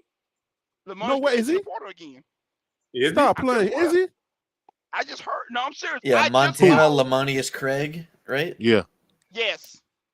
Stop playing. Oh no. God. Wow, man. No way. He's back in the portal again. What? Can somebody pull that up? We can't leave it on that, dog. Cause Kevin, help us out, man. Help us out, Ginger Problems. Help us out. We can't just leave it out. We can't just leave it wide open like that. Oh my God! What did I see that at? Y'all get that in 2 minutes, so we don't go past 11 o'clock, please. Because him and Shador are still in contact. They still friends. So yeah, I don't see anything about him leaving. Pull up Arizona. He still has his stat line. He still listed as Arizona Wildcat. Yeah, the last thing I saw, he was still at Arizona. Yeah. Because I looked it up because Harry B covered the Big 12, quarterbacks. So from that video, Harry B's video about the Big 12 quarterbacks, then I went and checked, okay, who was the Arizona QB throwing to this year? And I still saw him there. So. Right. Mm-hmm. I got other teams to cover too, so I'm gonna cover the rest of these teams. We have so much breaking news that I'm like, dang, I got to take a break off of the research videos and bring some of this stuff. But I got to get back. to this that. Is his last year, anyways. Yeah, like why would you jump on your last year? What was this about? Why you keep jumping?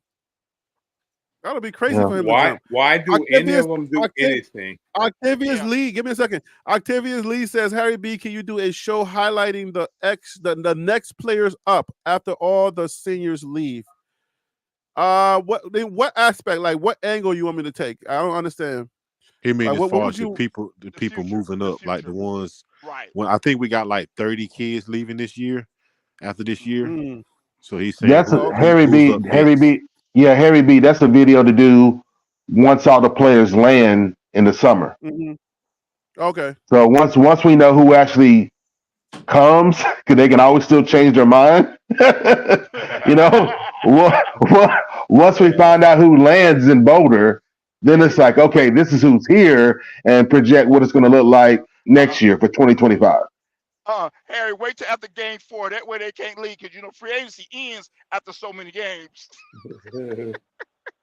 But then the NCAA will get sued and loosen and then give more rope. So yeah. All right. So let me understand. So we want a video highlighting it's not a roster video, but it's more so like who's next up, who's up next. So something like that. Is that what we want? Yeah. Who's okay? Next? If, based off what we got, what the potential could look like for the future. Yeah, because there's a lot of players that we don't know their names. There's a lot of players. Yeah. We're so like we got like Shador, Travis, and we got all these top players. But then it's like there are players in there I don't even know their faces. I'll be seeing them in the well-off video. I'm like, who is you? Like, who are you? I don't know who you are. I'll be honest, who the heck are you? I like to know who all going to enter the draft next year. Who all going to go with Shador? Yeah. Who all? And then Harry B. And then Harry B. is confusing because players drop off the roster, but then I look at third party stuff. But then if they're technically still in the football program, but not on the team, and it's like, okay, like it can be discombobulating, Yeah, it's kind of crazy because sometimes they keep so much secret. As much we got cameras everywhere. How the heck are they able to keep so much secret on that team? They're still 2020. They're still 2022 CU players in the portal. Yo, don't laugh. Don't do that. Don't do that. You're gonna make me laugh. You're gonna make me laugh. And that's not about that life. Don't do that, man. What school is that? Hey guys. Hey Harry, I have a question. Be nice. There's plenty of success stories, guys that have moved on and playing well, and Harry B's done a good job of like, where are they now? But some guys are just lost in the portal. That's good. That's a good one, Harry. You gotta do that. Show. Do y'all want that video? Do y'all want to see who's stuck in the portal? Yes. Yeah. When those guys, one of those guys that went on the Jason Fatlock show, he's still lost in the portal. Still lost in the portal. Wild Dog, be nice. Be nice. You know we're nice around here. Don't do that, Wild Dog. I am. I'm trying to be nice, but I am the Wild Dog, man. I'm trying. Hey Harry, I got a question. Yeah. Go ahead. Got a question for you. Y'all want a show called Stuck in the Portal? Yes. Just do it. Where are they? Hey, no, Harry. Be nice. Be nice. Just say, where are they now? Just do it. Where are they now? No, but I already have a Where Are They Now series. Call it Lost in the Portal. See, that's not being nice. That's not being nice. We're just telling you like it is, baby. Listen. I bet you that video got over 100,000 views. Where are they now 2.0? Where are they now 2.0? Exactly. Where are they now? Part 2. Part 2. Oh, where are they now? Lost in the portal. Lost in the portal. Okay. Where are they now? Yeah. All right. And who had a question? Somebody said they had a question. I do. All right, go ahead. And here I thought we were not mischievous. I'm in the right place. Wild Dog is in the right place. And listen, does anyone know where Bishop Thomas is or what happened to him? Oh, see, I wasn't gonna go there. Oh my gosh, there we go. Yeah. All we know is that he's no longer with the Buffs. That's it. He may not even be a football player. He may not even be a football player at this point. Is he in college anywhere? Is he still in college? Last time I was checking, I gave up.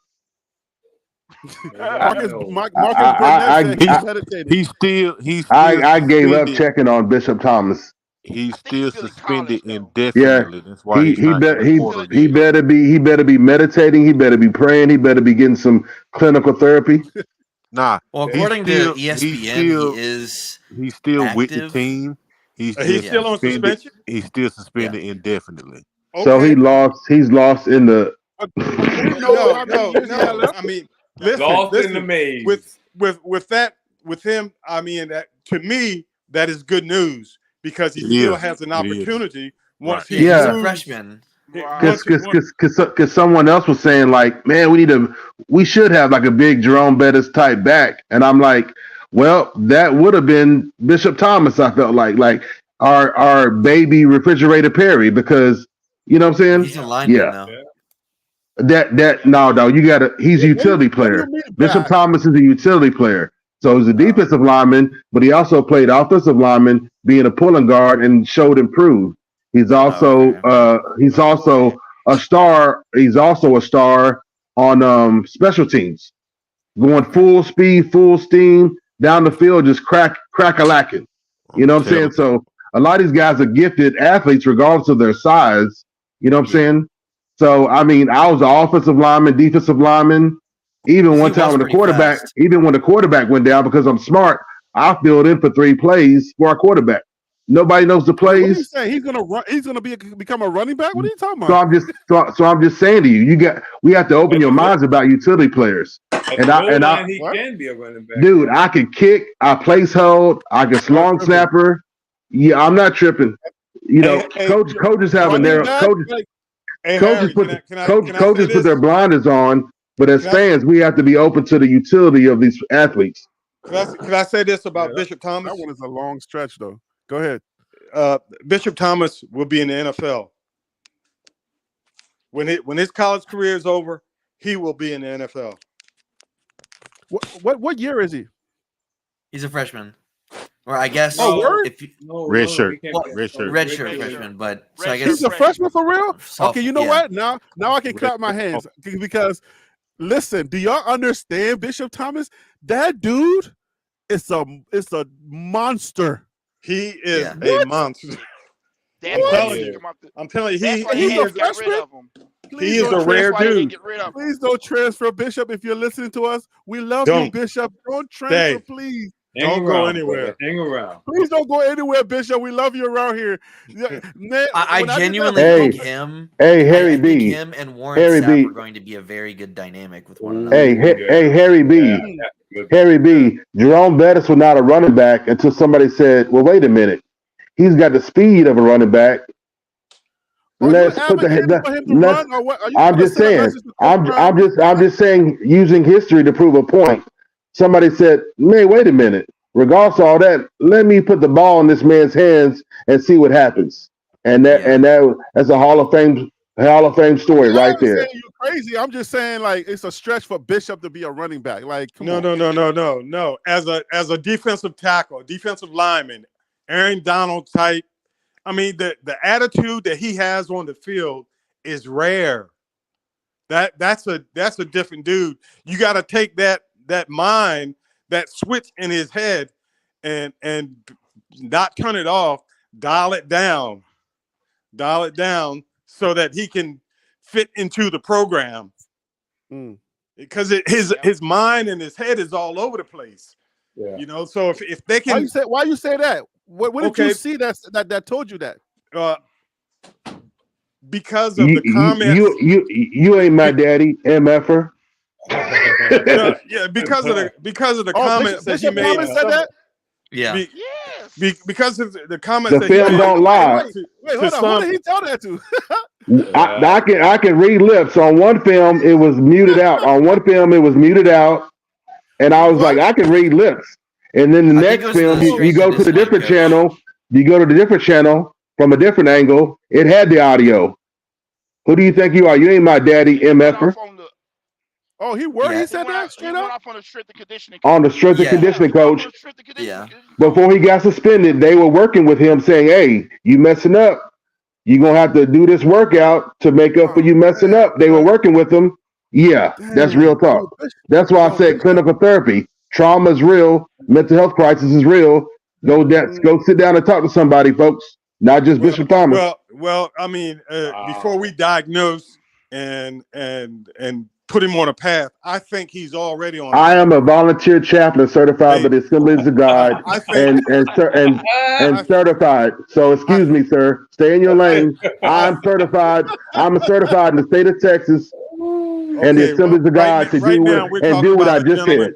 Right now, we're just talking about a young man at Boulder, Colorado. We're not in any fantasy world or anything. We're talking about a real issue concerning a young man that I predict is going to be in the NFL one day. That's what we're talking about. He could be. And nobody disagreed with you. Nobody disagreed with you. And we're hoping. Nobody disagreed with you. We all love Bishop. We all have hope for him. But let's be real. You want to be real? Let's be real. We're hoping. You gotta keep it a buck, Ron. Therapy is not a joke. Therapy's not a joke. Therapy's not a stigma. You gotta keep it a buck because, I mean, look at Cormani. Like right now, the way that things are looking for Cormani is not looking too good because like his stock has gone way down. Yeah. So do you think a guy like that with his mentality can survive that kind of like drop? You talking about Cormani or Bishop? Both of them. Cormani. Both of them. They both got problems, man. They both got issues. Hold on, but yeah, that's what I'm saying. It plays with the same old mentality. Cormani's coming in with that mentality. Bishop has his problems. So I mean, he could go, but it's all up to them. Yeah. But that's why I'm saying that whatever help he's getting or whatever path they have him on now, because he's not dismissed from the team, he's suspended until he shows that he can be one of the individuals, fast, smart, quick. I mean, all the things. Ron, he's already fast. Ron, he's already quick. What does indefinite Hey, guys, mean? What does that mean, Ron? But indefinite means that I have a choice. I have a choice to whether I want to allow you back on this team or not. You don't have a date of return. Yeah, it's like when I'm ready. So. When I'm ready to bring you back, basically. That's it. I do have another player that's in pretty high regard right now. But guys, who's that? This who's is that? the reason why. Oh, well, one second, Coach. Let Kevin get it out. 1 second. All right, go ahead, Kev. There's another player that's in pretty high contention, in my opinion, at least. Julian Lewis, the quarterback from I forgot which high school, but supposedly he's committed to USC. But just based on comments alone, there's been a lot of speculation because just how he's supposedly going to see you. Or you're talking about Juju, right? Yeah. Juju. Because in his comments alone, like he's saying he's gonna, he's trying to get comfortable with the location of USC. He's got to move out there when he's 17, and he doesn't know where he's comfortable at. He said he loves Colorado. He'd like to be out there. It's a great area. He said he in a lot of his like interviews and comments and things like that, he mentions Colorado pretty frequently. If you look at like the conversation itself, and he says he's not a big town person. That's why he sometimes questions the USC committal, but he wants to shut his recruitment down before the summertime. So I don't know. There's a lot of speculation on where that might go, and with the Shedeur elevating to the NFL, I think that would be a good replacement per se. All right, go ahead. Go ahead, Coach. What I was saying, going back to Bishop and even Cormani, that's the reason why Coach Prime brought. This is the reason why Coach Prime brought the Hagan. Coach Hagan. Coach Hagan is not only. If you're not talking, please mute. Coach Hagan is not only an advisor, but he's also in ministry. That's why the Coach Prime brought him in to work with someone like Bishop and any other kid that may need that mentoring on a spiritual level or on a mental aspect, someone to talk to, but understands the game of football, not necessarily a therapist. Certified proclaimed, but yet has a background in therapy, but also is a former player that can talk to guys like a Bishop or a Cormani. So when you think about Bishop, that's why they didn't get rid of him, because Coach Prime, like he said, if you give me a boy, I'm gonna give you a man. He didn't say you give me a boy, I'm gonna give you an NFL player. He said if you give me a boy, I'm gonna give you back a man. So a man doesn't mean he has to be an NFL player. Man means a young boy that has grown up and understands how to take care of himself, his family, and his community. And that's what he's working towards. So even though Bishop may have gotten in trouble and be suspended indefinitely, he's not kicked off the team. He's still enrolled in the school. That gives Coach Prime the opportunity to basically tell Bishop, we're not going to worry about football. Right, we're not going to worry about football for you right now. We're going to get your life in order, get you mentally under control, and get you where you need to be, and then you can come back to the football. So we're not getting rid of you like some coaches have done in the past at other universities. We're going to work with you and get you where you need to be. Because if you remember, he got in trouble at Florida State and got kicked out. So they could easily do the same thing Novell did down at Florida State. He said, no, I'm going to make you a man, but I'm going to take you off this field so I can get you straight off the field. And once I get you straight off the field, on the field will be easy for you. And these are the good parts of favoritism, by the way. Yeah, thank you so thank you so very much. Thank you so very much for that, because some of the narrative out there is that they just showing favoritism or even asking players to leave, which they're not like people think they are. Only a very few people have been asked to leave. Majority of the players are entering the portal and leaving on their own. Right. So if the narrative is that Coach Prime is giving up on people or throwing people out. So thank you very much for setting the record straight. Thank you, Kevin, for making sure that we got both aspects of favoritism. There is that other side, but also I want us to say this, and I want us to please keep in mind that Colorado, like CU, has one of the best mental health programs in the nation. There you go. All right, they have one of the best mental health programs in the nation. Number one in the nation. All the more reason I love CU. Let me get this in, guys. Tyler Brown made this a point when he was doing his letter, or when he was doing his note to the NCAA and trying to get NCAA board, trying to get his waiver. He said the reason why he left and he came to Colorado is because Colorado had one of the best mental health programs, and that was one thing that he was dealing with. So that's noteworthy, because a lot of these young men are going through those mental issues that they're having. They're young, they're coming to all of this fame. And you got to keep in mind, Colorado is one of the hottest teams in college football. Even with they're the most watched, actually. That's what I'm saying. And even with them not winning, that kind of pressure, especially if you do. And I did a video and I said, listen, this is one of the reasons why I would stay with Colorado, is because if I get in that game and I do one thing good, everybody goes nuts for anything that everybody. Bishop has a highlight tape when he took that dude out. I mean, like, when you get that kind of fame and everybody's talking about you, it's crazy. Some kids don't know how to handle that kind of stuff. And Harry B, imagine if you put the ball in his hands. Who's gonna stop him like that?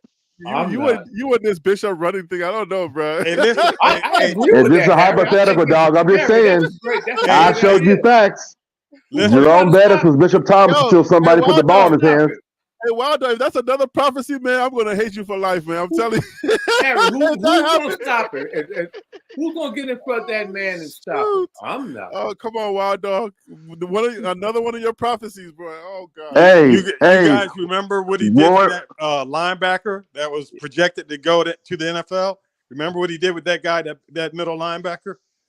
Yes, we do. Blocking on the goal line. Right on the goal line, yeah. And snap, crackle, pop.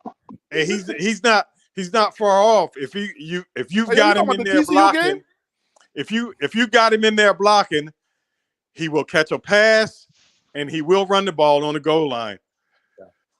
I mean, I'm sure that. I want to make this a reality or what? What is going on? No, what I'm saying. So Harry don't want to hear about him running the ball. He sure don't want to hear about him catching the ball, because Bishop has hands. Bishop has hands, but Harry don't want to hear that either. Yo, let's start a hashtag. Hashtag let Bishop run. He is super fast too, and there's videos of him skateboarding. Hey, Warren Sapp was a tight end. Warren Sapp was a tight end.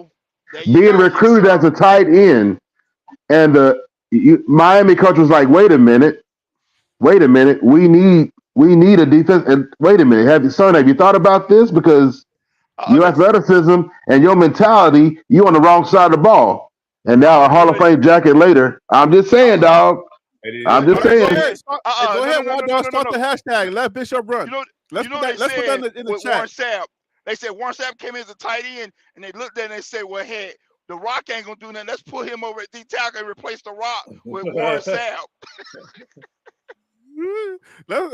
Hashtag let Bishop run. And then Marcus Barnett said there's video of Bishop kicking field goals. Oh my gosh.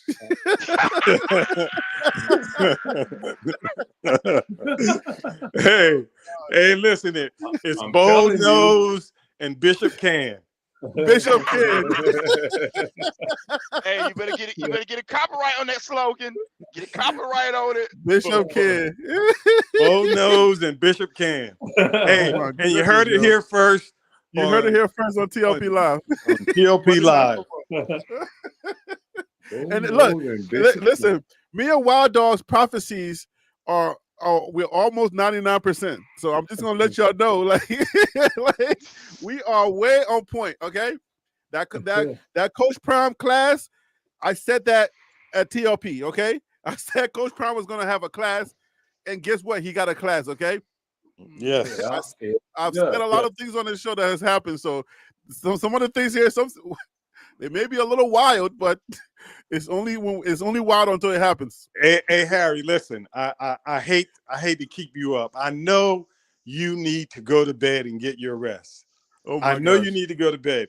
Here we go. I have one last question for you in the panel. Okay. And I promise I'm gonna leave you guys alone unless something else comes up. But I got this one last question. Why do you guys think this year they held off the ticket sale for the spring game? What do you mean they held off?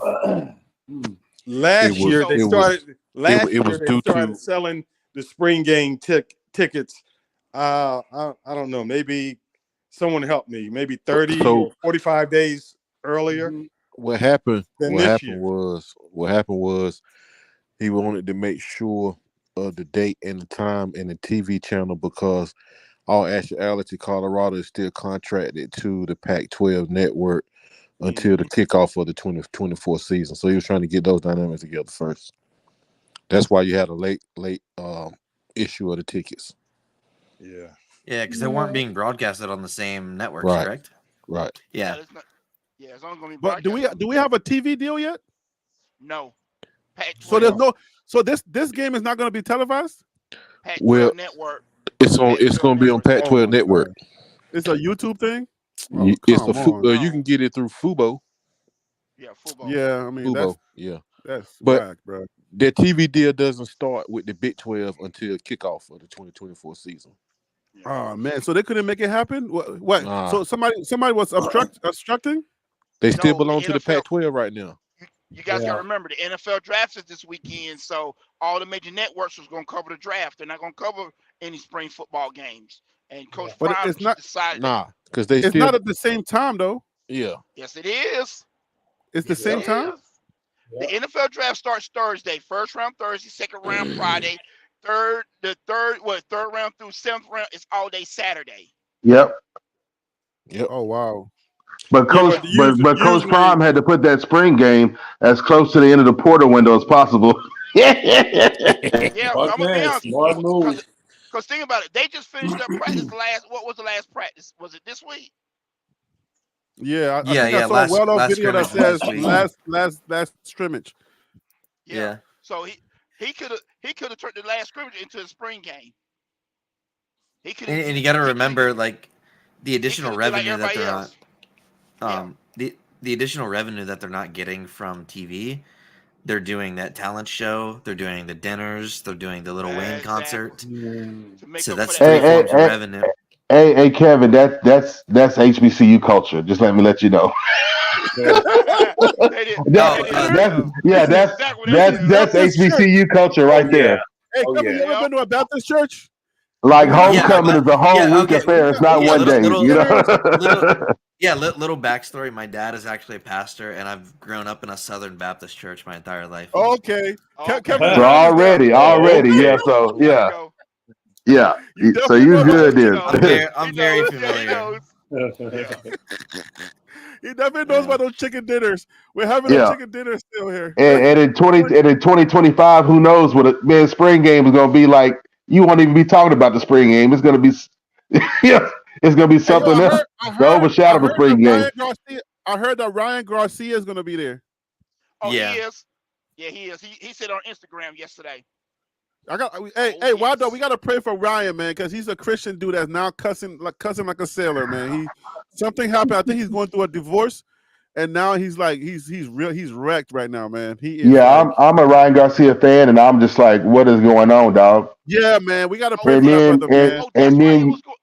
And you can't even help winning for losing or whatever it is, because he didn't win. No, he didn't. He cost himself.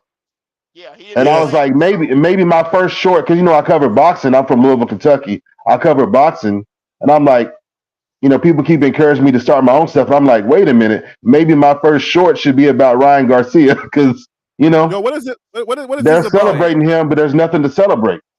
Shador no longer follows Dylan on IG. What are we doing here? Dylan who? I'm on Shador's Instagram right now. I think it's a false alarm. Come on, Obi, don't do it like this. We're emotional. Please don't. Don't listen to College Brown. He's a troll. Don't do us like this. Wait, this is my Kevin Hart voice. Don't do us like this, Obi. Yeah, I mean, Obi no Kenobi. I've seen Shador's Instagram right now, and I don't I've seen see him Dylan Edwards. following. I've seen Dylan Edwards play since he was a little kid. So Shador that and relationship, Shiloh unfollowed Dylan. What's going on? Nah, that Yeah, relationship I'm on his runs deep. Instagram right now. That ain't true. Yeah. That ain't true. he's no Well, Dylan. I'm on it right You now, and I don't see that he's following him. You got to think about it. They No, know what do Dylan you mean since that is not 5 true? years That he's old. not following them, or he's not going to jump? He's going to That jump ain't- into the portal. He's not Oh following no, them. we're about to be a wreck. If Dylan jumps, we're done. Dylan ain't going nowhere. We're gonna Dylan be ain't crying after. Come on, stop playing with me. Don't do it like this, please. Dylan ain't going nowhere. Dylan, Man. we love you. Please stay. Coach Fleet would. Coach Fleet would be gone before Dylan goes. So I'm just saying, if there's a problem with Dylan Edwards, it's gonna be a fix, dog. That's no. Yeah. Those roots are deep. Those roots are so deep. Yeah. Yes. Yeah. Well, I mean, y'all talking about roots, but then why they're following? Why both of those guys unfollowing Dylan then? Well, Dylan is still following Shiloh, but not the reverse. Oh Lord. And Shador is not following Dylan, and the reverse. Oh Lord. Please, Dylan. Hey, don't pay no attention to that. Oh, man, I'm looking at Dylan page right now. His first 3 photo blocks is Colorado. And then Dylan Edwards has been recruiting. Dylan Edwards has been recruiting his butt off. They all do until they don't no more, and then they all do until you see Ohio State. They